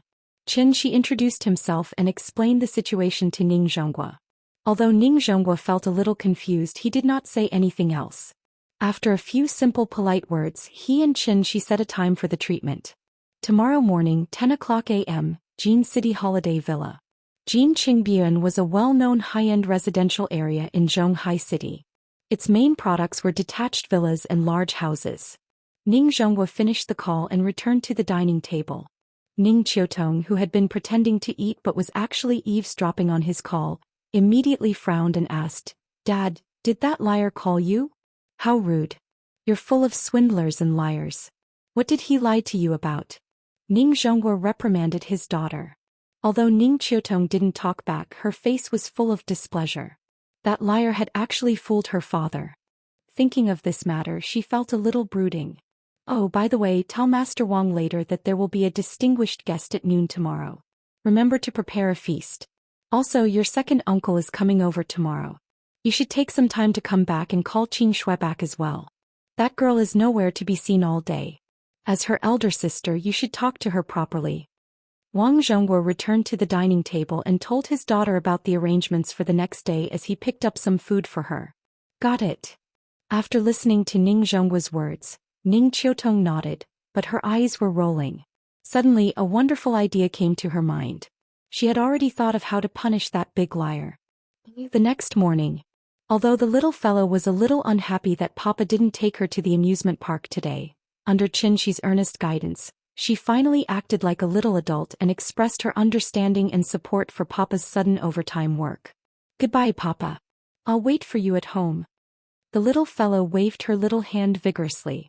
Her silly little appearance immediately amused Qianxi. Now, as long as he could see the little fellow every day, he already felt very happy.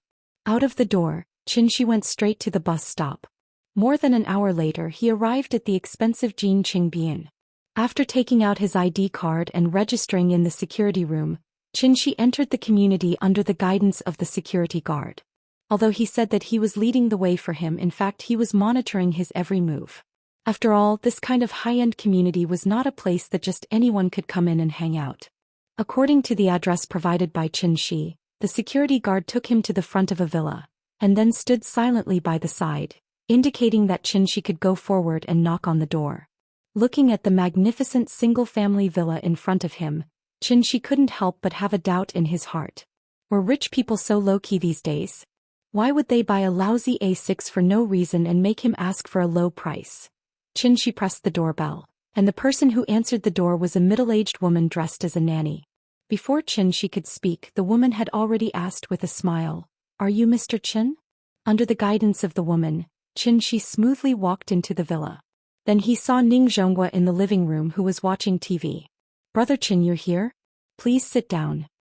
Ning Zhonghua didn't get up. He sat on the sofa and casually pointed to the seat next to him, indicating that Qianxi could sit anywhere he wanted. Although his words were very polite, Qianxi was not a 3-year-old child.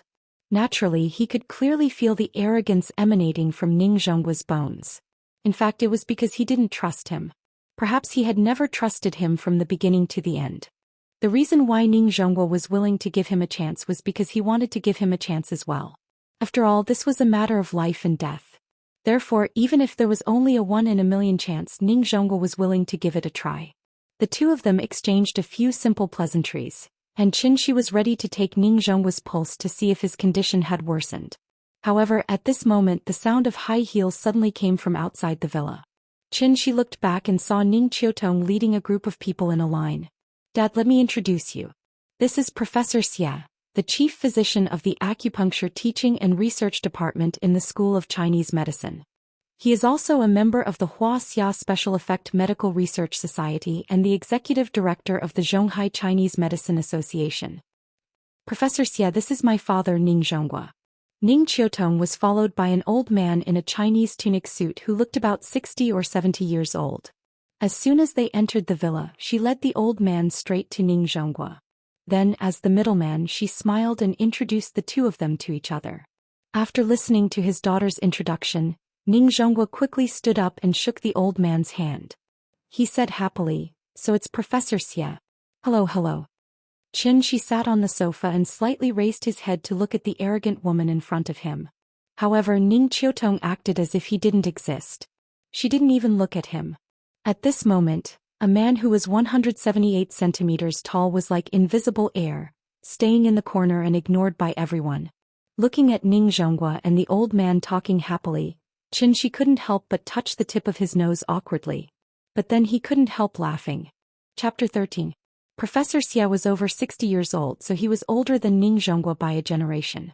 Ning Zhonghua did not dare to be arrogant in front of him, so he quickly got up and shook Professor Xia's hand.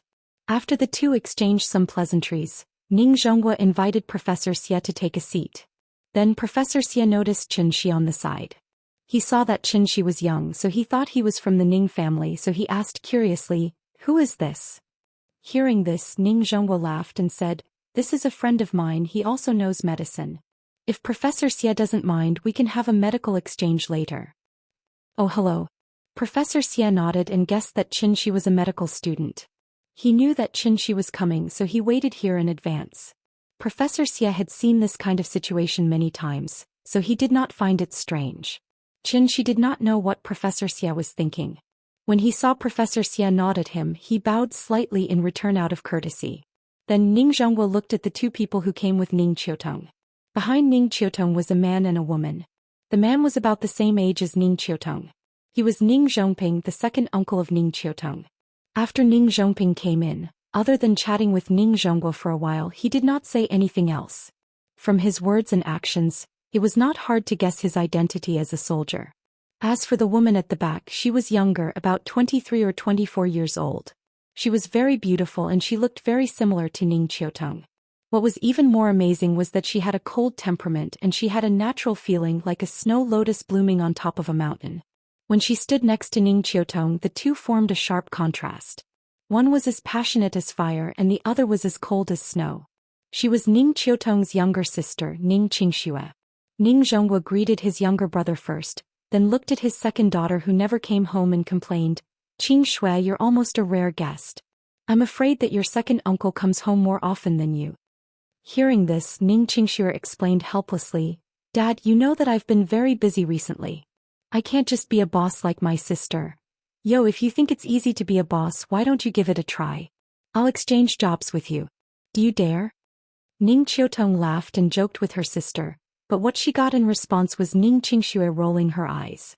Xianxia was originally sitting in the middle of the sofa, but as everyone took their seats one by one, he consciously sat on the other end of the sofa, keeping a certain distance from the others. This also made him look out of place with the others. Ning Qiutong had not looked at Xianxia since she entered the room, but she had been secretly observing Xianxia. She was waiting for this swindler to retreat. But she waited for a while, and even after Ning Zhonghua and Professor Xia had chatted for a while, Xianxia still had no intention of getting up and leaving. Thus Ning Qiutong was angry. Since this swindler was so daring, then don't blame her for not being polite. Thinking of this, Ning Qiutong leaned down and whispered a few words in Professor Xia's ear. After Professor Xia heard this, even with his high self-control, he could not help but change his expression at this moment. He then looked at Ning Qiutong and asked seriously, "Really?" Seeing Ning Qiutong nod with certainty, Professor Xia then turned his head and carefully looked at Xianxia. He still could not believe what Ning Qiutong just said. Could it be that medical swindlers were so rampant now? For a big family like the Ning family, 100,000 yuan was just a drizzle to them. But if it were an ordinary person, wouldn't the life-saving money that they worked so hard to save be cheated away so easily? If they dared to cheat ordinary people of their life-saving money, what else would this group of crazy medical swindlers not dare to do? Killing people was just a tip of the head, but this kind of vile behavior was even worse than killing people with their own hands. No, I have to expose them. Thinking of this, Professor Xia's face could not help but darken. He turned to look at Ning Zhonghua and asked seriously, "I heard from Qiutong that Mr. Ning has been feeling a little unwell recently?" "It's an old illness. It's an illness that I left behind when I was young. I've always felt a little uncomfortable, but recently it's become a little more serious. Maybe it's because I'm old and my body can't take it anymore. Is it convenient for me to take your pulse?" "Sorry to trouble you," Ning Zhonghua nodded and said politely. Xianxi's judgment was not wrong. Ning Zhonghua would not live past 50 years old because he had suffered a very serious internal injury 5 years ago. After the injury, Ning Zhonghua had gone to many hospitals for checkups. He had seen both Chinese and Western medicine and had taken countless chest CT scans. However, none of the hospitals could cure his internal injury. What was even more outrageous was that many hospitals could not even check if he was injured or not. This made Ning Zhonghua gradually feel disheartened, and he knew that he did not have long to live. Internal injuries were not diseases. Diseases could be cured, but injuries could only be nursed. As his physical condition deteriorated day by day, Ning Zhonghua could not even walk at the most serious time. Later on, Ning Zhonghua was introduced to a legendary reclusive expert, and from that expert he asked for a magical medicine that was said to be able to defy the heavens and change one's fate. Ning Zhonghua did not believe in such mysterious legends at first, and only thought that the other party was a swindler. However, after taking the medicine, Ning Zhonghua suddenly realized that the medicine was really effective. Ning Zhonghua was ecstatic, thinking that he was finally saved. However, at this time, the reclusive expert regretfully told him that there was no medicine in this world that could save the dead. As for him, he was already half a dead man. Although the magical medicine could allow him to stand up and move like a normal person again, it could not cure his internal injury. In despair, Ning Zhonghua returned to Zhonghai and began to arrange his funeral. Ning Qiutong also took over his position at that time. He did not know how long he could live. Because he did not want his daughter to worry about him for no reason, Ning Zhonghua had not told her the truth. The reason he chose to believe Xianxia that day was mainly because Xianxia was right. He would not live past 50 years old. After all, without that magical medicine he would have died at the age of 49 with regret. How could he have persisted to this day? At the same time, Ning Zhonghua did not believe Xianxia. The reason was very simple. Because the reclusive expert had said that his injury could not be cured by anyone in this world. In addition, Xianxia was just a young man who had no credibility, so Ning Zhonghua's rationality told him not to trust a villain. But in the end his life was his own. Even if there was only a 1 in a million chance, who would not want to live? Today when he saw Ning Qiutong and Professor Xia visit him, Ning Zhonghua was only slightly surprised. However, he quickly calmed down. Even though Professor Xia was a well-known medical professor in China, in his mind he was still not as good as the reclusive expert who gave him the magical medicine. His daughter kindly invited the old professor to treat him. Naturally, he could not refuse his daughter and Professor Xia. However, this made the young man a little embarrassed. Thinking of this, Ning Zhonghua could not help but look at Xianxia. What he did not expect was that the young man who was targeted by his daughter could still be calm in this situation. He sat steadily on the sofa as if everything around him had nothing to do with him. In terms of self-control, it was enough to make Ning Zhonghua look at him in a higher light. The hall was a little quiet. Everyone quietly waited for Professor Xia's diagnosis results. However, everyone waited for a while before Professor Xia finally withdrew his hand. He then frowned and said to himself, "If the pulse is strong, the liver disease. Frivolous, the heart disease. Sharp sprinting, the lung disease. Chain beads, the kidney disease. Heavy and slow, the spleen disease." Chapter 14. Professor Xia pondered for a while but did not immediately come to a conclusion. Looking at his expression, it seemed that he was still thinking about how to determine Ning Zhonghua's condition. His every move naturally affected the hearts of the people present. Ning Qiutong stood behind Professor Xia and suddenly felt a little nervous. She had always believed that there was nothing wrong with her father's health, but when she saw Professor Xia's actions, she could not help but have some doubts.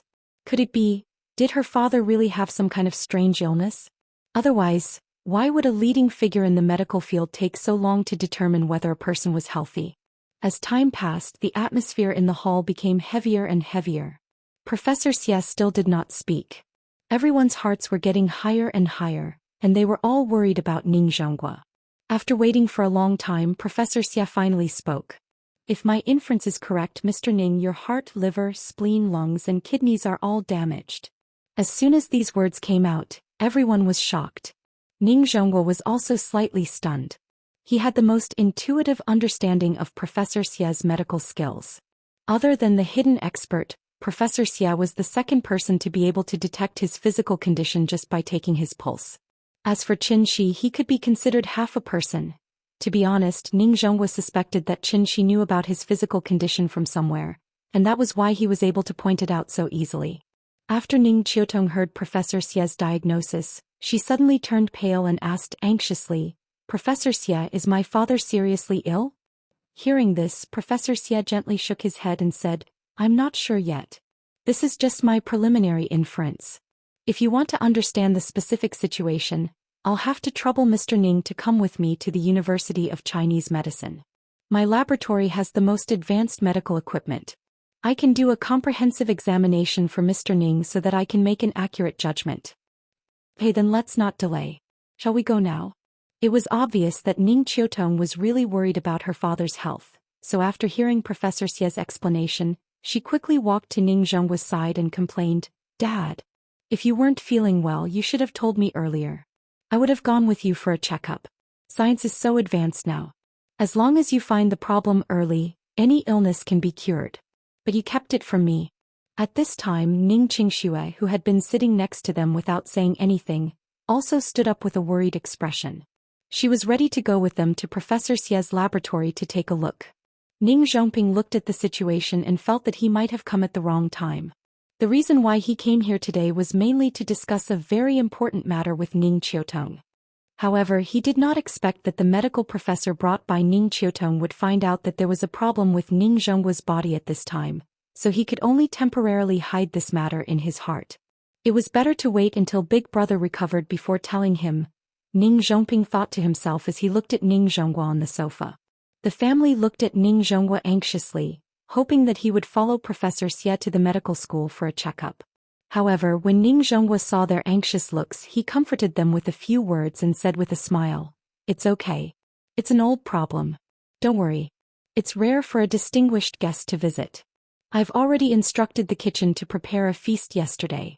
It won't be too late to go after lunch." "Dad, it's not even lunchtime yet. What's there to eat?" Ning Qiutong was an impatient person.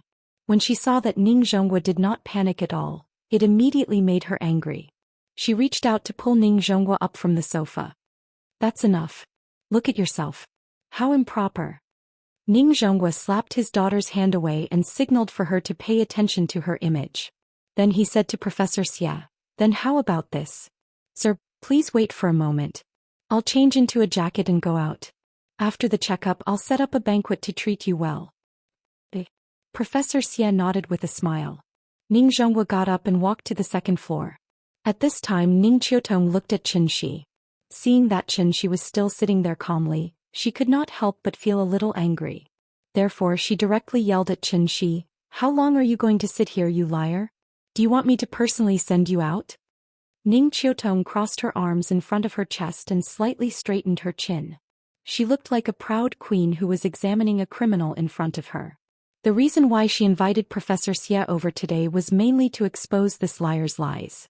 However, she never expected that after Professor Xia's checkup, she would find out that Ning Zhonghua was really sick. It was all because of this jinx. However, it was all thanks to this liar. Otherwise, she would not have found out about her father's illness. Once a person was old and sick, it could not be delayed for too long. She would just take it that he was lucky. Therefore, after much consideration, Ning Qiutong decided not to pursue the matter. However, at this time Xianxia suddenly chuckled. He seemed to be disdainful of her words. Seeing this, Ning Qiutong could not help but be furious. She shouted, "Why aren't you getting out of here? Do you really think that I can't do anything to a liar like you? Believe it or not, I can send you to prison with one phone call and let you out after 8 to 10 years. The smile on Xianxia's face disappeared.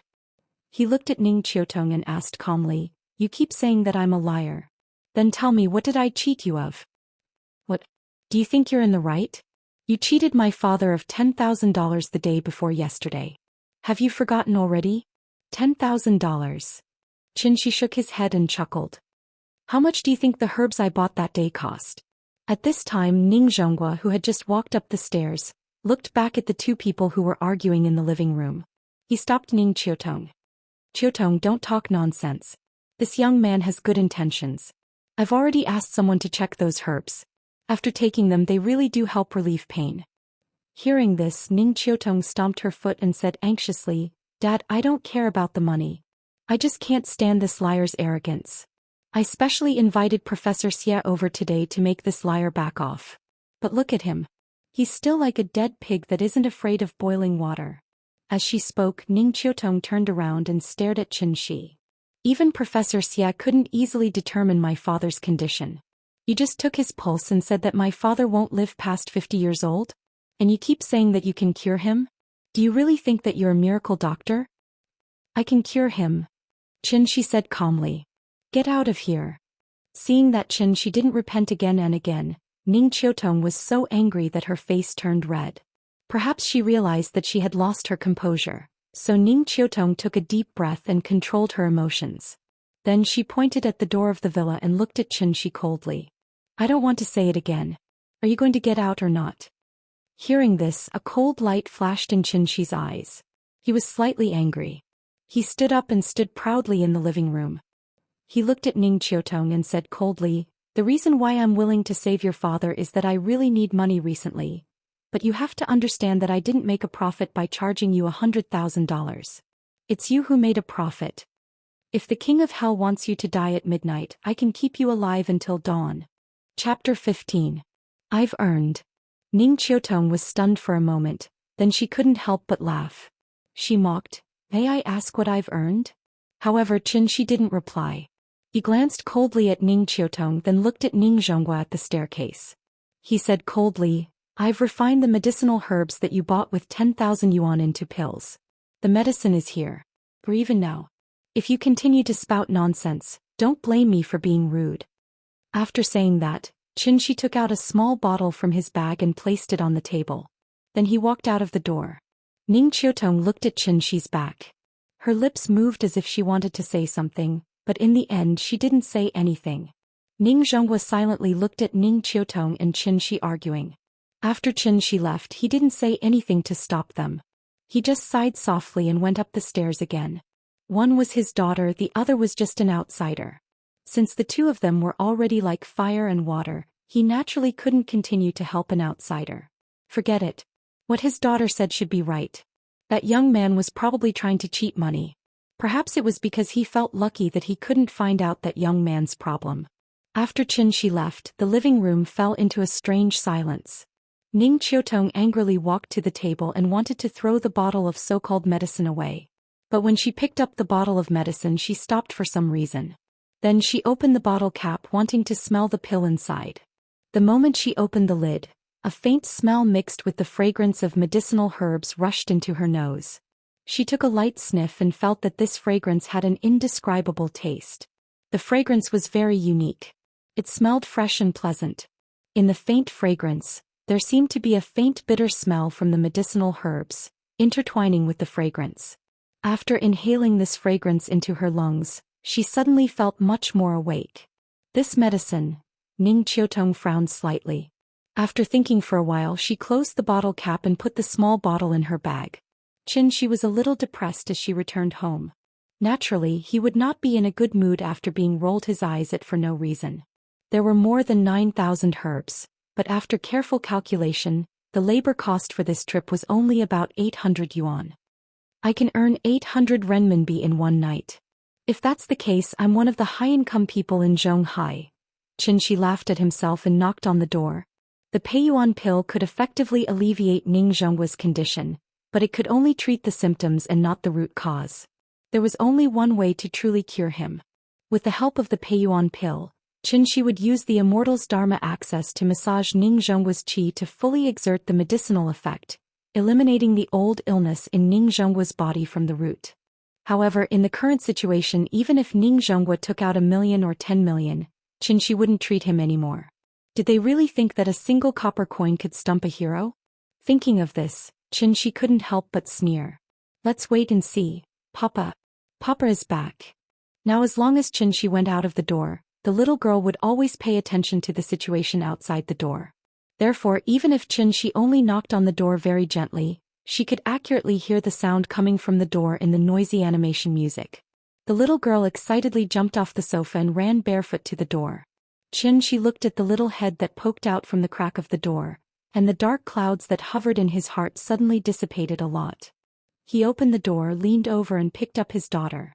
Then he scratched the tip of her little nose and asked with a smile, "Nian Nian, do you miss Papa?" "Yes." The little girl smiled sweetly. Good girl, Papa's going home, let's go. Carrying his daughter to the sofa, Xianxia played with the little girl for a while, then came to the kitchen and handed the last Peiyuan pill to Aunt Zhang. Aunt Zhang, this is the latest Chinese medicine pill developed by our company, made entirely of Chinese medicine without any chemicals. It is said that it can effectively prevent diseases, enhance the human body's immunity and help the elderly. I specially brought one back for you, take it quickly. Is it really so good? Aunt Zhang took the small bottle with a smile, opened the bottle cap and smelled it, then asked with a smile, I have never seen this kind of Chinese medicine supplement before. Do you want to eat it directly or drink it with water? Take it orally, take it quickly. I have also eaten this thing. The feeling is similar to dry chewing powder and it is not too bitter. Xianxia said, pretending to be very casual.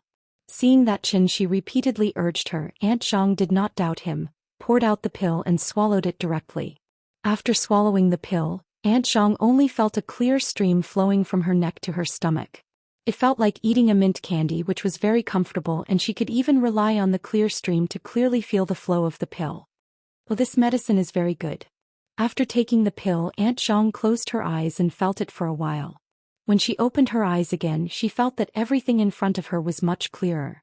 Aunt Zhang blinked hard and felt that the scene in her vision was much clearer.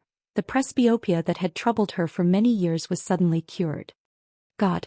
This is a god of medicine. Xiaochen, where did you get this medicine? It must be very expensive, right? Come, I will give you the money. Aunt Zhang pulled Xianxia into her bedroom, ready to pay Xianxia for the medicine. Seeing this, Xianxia hurriedly waved his hand and explained, Aunt Zhang, this medicine is free. It is a free benefit that our company gives to our employees. This medicine is not on the market yet, so you can't buy it outside.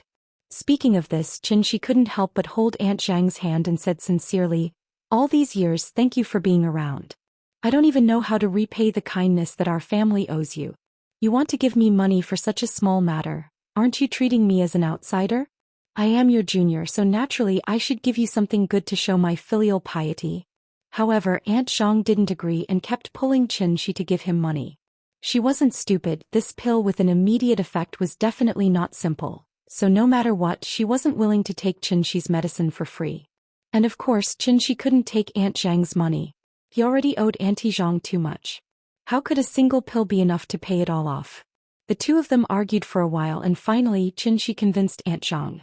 Aunt Zhang didn't mention the money anymore, so she kept praising Xianxia for being sensible and finally taking responsibility like a man. Hearing this, Xianxia gave Auntie Zhang a hand and started chatting with her with a smile. Traditional Chinese Medicine University. Professor Xia looked at the brand new examination report in his hand and couldn't help but frown. Professor Xia, how is it? Is my father okay? Ning Qiutong stood next to him and asked worriedly. Hearing this, Professor Xia let out a deep sigh and said, I guess was right. Mr. Ning's 5 internal organs are all damaged. Ning Qiutong was shocked and her face couldn't help but turn pale. Professor Xia looked at her expression and couldn't help but shake his head. However, Ning Qiutong took a deep breath and continued to ask, what else? Seeing this, Professor Xia could only shake his head slightly and fulfill his responsibility as a doctor. He explained in detail, Mr. Ning's heart, liver, spleen, lungs and kidneys are all bleeding. Among them, the lung injury is the most serious. Part of the left lung has necrosis and must be removed in time. In addition, because of the damage to the 5 internal organs, the black water produced by the wound rotting has accumulated to a certain extent. We must find a way to clean it up, reduce the inflammation and carry out systematic treatment. Chapter 16. After listening to Professor Xia's explanation, Ning Qiutong froze on the spot.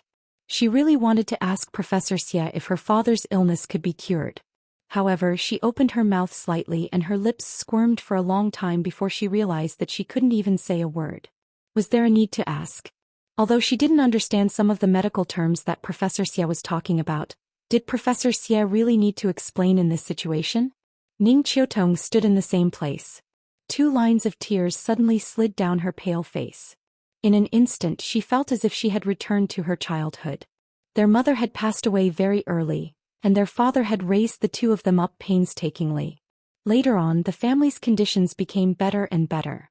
However, her father was often not home because of work. The 2 of them were left alone in the cold and empty house. Therefore, after they grew up, Ning Qiutong had to go home every night no matter how busy she was at work. This was because she didn't want her father to experience that feeling of loneliness. Because of her family, Ning Qiutong became a strong woman when she grew up. This also gradually made her understand the importance of family. Her father was very dignified and always meant what he said. However, sometimes he would follow her little temper and let her do whatever she wanted. Gradually, Ning Qiutong also grew up. Although she hadn't married yet and became a glorious mother, she also began to truly understand how her father treated her and her sister. It was the most difficult fetters that originated from the depths of their blood. Suddenly, Ning Qiutong seemed to have thought of something. She took a deep breath and tried to calm herself down. She gently wiped away the tears on her face with her hand. She adjusted her expression and looked at Professor Xia seriously as she asked, "Professor Xia, when can we start the treatment?" "Of course, the sooner the better. I'll call the hospital right away and ask them to arrange an intensive care unit." Professor Xia thought for a moment before he continued. "However, I suggest that Ms. Ning go and talk to Mr. Ning about it first. Because his current situation isn't something that can be achieved in a day or two. I suspect that Mr. Ning might have known about his illness a long time ago. He was just afraid that you would be worried, so he didn't tell you." "I understand. Thank you, Professor Xia." Ning Qiutong nodded silently, then turned to look outside the door. She guessed that her father was still there comforting Qing Shui not to worry. Suddenly, he flipped the ink on the table and smeared the poetry book like an old crow. His father was pitiful and his mother was reluctant to slap him, but his foolish smile made people sigh. Geese, geese, geese singing to the sky. White feathers float on the green water, red palms pluck the clear waves. She sat on the sofa with the little fellow in his arms and taught her to recite Tang poems word by word. Yin was already 4 years old. Naturally, it was time for her to start learning how to read. He was also very smart. It only took her less than a morning to completely recite the Song of the Goose. When the little fellow once again completely recited the entire poem, she excitedly rushed into Xi's arms and asked with a laugh, "Papa, am I awesome? Amazing, Yin is so smart." She kissed his daughter and then said with a smile, "Come on, Papa will teach you a poem. Recite it with me. 2 orioles singing in the green willows. 2 orioles singing in the green willows." The little fellow opened her small mouth, clapped her small hands, and recited it word by word with Shi. A group of egrets flying to the blue sky. The window contains the autumn snow of the West Ridge. The door moors the ship of the East Wu Kingdom. Shi patiently taught his daughter to recite the poem. At this time a strange ringtone suddenly rang. Shi was stunned for a moment. He thought it was Aunt Zhang's phone ringing. When he was about to ask Aunt Zhang to answer the phone, he suddenly realized that it was his cell phone that was ringing.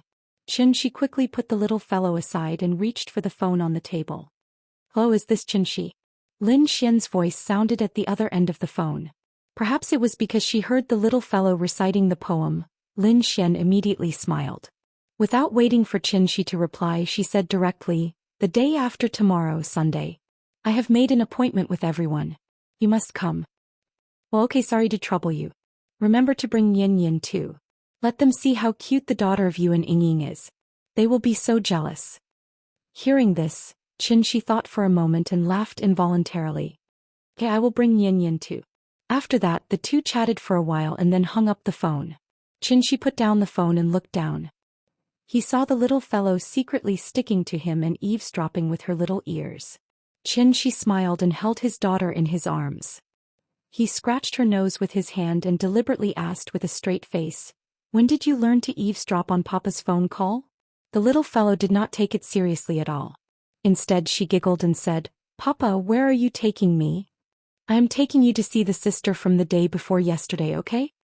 Hearing this, the little fellow immediately pouted and said with dissatisfaction, "No, sister wants to hit Papa. She's a bad person. Sister is joking with Papa. In fact, she is a good person.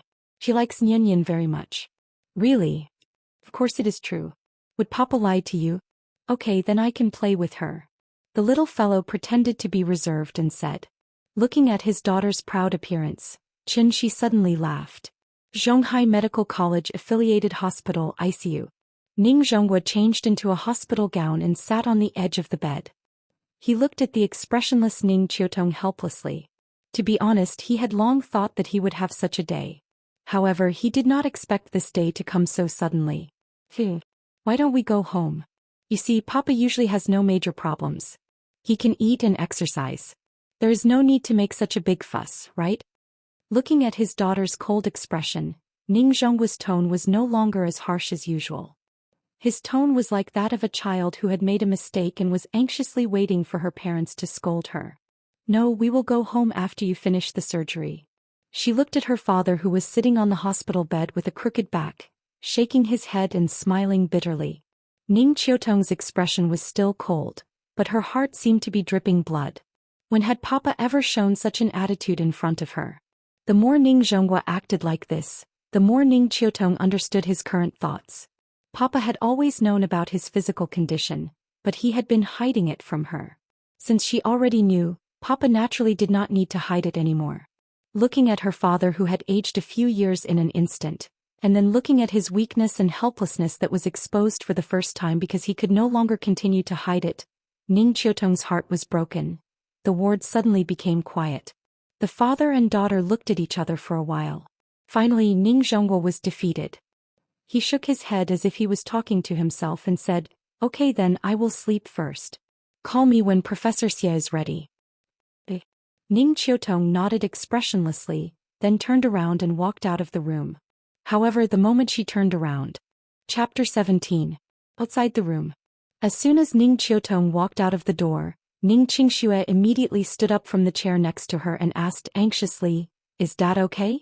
As she spoke, she wanted to go in and check, but Ning Qiutong suddenly reached out and stopped her.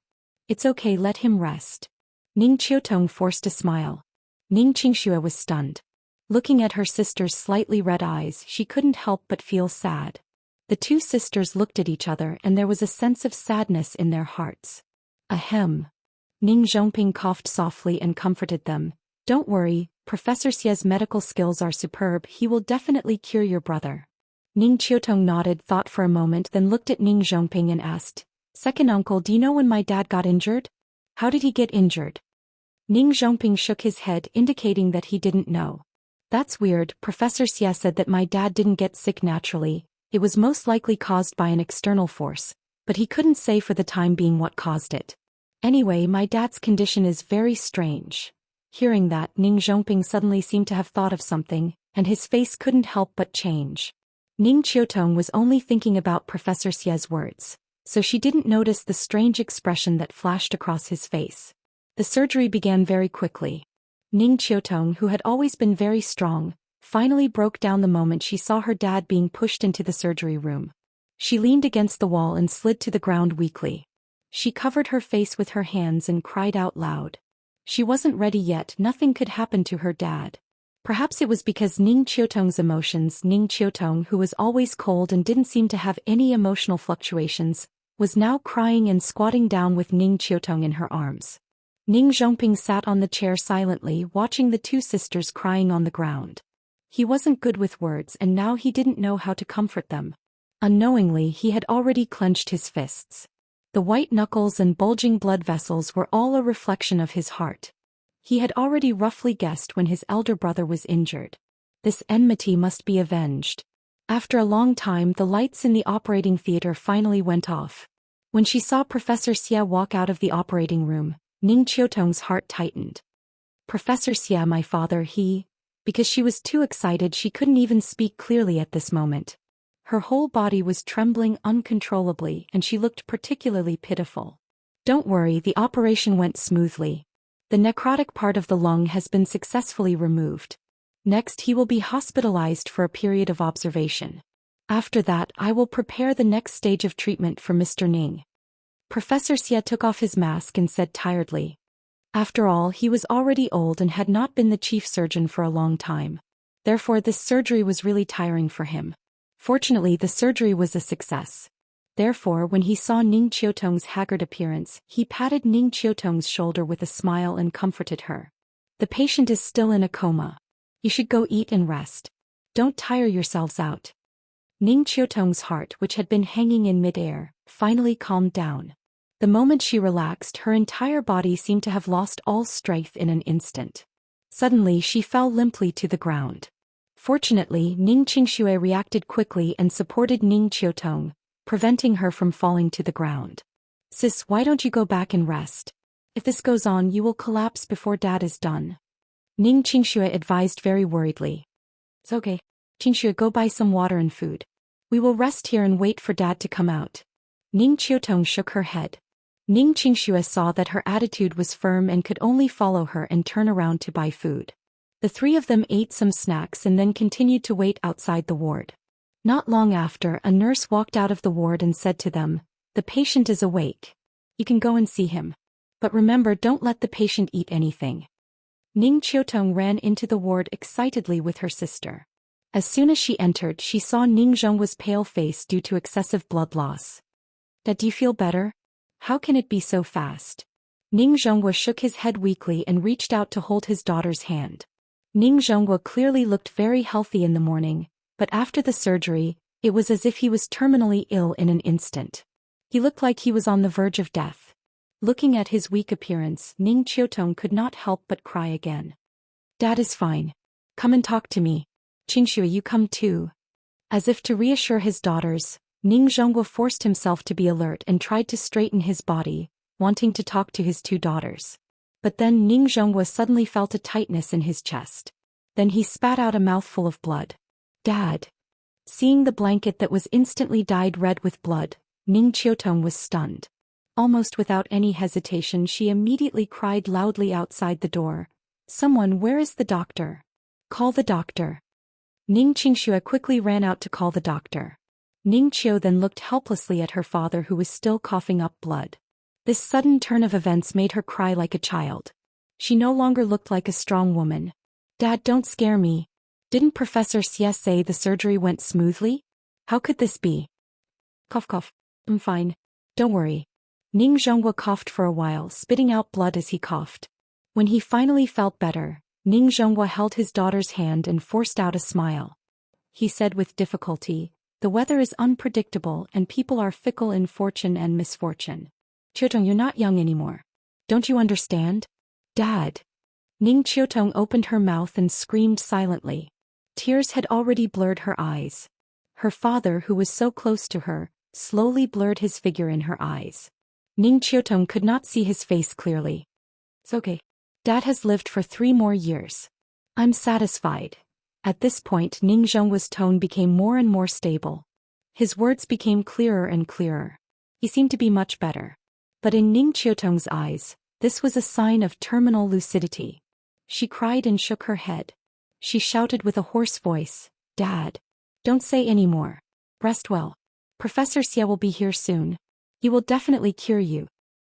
"It's no use. Professor Xie is not a god. I know my illness very well." Ning Zhonghua shook his head lightly. He reached out to wipe the tears on his daughter's face, but he realized that there was no end to it.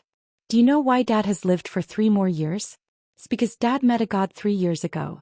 Ning Qiutong looked at her father blankly and listened to him ramble on. For a moment, other than crying, she did not know what she should do. "The old god gave me a pill called the life-continuing pill. It's amazing. After I ate it, Dad's illness was cured. That's why I can stay with you for 3 more years. I've lived for 3 more years for no reason. I'm content. Qiutong, you have to learn to be content too. Do you understand?" Ning Qiutong did not speak. Ning Zhonghua wiped her tears again and continued, "In the future, when Dad is no longer around, you have to take good care of your sister. I know you're proud and look down on ordinary men, so I've never urged you to get married. But you're not young anymore. I won't be able to hold a grandson in my lifetime. You have to let me see you when you're buried in the ground, right? Be careful that Dad doesn't bother you in your dreams every day." At a time like this, Ning Zhonghua was still in the mood to joke. He even chuckled to himself. Ning Qiutong stared at her father blankly. Suddenly, she stood up from the chair as if she had been electrocuted. Then she picked up her satchel and poured out everything in it. Then she fell to the ground like a madwoman and threw out her things one by one. At this moment, Ning Qiutong looked like she was possessed. She kept muttering, "Pill, pill." Finally, she found it. Chapter 18. Ning Qiutong trembled as she picked up the small bottle. It was a very ordinary plastic bottle, just like the plastic bottle used to store medicine in a typical household. "Pills. Ning Qiutong's hands trembled a little, but she couldn't control herself. She opened the bottle cap, looked at the pills inside and smelled the fragrance coming from the pills. Suddenly, the scenes after her contact with Xianxia quickly flashed through her mind. She couldn't help but mutter to herself, "Liar, Qiutong? What's wrong?" Ning Zhongguo looked at his daughter's sudden abnormal behavior and was immediately frightened. He quickly turned his body, wanting to see what his daughter was doing on the ground. However, this movement immediately affected his wound, and he suddenly spat out a mouthful of blood. Ning Qiutong was alarmed by her father's actions. She quickly stood up and poured out the pill. "Dad, the medicine is here. Take it quickly." Ning Zhongguo looked at his daughter's dazed appearance and felt an inexplicable sadness in his heart. If he really didn't live past today, how big of a blow would it be to his daughter? Looking at her current behavior, how was it any different from going crazy? Thinking of this, Ning Zhongguo couldn't help but smile bitterly. Then, under his daughter's expectant gaze, he swallowed the pill. As long as it could make his daughter feel at ease, so what if it was arsenic? However, what Ning Zhongguo didn't expect was that after he swallowed the pill was like a mint candy. It turned into a clear stream in his body and flowed to every part of his body. Silently feeling the familiar taste, Ning Zhongguo instantly became a little excited. He was very familiar with this feeling. 3 years ago, when he just swallowed the life-prolonging pill, he also had this feeling. "Qiutong, where did this medicine come from?" Ning Zhongguo grabbed Ning Qiutong's hand and asked excitedly and nervously. "It's effective?" "Yes, it's the same feeling as when I took the life-prolonging pill 3 years ago." Ning Qiutong looked at her father with a face full of surprise. After seeing Ning Zhongguo nod affirmatively, she immediately said excitedly, "The medicine that the liar left behind is actually real." After saying that, she was stunned. By that liar who kept saying that he could save her father had already been chased away by her. Thinking of this, Ning Qiutong couldn't help but feel anxious and angry. He hated herself. Why couldn't she trust that person a little? Even if it was just a little, father wouldn't have to suffer like this now. No. He had to find him and apologize to him face to face. Thinking of this, Ning Qiutong immediately looked at Ning Zhongguo and said, "Dad, I'll go and invite him back. Wait for me here." After that, she picked up Ning Zhongguo's phone and prepared to leave. At this time, Professor Xia also hurriedly pushed open the door and walked in with a group of people. "What's the situation now? What happened to Mr. Ning?" From the moment Ning Zhongguo fell ill to the moment Ning Qiutong gave him the pill, the entire process took less than 5 minutes. Therefore, when Professor Xia received the news and rushed over, Ning Qiutong had just picked up her phone and was about to leave. "Xianxia, come and tell Professor Xia about the situation. I have something to deal with immediately." After that, she didn't care about Ning Xianxia's stunned expression and ran out of the ward. She quickly looked through Ning Zhongguo's phone. Finally, she found the number that she had called before. After nervously taking a deep breath, Ning Qiutong gathered her courage and dialed the number. Beep, beep, beep. The call went through, but the other party didn't pick up.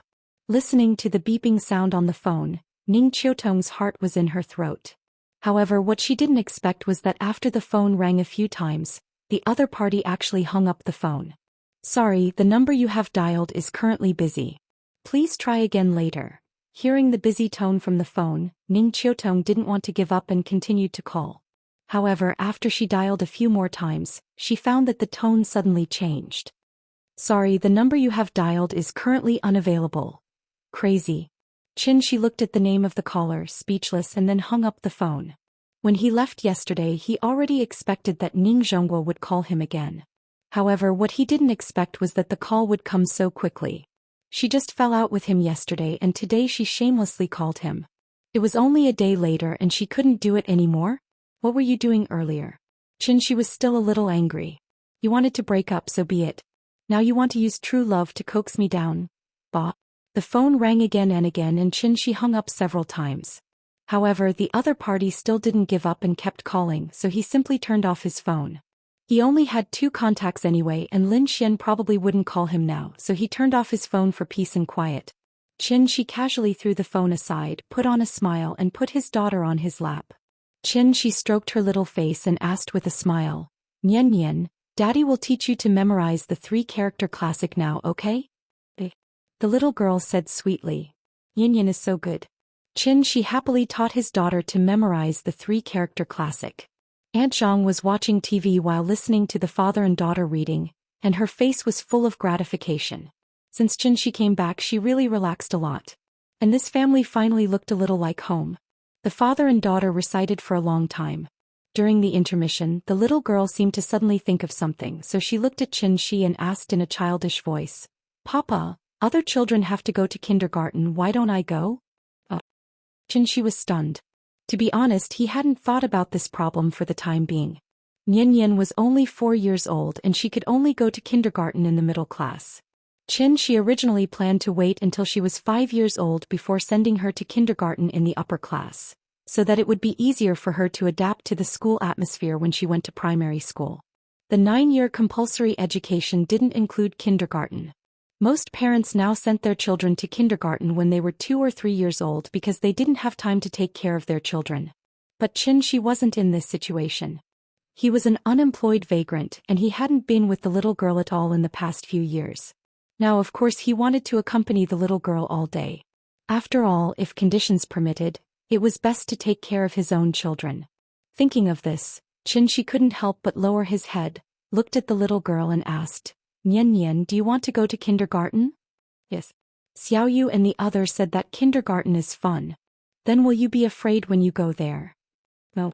With Xiaoyu with me I won't be afraid." Hearing this, Xianxia couldn't help but touch his chin with some doubts. Why other children were afraid of going to kindergarten, but his own family wanted to go to kindergarten. There was something fishy, however, since the little girl said that she wanted to go to kindergarten. As a father, he naturally couldn't refuse. So, Xianxia touched the little girl's head and said with a smile, "Well, Papa will send you to kindergarten in a few days, okay?" Papa is the best. After that, the little girl kissed Xianxia, which immediately made Xianxia laugh. However, as he smiled, his smile turned into a bitter smile. Kindergarten tuition was not cheap now. Chapter 19. Ning Qiutong tried several times, but every time she called, the phone was turned off. She had no choice but to stop. Thinking that the guy who could save her dad was driven away by her own hands, she felt extremely guilty and uncomfortable. Ning Qiutong. You are so conceited, shallow and ignorant. Thinking, Ning Qiutong suddenly slapped herself in the face. After a crisp paw sound, a few fingerprints appeared on her beautiful face. This palm strike was not light at all. Ning Qiutong walked to a chair and sat down dejectedly. Her eyes were empty like a walking corpse. This matter was indeed a huge blow to her. Dad was seriously ill, but she drove away the doctor who could cure him. Thinking about it, she felt a bit ironic. Every time she thought about how she told people to get lost at home, she wanted to bang her head against the wall and die. This time she offended people badly. What to do? Ning Qiutong sat in a daze for a while. Suddenly she slapped herself in the face again. After she was done, Ning Qiutong suddenly started giggling like a maniac. In the empty corridor of the hospital, she was the only one with disheveled hair sitting on a chair and giggling. If someone were to accidentally pass by, they would probably be severely shocked by her. After laughing for a while, Ning Qiutong finally stopped giggling and then took a deep breath. Then she gently brushed her hair with her hand. After straightening out her messy hair, she raised her hands and rubbed her red and swollen eyes. When she put her hands down at that moment, she seemed to be a different person. Although her eyes were still red and swollen and her long black hair was still a bit messy, but her whole spirit was completely different from before. The arrogant queen of Zhonghai was back. She picked up her dad's phone and dialed a number. After dialing, she calmly said to the other side of the phone, "Old Hu, it's me. Put down everything you're doing and come to my house. Pull up the surveillance video from yesterday morning and see if there's a young man in it. I want you to help me find all the information about him within 3 days. Can you do it?" After that, Ning Qiutong quietly waited for a reply from the other end of the phone. After hearing the other party's response, she continued, "I don't care what methods you use, but I want to find this person within 3 days. Zhonghai is not a big city. I hope you can give me some good news." With that, she hung up the phone and walked toward Ning Zhonggua's ward. In the ward, Professor Xia was still carefully asking about Ning Zhonggua's current situation. Ning Qiutong glanced at Ning Zhonggua and found that his complexion was much better. Seemed that the pill really had an effect. Then she picked up the things on the ground one by one as if there was no one around. Ning Qingxue noticed her sister's strange behavior and squatted down to help her pick it up. At the same time she asked with concern, "Sis, are you okay?" "I'm fine, don't worry." Ning Qiutong smiled and took the things her sister handed over. Then she looked at her and said, "I'm going out later. You can take care of Dad, is that okay?" "No problem, I've already asked for leave from my boss." "Then I'm relieved." Ning Qiutong put the things one by one into her bag, then stood up and patted her sister's shoulder. "I'm leaving. Call me if you need anything." Ning Qiutong turned and left the room again. Ning Qingxue stood there and looked at her sister's back thoughtfully. She felt that something was different about her sister. Kongju community. She carried Nian to the door. Then, as if he suddenly remembered something, he turned around and shouted into the house, "Auntie Zhang, we're going out. We'll have dinner outside. Don't leave any food for us. Oh, come back early." After hearing Auntie Zhang's response, she carried Nian out of the house. Lin Xian set the location of the party at the famous Sally restaurant in Zhonghai City. Sally restaurant was one of the few one-star Michelin restaurants in Zhonghai. It was located on the top floor of the Xingchen Hotel. The per capita consumption was not low. After she received the address text, his first reaction was to call Lin Xian. He told her frankly that he was short of money recently and couldn't treat them to such a luxurious restaurant party. However, Lin Xian was determined not to change the location. She said that she would treat and she could eat as much as he wanted. She argued with her for a long time. In the end, he couldn't persuade her and could only reluctantly agree. This made she feel a little emotional. He had only been back for a few days, but he owed more and more favors. He would have to pay her back in the future. The little girl now seemed to be used to going out alone with Shi and no longer clamored for grandma to go with her. She walked with her for more than an hour and changed 2 buses before they finally arrived at the destination of the trip. "Papa, it's so beautiful here." The little girl was born and raised in Zhonghai, but she had never been to the most prosperous core area of Zhonghai. So after getting off the bus, she immediately became excited, pointing to the surrounding buildings and exclaiming, "Let's go, Papa will take you to see Dianjiang." Dianjiang was a landmark river in Zhonghai. It flowed through the downtown area of Zhonghai and was the last tributary of the Yangtze River before it merged into the East China Sea. The so-called Dianjiang was actually looking at the modern buildings on both sides of Dianjiang. Xingchen Hotel was on the edge of Dianjiang. She carried Nian and walked all the way to the hotel along the riverbank. It was not yet 5 o'clock in the afternoon. The warm sun was shining on their heads and the salty sea breeze was blowing. The little girl immediately shouted excitedly toward the river. "Papa, look, a boat." The little girl pointed to a yacht and cried out excitedly.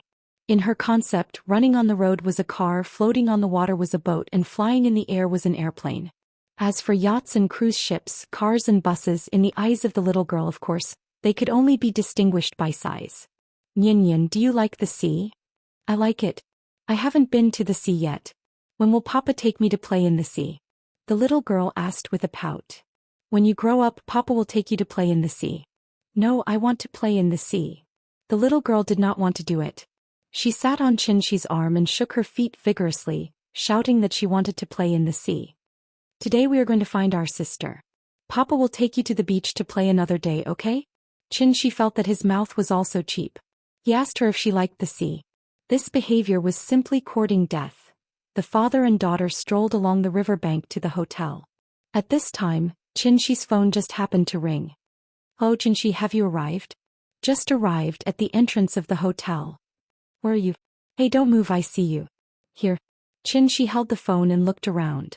Lin Xian was standing at the entrance of the hotel, constantly waving at him. Lin Xian was wearing a white dress today with light nude makeup.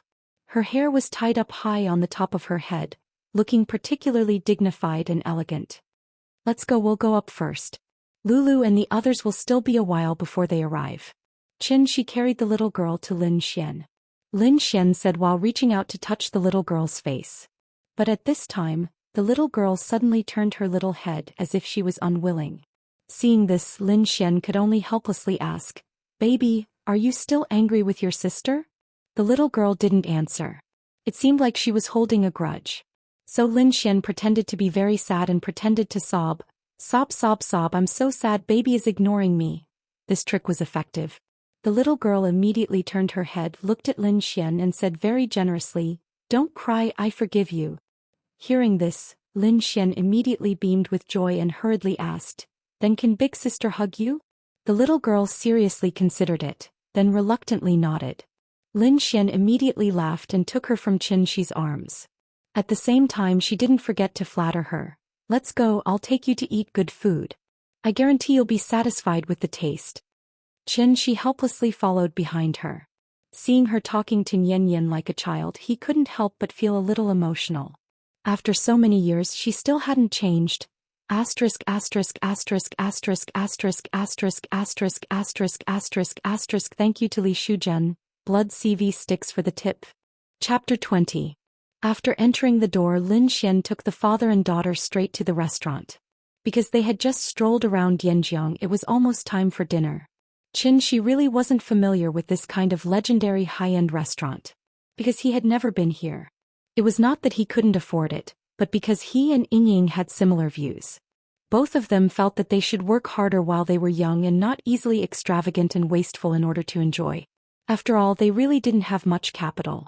So whenever Xianxi got his salary, Yingying would deduct a large part of it, saying that it was to save money to buy a house.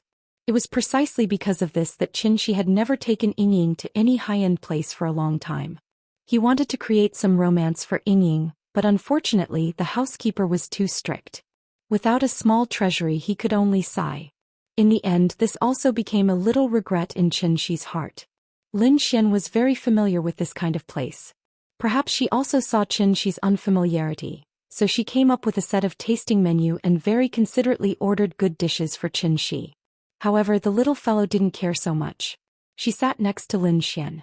When she saw Lin Xian holding the menu and ordering, she also stretched out her small hand and kept pointing on the menu. This, I want this and this. People who didn't know would think that she really knew French food, but in fact the little fellow didn't even know a few Chinese characters. This menu didn't have pictures, so she was just playing around. He didn't know where she learned this action. After ordering, Lin Xian teased the little fellow and asked casually, "What are you going to do now?" "What?" She didn't understand the meaning of Lin Xian's words. "Didn't you just come back from abroad? Have you found a job? Or do you want to start your own small business?" Everyone was not young people who had just left school. Lin Xian had been in society for so many years, and she had already developed a pair of discerning eyes. With a casual glance she could naturally see Xianxi's current value. Looking at the little fellow again, although the little fellow was very beautiful and cute, her clothes were not valuable. It was very much like the street stalls in the urban-rural fringe. Xianxi was not a worldly person, so even if he dressed casually, Lin Xian didn't find it strange. But as the saying goes, a son should be raised poor, a daughter should be raised rich. If there were conditions, a father would obviously not treat his daughter badly, so there was only one conclusion. Xianxi's current situation wasn't very good. "I haven't found one yet. But look at my current situation, working from 9 to 5 every day is obviously not suitable. Then, why don't I lend you some money for you to start a small business? Open a coffee shop, a convenience store or something like that. Not for now, let's talk about it later. If I haven't found a suitable thing to do by then, I'll really have to trouble you." "Hey, don't be so polite about such a small matter." Lin Xian waved her hand very generously, and then changed the topic to the little fellow without leaving a trace. As a smart person she stopped talking when it came to the point. Although she didn't know what Xianxi had experienced in the past few years, Lin Xian still believed that an outstanding man could stand up very quickly even if he fell countless times. The two of them waited for a while and suddenly, a waiter led a group of people to their table. "Xianxian, long time no see, I missed you so much." The person who spoke was a gorgeously dressed woman wearing branded clothes. After this woman saw Lin Xian, she immediately walked up excitedly and hugged Lin Xian from behind. She was Yingying and Lin Xian's roommate in university, Wang Lu. Although Wang Lu was somewhat materialistic, she was still quite a good person, so Lin Xian had never stopped contacting her. The tall beauty with a pair of particularly eye-catching long legs in a short skirt next to her was their last roommate, Feng Lei. Feng Lei's family was outstanding, and she grew up in an environment where the stars revolved around the moon. So when she first entered university, a small matter would cause her to lose her temper. Later, perhaps due to Yingying's subtle influence, she gradually began to lower her status and became somewhat down to earth. "Oh, handsome Chen, long time no see, you're becoming more and more manly." Wang Lu deliberately pretended to be infatuated, trotted to Xianxi's side, and then said exaggeratedly. Xianxia smiled bitterly and leaned back, trying very hard to put some distance between them. Sure enough, men are like wine, they only have taste when they get older. Wang Lu said in an exaggerated tone, as if she didn't care about her image at all. Enough, Lulu, don't tease him. Don't you see there are children here? Lin Xian pulled Wang Lu's arm coquettishly, which finally helped Xianxia out of his predicament. When they were in university, Wang Lu often teased Xianxia in front of Yingying. A few years later, she didn't expect Xianxia to still be so serious, so Wang Lu couldn't help but tease him. Hey, is this Yingying's child? So cute. Come, let me pinch you. Don't make trouble. It's rare to come to a Michelin restaurant and you're almost making me lose my cool. It's really shameful. Lin Xian gently patted Wang Lu's hand and said with a look of disgust. After that, Lin Xian pulled Feng Lei, who was still standing, aside and said, Lei, sit down. Don't pay attention to this crazy woman. Feng Lei seemed to have long been accustomed to Wang Lu's character, and was not surprised by her various low-class behavior. What was even more strange was that Feng Lei's relationship with Wang Lu was better than with Lin Xian. The two of them often met for afternoon tea, so Lin Xian still couldn't figure out why a goddess would play with a crazy woman. After Feng Lei sat down, Lin Xian held the little girl and was ready to introduce her two sisters to her. But at this time, Wang Lu suddenly patted Lin Xian's hand and motioned her to look back. Lin Xian looked back and saw a man standing not far behind. The man seemed to be paying attention to the situation here. After seeing Lin Xian turn around, he immediately waved to her. Why is he here? After seeing the man's appearance, Lin Xian quickly turned back and stared at Wang Lu, asking sternly, Lulu, you actually betrayed me? Ba, what do you mean betrayed you? It's so unpleasant to hear. Hearing this, Wang Lu waved her hand and quickly explained, You know my husband, he's not very capable. See, he's working in his company now. When you called me that day, my husband happened to hear it, so he went to report it. Let me make it clear first, this really has nothing to do with me. You still dare to say it has nothing to do with you? I don't believe your husband can hear the time and address I gave you. Lin Xian glared at Wang Lu a little angrily, obviously very dissatisfied with her poor excuse. Xianxian, you're not young anymore. You're almost 30, but you still haven't had a boyfriend. No one would believe you. Li Xuan has been chasing you for 5 or 6 years, right? He's so good, has his own company, has family connections and money, and is deeply in love with you. Seriously, think about it carefully. If you like him so much, why don't you go back and divorce your husband now, and I'll matchmake the two of you? Lin Xian's words left Wang Lu speechless.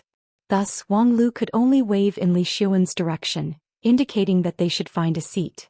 She kept trying to please Lin Xian, trying to calm Lin Xian down. She silently looked at the few old classmates who were sitting there. In a trance, he seemed to have returned to the lush green campus. That year, the spring breeze was bright and beautiful. That year, the years were peaceful. That year, with a beauty by his side. Chapter 21. Everyone had their own life trajectory, but all in all, most people were still ordinary and ordinary. Lin Xian was not from Zhonghai. After graduating from university, she stayed in Zhonghai to work alone. Her development over the years had been quite smooth. Before the age of 30, she had become the HRD of a well-known multinational company. In Zhonghai, this international first-tier city, she could be considered a successful person. Wang Lu got married and became a housewife. But she had always been a money worshipper, but her husband was not a rich second generation, nor was he rich at all. Her husband was a senior who had been pursuing her in university. After graduation, he was neither high nor low, but now he was a middle-level manager in the senior's company. In Wang Lu's own words, she had been blind to agree to his proposal back then. But in fact, looking at the happy expression on her face, how could she be dissatisfied with her husband? Feng Lei worked in her own company, and in a few years she should take over everything in the company. Her fiancé was a top student who studied abroad with the same social status as her. The two were quite satisfied with each other. Once they got married, her life could be considered complete. Only Xianxia, his development was beyond everyone's expectations. Xianxia was originally a top student in computer science, and at that time the domestic internet environment was not as fertile as it was now. It could be said that it was a blue sea that had not yet been fully developed. If he followed the original route, after Xianxia graduated, he would naturally be an honest programmer in an internet company. After 3 to 5 years he would have accumulated enough connections and experience. Perhaps he would be able to catch up with the internet craze and become a pig standing in the wind. Standing in the wind, even a pig could fly. Heroes are created by the times. If he didn't get the wrong script, Xianxia might have been a star in the IT industry with a net worth of more than 100 million. Unfortunately, there was no if, and he didn't get the wrong script. 5 years later, Xianxia didn't become a star in the IT industry, but instead became a cultivator with a high level of cultivation. Of course, if cultivators were a profession, he would at least be at the level of a CEO. Perhaps it was to protect Xianxia's self-esteem. Lin Xian did not tell Wang Lu and Feng Lei the truth. Therefore, both of them thought that Ying had suddenly left without saying goodbye, abandoning Xianxia and his daughter regardless of everything else. I've already said it. Ying is a fairy. Xianxia, although you're not bad, how can a mortal be worthy of a fairy? So I guess that Ying must have gone back to heaven. Wang Lu waved her knife and fork and said with an exaggerated expression, "What are you talking about?" Lin Xian glared at her in dissatisfaction. At this time Feng Lei also shook her head and said, "Ying isn't that kind of person. I guess she must have something to do at home, so she left temporarily. But it does seem like she has been gone for a little too long." "Nonsense, the child is already so big." Wang Lu rolled her eyes at Feng Lei, then cut a small piece of mutton and fed it to the little girl. Recently she was also considering whether to have a baby. After seeing how cute the little girl was, she directly grabbed the little girl into her arms and said that she would have a daughter in the future. Xianxia ate silently. Although the food was delicious, he felt that it tasted like chewing wax. Thinking about it, with Ying's indifferent personality, it was already good enough that she would call them when she had nothing to do. Why would she tell them about her plans? No one had seen Ying and no one knew where she went. Thinking of this, Xianxia felt a little annoyed. Tianxian domain was so far away, but he could still rush back. He didn't believe that he couldn't find someone on such a small planet. The few of them chatted for a while. Seeing that Ying's matter could not be discussed further, Wang Lu changed the topic and said carefully, "Xianxian, no matter what, Li Xuan is an old friend of ours. Why don't we ask him to join us at the table?" Hearing this, Lin Xian immediately put down the cutlery. Just when she was about to flare up, Wang Lu quickly said, "You said he was very annoying, but look at him running all the way here. He didn't even dare to come over and say hello when you didn't nod. He has already given you enough face. He is a big boss of a listed company. It's not good for him to be ignored by you like this. We should still be polite. Isn't it just a meal together?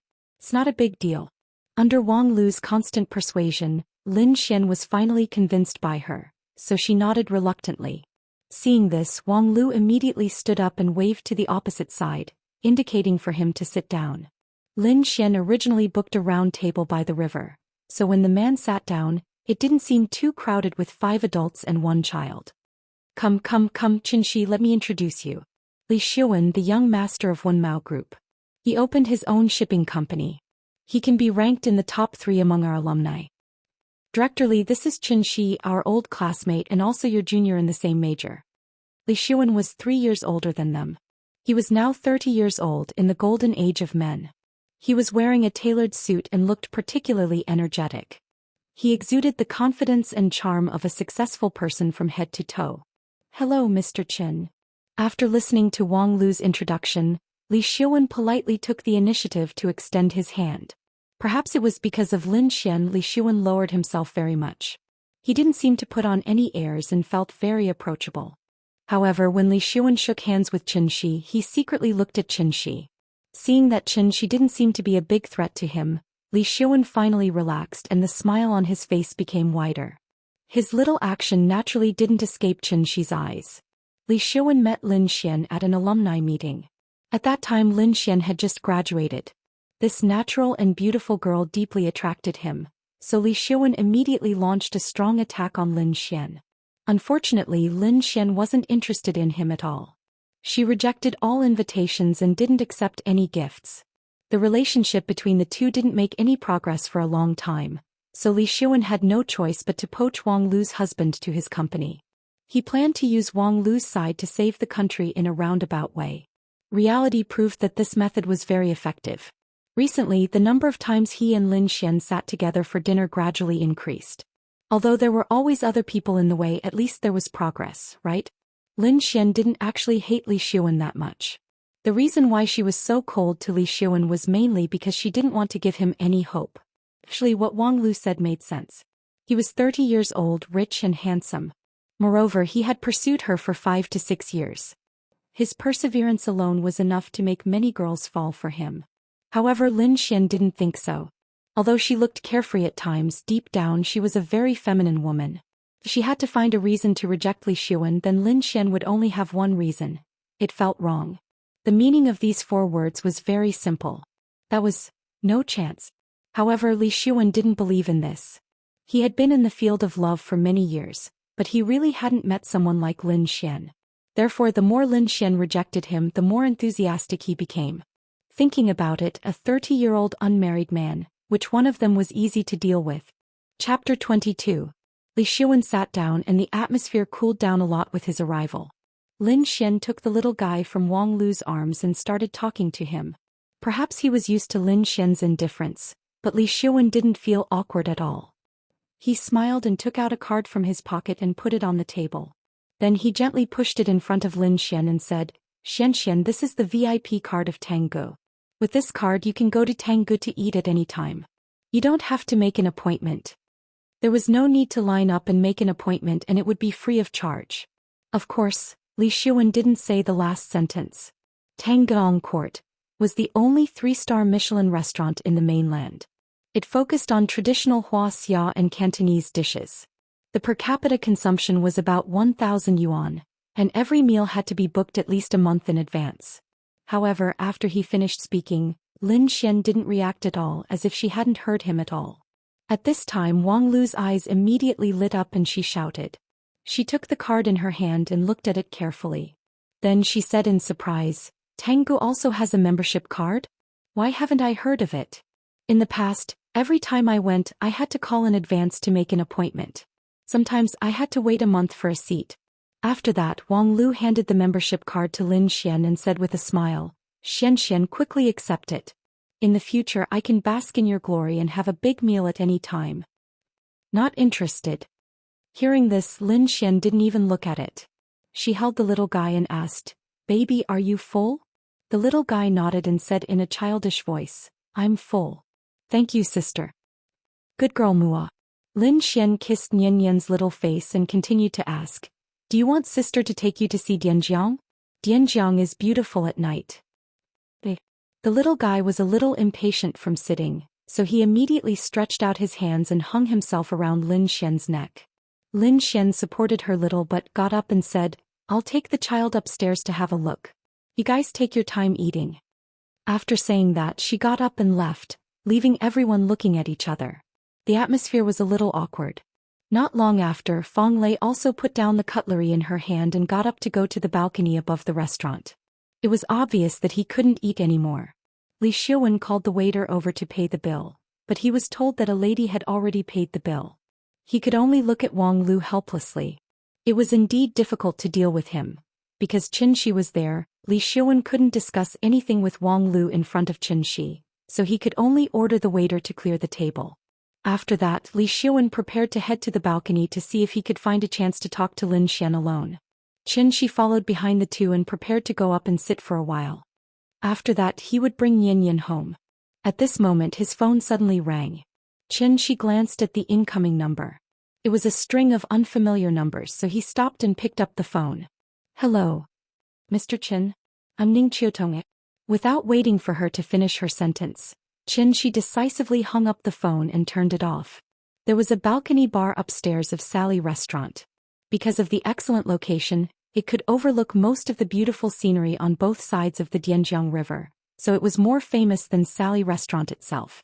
After going upstairs, one could see the opposite bank of the Dianjiang River and the skyscrapers that looked like rolling mountains. Leaning against the railing and looking into the distance, neon lights shone in the distance. The sea breeze blew gently in one's face, making one feel relaxed. Qin found Lin Xian. She leaned against the railing and whispered to Fong Lei. The little girl sat in her arms obediently, so Qin didn't disturb them. He found a seat next to them and sat down. Every time night came, the beauty of a city would be fully displayed without reservation. Flowing lights and colorful lights reflected on the city, and the sky was full of fireworks and silver flowers. Xianxia sat on the sofa and looked at the scenery by the river. At this time, Li Xiuwen and Wang Lu brought 2 more people over from somewhere. Xianxia and Lei come here. It's a coincidence today that we can meet 2 old classmates here. While talking, Wang Lu asked them to sit down quickly. Lin Xian and Fang Lei were alarmed and could only temporarily stop talking. Then Lin Xian held Nian Yan and sat next to Xianxia. Seeing that Xianxia was next to her, the little girl climbed from Lin Xian's lap to Xianxia's lap. After Lin Xian and Fang Lei sat down, Wang Lu smiled and said to the people next to her, Lin Xian, Fang Lei, you should know the beauties of our class. Wei Xiaoming, Zhao Yuan, the handsome guys in the Department of Architecture, you should know them, right? However, when Lin Xian heard the name Zhao Yuan, she couldn't help but look at Xianxia next to her. Then the man named Zhao Yuan also noticed Xianxia and couldn't help but laugh. Xianxia. Xianxia glanced at him, nodded and responded, long time no see, how are you? Zhao Yuan was a famous figure in Zhonghai University back in the day. Because he once did a big event that caused a sensation in the school and even made the headlines because of it. A sophomore student actually used rose petals to cover the school playground to confess to the girl he liked. This crazy nouveau riche behavior caused a lot of controversy at the time. 200 rose petals could cover a square meter, and a school playground was at least 6,400 square meters. In other words, to cover the entire playground with rose petals, it would take at least 1 million petals. Not counting labor and transportation costs, the cost of rose petals alone was more than 500,000 yuan. This shocking courtship from a college student also caused a sensation in the country. It was a pity that this earth-shattering romantic courtship ended with the indifferent rejection of the heroine. According to insiders, the heroine was actually present that day, but she didn't pay attention to Zhao Yuan's affectionate confession at all. Instead, she kissed another boy affectionately in front of everyone. To be honest, even if Xianxia recalled the scene at the time, it seemed that he could deeply understand Zhao Yuan's embarrassment at the time. Hitting people didn't hit their faces, but the heroine's behavior was like hitting someone in the face after slapping them. Later, Xianxia and Yingying talked about this matter. Yingying's words at the time immediately made Xianxia deeply understand the heroine's behavior was correct. She clearly knew that she had a boyfriend, but she still put on such a big show and called so many people to support her. You say, if the girl agreed at the time, what kind of experience would the girl's boyfriend have? Why don't I give you a chance to experience this feeling? That's right, the heroine was Yingying. Zhao Yuan took a deep look at Xianxia. Although this matter had passed for many years, it had already become the biggest shadow in his life. When he saw the little girl in Xianxia's arms, he immediately asked with a smile, is this your daughter? Yes, isn't she cute? Come Nian Yan, call uncle. Xianxia laughed and pointed to Zhao Yuan as he spoke to the little girl. The little girl was very obedient and immediately called out in a sweet voice, uncle. Hearing this, Zhao Yuan's expression froze, and the muscles on his face appeared very stiff. Lin Xian glared fiercely at Wang Lu. Only then did Wang Lu stand behind everyone and silently make an apology with her hands. Back then, her relationship with the other 3 people in the dormitory was not as good as it was now. When it happened, she was not present, so her impression of this matter was not very deep. If she had remembered it earlier, she would not have brought Zhao Yuan here even if she was beaten to death. Chapter 23. The waiter quickly brought the drinks over. Under Li Xiuwen's strong request, everyone shared a drink with their own thoughts. After putting down the wine glass, Zhao Yuan immediately asked in a slightly joking tone, Xianxia, you're so powerful. You should be doing well now, right? You see, in any case we are classmates. Can you give this old classmate of mine a few pointers? Hearing this, before Xianxia could reply, Lin Xian's expression had already changed. He didn't even bother to be polite. It seemed that Zhao Yuan was here to pick a fight. That year, after Zhao Yuan was rejected, he sent someone to investigate Xianxia. At that time, he realized that he had lost to a kid who worked part-time and relied on scholarships to pay his tuition fees. Who was Zhao Yuan? In terms of family background, he didn't lose to Li Xiuwen. Li Xiuwen had the Wenmao group behind him and he had the Yuanlang group behind him. The 2 were competitors and partners at the same time. What about Xianxia? He had nothing. After graduation, he went to an unknown internet company to work as a programmer. His annual salary wasn't even enough to buy Zhao Yuan's clothes. But it was this stinky brat who came out of nowhere that could actually win the goddess in his heart. Thinking of this, Zhao Yuan couldn't suppress his anger. Lin Xian looked at Xianxia worriedly. But at this time Xianxia smiled and said calmly, I haven't worked for a long time. My only job now is to stay at home and take care of the children. Pfft. Zhao Yuan was about to drink when he heard Xianxia's words. He spat out a mouthful of wine and said in an exaggerated tone, Take care of the children? Sorry, I was scared just now. Zhao Yuan hurriedly wiped the water on the table, then continued to ask in confusion, Isn't taking care of children a woman's job? Where's your wife? When he said this, even Li Xiaowen, who still didn't understand the situation, couldn't help but change his expression. Enough. Lin Xian interrupted him sternly, then stood up and shouted angrily, We can't afford to entertain you rich kids. Have fun by yourselves. After that she was about to leave with Xianxia. Xianxia patted her arm gently and stood up as well. He looked at Lin Xian and comforted her, It's okay, don't be angry. Let's go, I should take Nian home to rest. Lin Xian still felt a little angry.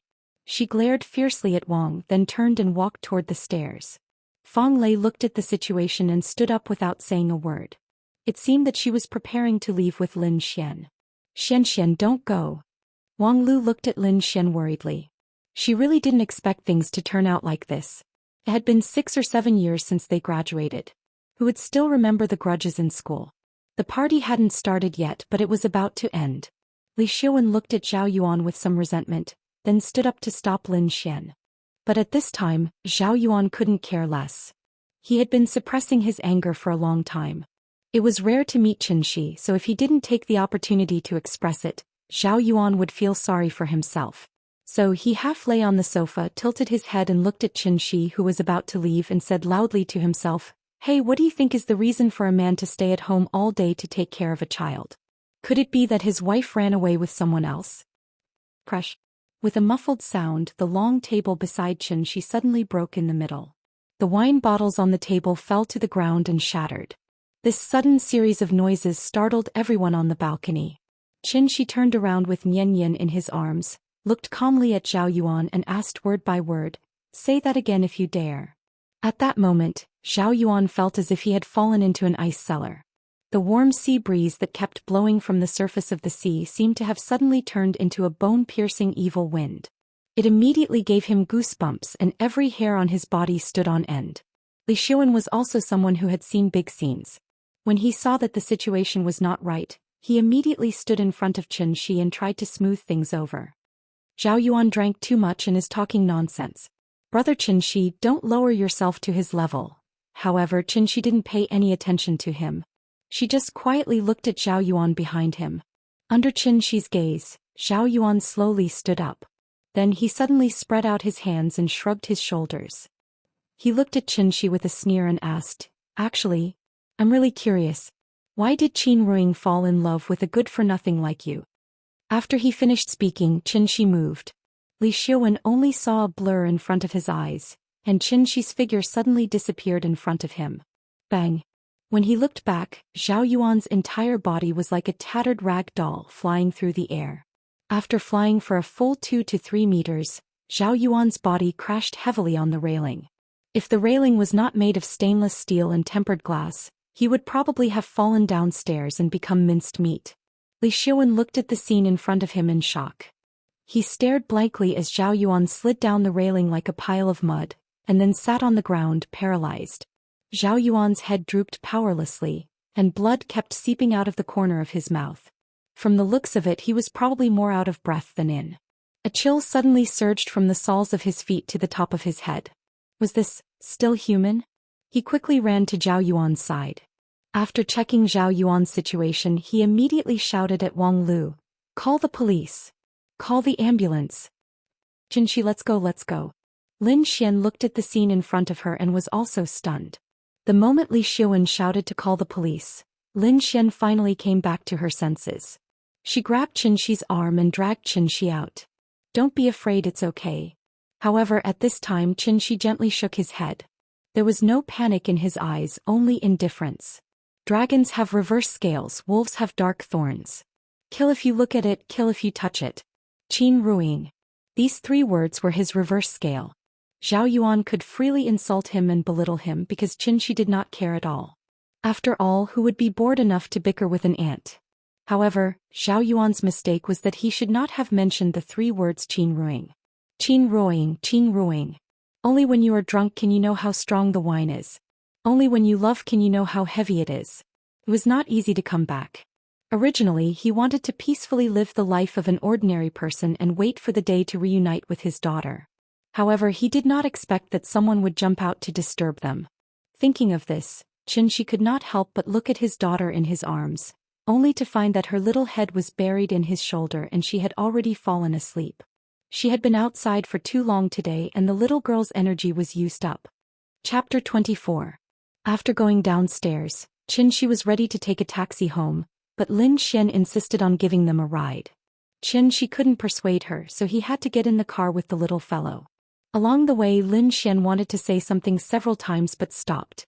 Seeing her anxious look, Xianxia asked with a smile, "What's wrong?" "I'm sorry. I didn't know things would turn out like this. If I had known, I wouldn't have asked Lulu to come." "It's okay. Didn't she apologize to you?" "It's just a coincidence. No one expected us to meet Zhao Yuan here." Lin Xian was silent for a moment, then asked with some worry, "Zhao Yuan, he will be okay?" She also saw Zhao Yuan's situation at that time. Otherwise she wouldn't have been so scared that she immediately asked Xianxia to leave. As soon as her voice fell, Lin Xian suddenly seemed to think of something and quickly explained to Xianxia, "I'm not worried about him. I'm afraid that if something really happens to him, you'll be in a lot of trouble. More than trouble." Article 234 of the Criminal Law clearly stated, "Intentionally injuring the body of another person shall be sentenced to fixed-term imprisonment of not more than 3 years, criminal detention or public surveillance. If causing serious injury, the sentence shall be imprisonment of not less than 3 years and not more than 10 years. If causing death or serious injury by particularly cruel means and causing serious disability, the sentence shall be imprisonment of not less than 10 years, life imprisonment or death." Lin Xian could only pray silently that nothing would happen to Zhao Yuan. If it was only a minor injury, she could come forward to plead for Xianxia and strive to reach a private agreement with Zhao Yuan to settle this matter privately. But just now she saw Zhao Yuan vomiting blood with her own eyes. She estimated that it was not as simple as a minor injury. Xianxia didn't have any power or influence and she had a child with her. If he really went to jail because of this, what would happen to the child? "Xianxia, why don't I take you to the station now and you take Nian Nian back to your hometown to avoid the limelight? Zhao Yuan's background is not small. I don't think he'll let it go so easily." The more Lin Xian thought about it, the more scared he became. Thus he voiced his opinion worriedly. "It's fine, don't worry. Since I've already made my move, it means that I've already made my next move. Relax." Xianxia comforted her with a smile and then hugged the little girl in his arms tighter. Lin Xian thought that Zhao Yuan was only lightly injured, but Xianxia was very clear about the power of his kick. With this stomp landing, Zhao Yuan was most likely already done for. Xianxia hugged Nian Nian and turned to look out the window. The little girl's sleeping face was reflected in the car window, looking very cute. Outside the window, the neon lights flickered. Xianxia's gaze was like a knife. That sharp gaze was like the cold winter moon, vowing to cut through the dark night sky. Zhao Yuan would never have thought that because of his cheap mouth, he would actually open a Pandora's box. Lin Xian drove Xianxia back to the Kangju community. After Xianxia got out of the car, she rolled down the window and said worriedly, "If anything happens, be sure to call me immediately. I still know some people in Zhonghai who should be able to help." "Don't worry, it's fine." Xianxia smiled and waved at her, then turned and walked into the community. After Xianxia left, Lin Xian picked up her phone and sent a text message to Wang Lu, asking her about Zhao Yuan's current situation. If it wasn't very serious, she still wanted to help Xianxia settle this matter. Even if she had to pay a certain price, she would not hesitate. After sending the text message, Lin Xian started the car and was ready to leave. But at this time she suddenly saw that Xianxia was still at the entrance of the community. It was already 10 o'clock at night, and the plaza dancers at the entrance of the community had already dispersed. The surroundings were very quiet, and she could vaguely hear the sound of the TV coming from the building. Under the illumination of the light at the entrance of the community, Xianxia's shadow was elongated. And in front of him stood a woman. Lin Xian took a closer look and found that it was a very beautiful woman. The woman was talking to Xianxia and she seemed to be a little excited. Lin Xian looked at the woman and felt that she was familiar, but she couldn't remember where she had seen her before. Perhaps out of curiosity, Lin Xian stopped the car, then opened the door and sneaked over, wanting to hear what they were talking about. Right at this moment, a scene that caused Lin Xian to be extremely shocked happened. Xianxia carried Nian Nian to the entrance of the community. At this time a woman appeared. She had been waiting here for a long time. The moment she saw Xianxia appear, she immediately stood up from the chair excitedly, then quickly walked in front of Xianxia and reached out to stop him. Hearing the familiar tap-tap sound, Xianxia didn't even need to look to know who it was. Ning Qiutong seemed to always have that arrogant look on her face. A graceful and luxurious black dress, sharp high-heeled shoes, exquisite makeup and expensive accessories. Even in a first-tier international city like Shanghai, she was still the queen who stood proudly above the clouds. Although she had waited for 3 hours in front of the entrance of the community, just to see Xianxia. But the moment she saw Xianxia, Ning Qiutong still raised her chin proudly as usual. "Mr. Qin, I want to talk to you." Perhaps because Ning Zhongguo wasn't here, Ning Qiutong finally showed her other side without reservation. This side of her wouldn't act coquettishly, cry or lower her head. Therefore she was here to negotiate with Xianxia. This woman was about 1.68 meters tall and with a pair of 10 centimeters high heels. Her height was vaguely close to Xianxia's. Xianxia looked at her and said, "Sorry, I'm not in a good mood today, I don't want to talk." After that, Xianxia walked directly into the community. "Wait." Ning Qiutong reached out and stopped Xianxia. She said anxiously, "Didn't you want 100,000 yuan? I'll give you 10 times 1 million, how about that?" Hearing this, Xianxia coldly glanced at her and said impatiently, 10 million is out of the question. In fact, from the moment Xianxia made the move, the shackles in his mind called the concept of law had completely collapsed. Money. He could have as much as he wanted. If the incident with Zhao Yuan hadn't happened, Xianxia might have considered saving Ning Zhongguo again for the sake of money. But now, it was too late. After that, Xianxia directly knocked away Ning Qiutong's hand and continued to walk forward. Ning Qiutong was stunned for a moment. When she came back to her senses, Xianxia was almost at the gate of the community. She quickly ran in front of Xianxia and blocked his way. Then she said emotionally, "Mr. Qin, I sincerely apologize for my previous behavior. Please forgive my rudeness." "I'm sorry." After that, Ning Qiutong bowed to Xianxia. Xianxia stopped. He glanced at Ning Qiutong and said calmly, "You can go. From the moment I stepped out of your house, I already decided not to do anything again. I've already given you the medicine. Take it and it will temporarily suppress your father's illness. You will have enough time to find another way." After saying this, Xianxia paused and then emphasized seriously, "I've always been a man of my word, so don't bother me anymore. Do you understand?"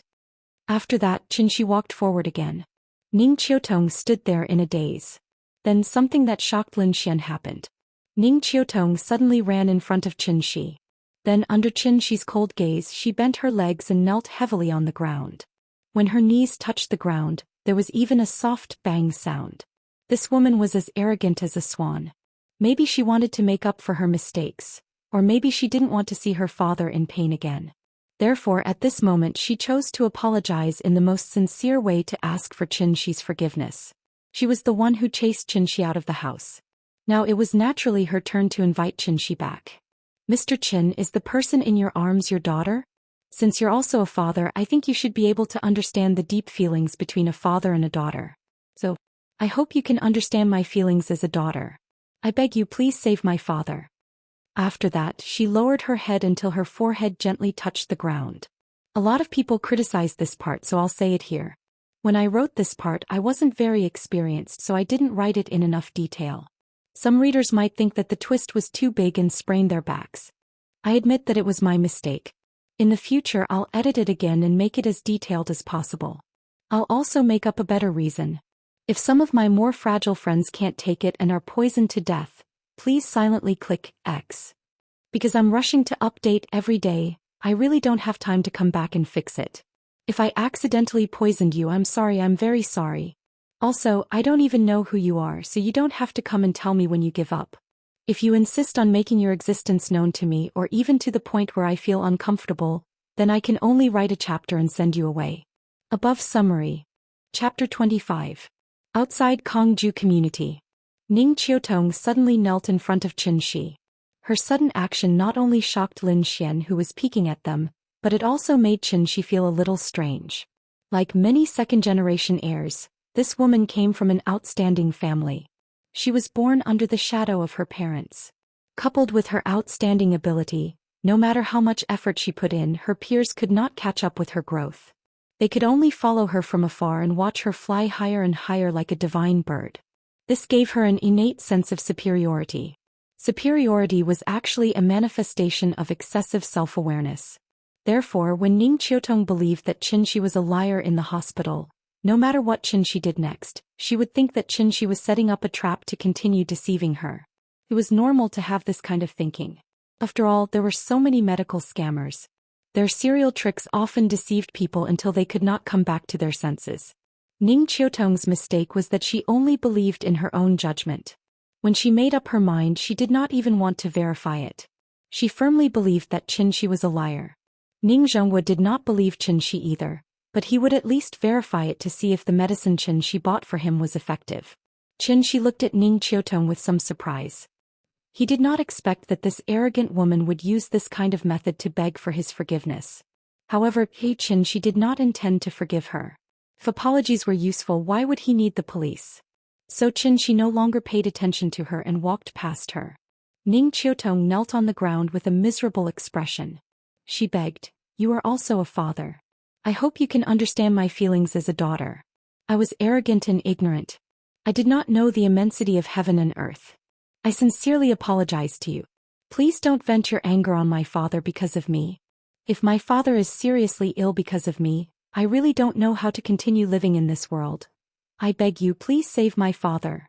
Ning Qiutong's tears flowed as she kowtowed. Perhaps touched by Ning Qiutong's words, Xianxia glanced at the little fellow sleeping peacefully in his arms and finally stopped. He sighed and turned to look at Ning Qiutong. Ning Qiutong seemed to have noticed something.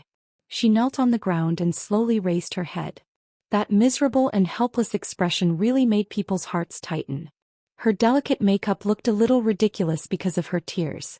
A faint black line ran from her eyes to her chin. It was the trace of her tears. When she saw Xianxia turn around, the expression on her face immediately became excited. It was as if a drowning person had finally grasped onto the last life-saving straw. Perhaps she noticed that Xianxia's attitude was a little loose. She knelt on the ground and struggled to move forward a step or two with her knees. She slightly raised her tear-stained face and wanted to say something that could move Xianxia. She moved her mouth, but after struggling for a while, she still swallowed the words that had already come to her mouth. Then she bowed her head again. Because she knew that actions were always easier to move people's hearts than words. "Get up." Looking at the filial woman in front of him who would rather give up her self-esteem to save her father's life, Xianxia finally softened. "I will cure your father's illness." Xianxia gave an affirmative answer. However, when Ning Qiutong heard Xianxia's promise, she still stared blankly at Xianxia. Her expression looked a little stupefied. It seemed that she was not as excited and happy as expected.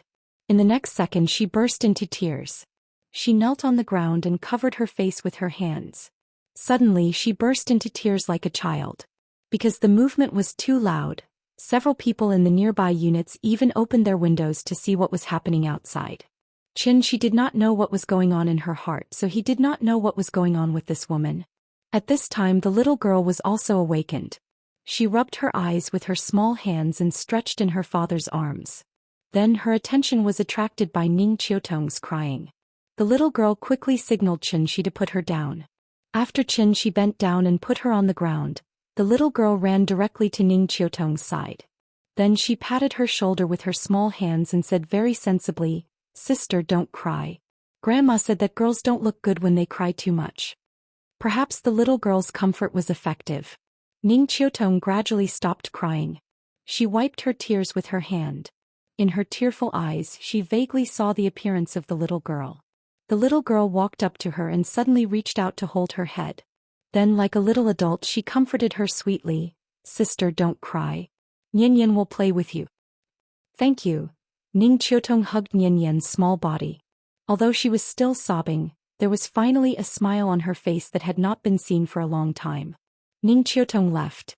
After receiving Xianxi's affirmative answer, she could finally unload the shackles in her heart that made her suffer because of guilt. Papa, why is that sister crying? Maybe because she misses Papa. Xianxi walked in the quiet community with the little girl in his arms. After hearing Xianxi's answer, the little girl immediately kissed Xianxi's side face. Then she hugged Xianxi tightly with her small hands and muttered, "Sister is so pitiful.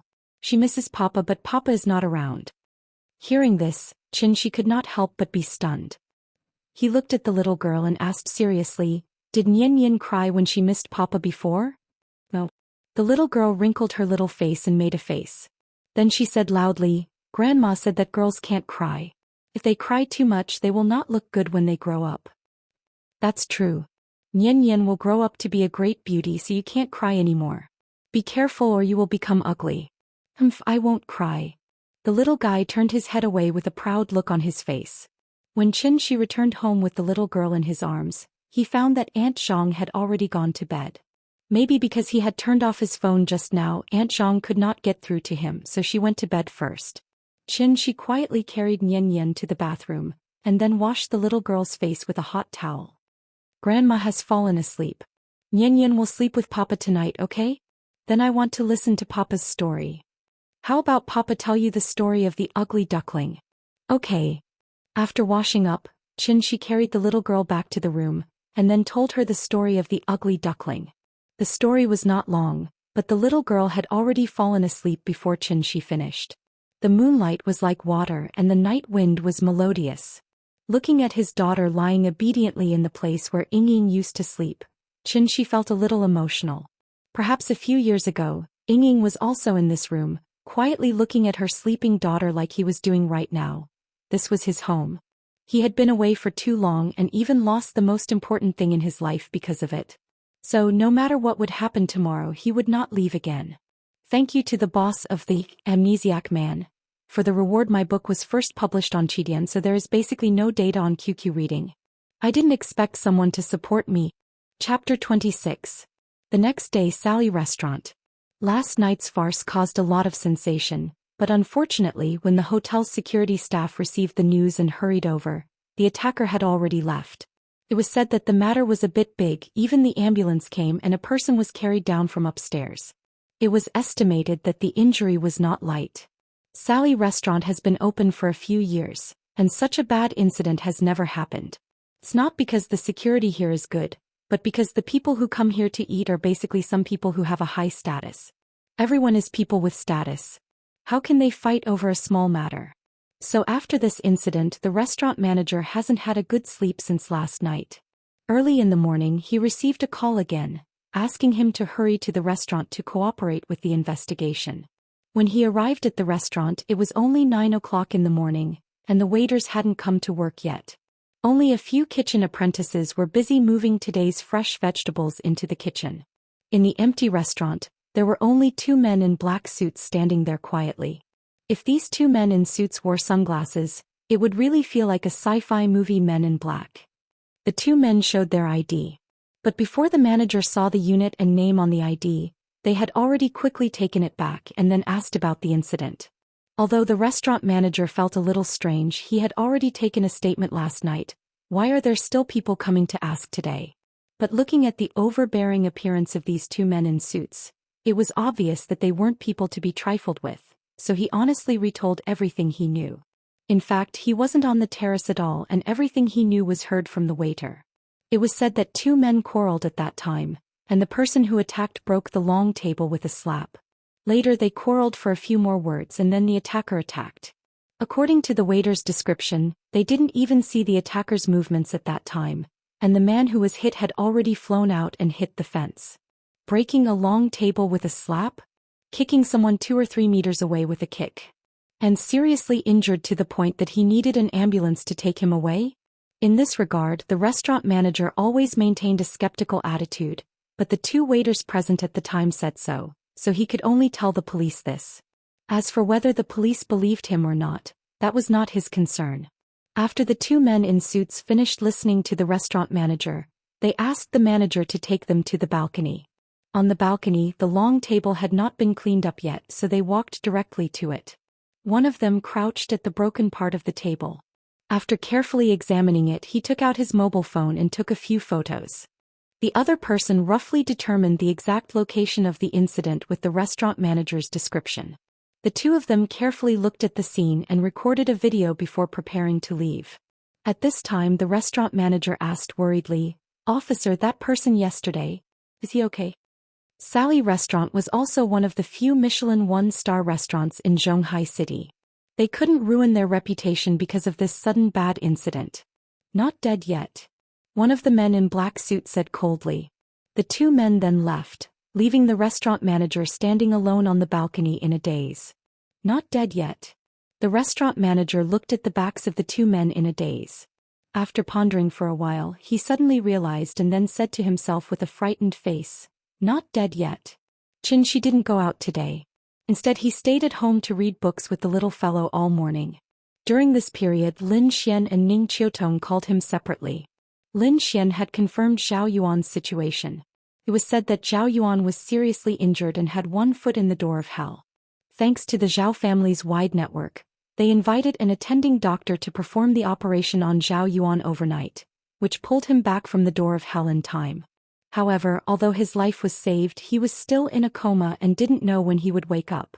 Lin Xian was very worried that Xianxia would be arrested by the police, so she kept persuading Xianxia to leave Zhonghai and go to other places to avoid the limelight. After all, Zhao Yuan wasn't dead yet. There was an essential difference between intentional injury and intentional homicide.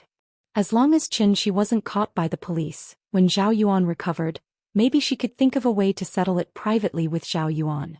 It could be seen that Lin Xian was really worried about this matter. Therefore, in order to reassure her, Xianxia pretended to agree to her proposal and said that he would leave with Nian Yan later. Lin Xian was relieved and then told Xianxia a few words. No matter what difficulties Xianxia encountered, he should call her immediately. After putting down the phone, Xianxia's mood was really a bit complicated. He didn't regret that he was too heavy-handed, but regretted that his behavior last night was really too impulsive. Perhaps it was because he had been in the Tianxian world for too long, killing decisively had gradually become an instinct. So when Zhao Yuan provoked him again and even mentioned the three words Qinruing, he lost control on the spot and even had the intention to kill. Now that he thought about it, if he could have calmed down a little, left the terrace first and waited until he had enough alibi, then took down Zhao Yuan without anyone knowing, naturally there wouldn't be any future troubles. It was like a primitive person suddenly came from a primitive society to a modern society. There were restrictions everywhere, and this feeling really made Xianxia a little uncomfortable. But then again, Zhao Yuan didn't die, which was a bit beyond Xianxia's expectations. The power of his kick was no less than that of a car crashing into the ground. Should he finish him off? Xianxia taught the little guy to read while seriously thinking about this problem. Not long after he hung up the phone with Lin Xian, Ning Qiutong also called. Although Ning Zhonghua's condition had improved after taking the pill, Ning Qiutong's heart was still hanging in the air as long as he didn't recover. So she begged Xianxia to start treatment as soon as possible. Xianxia thought about it. The police could come to the door at any time. Although it was impossible to catch him, it was very likely that it would scare Aunt Zhang. In order not to worry Aunt Zhang, Xianxia thought about it and asked on the phone, "I injured someone yesterday and he's seriously injured. He's still in critical condition, can you settle it?" Ning Qiutong was stunned for a moment and quickly replied, "Can you tell me the details?"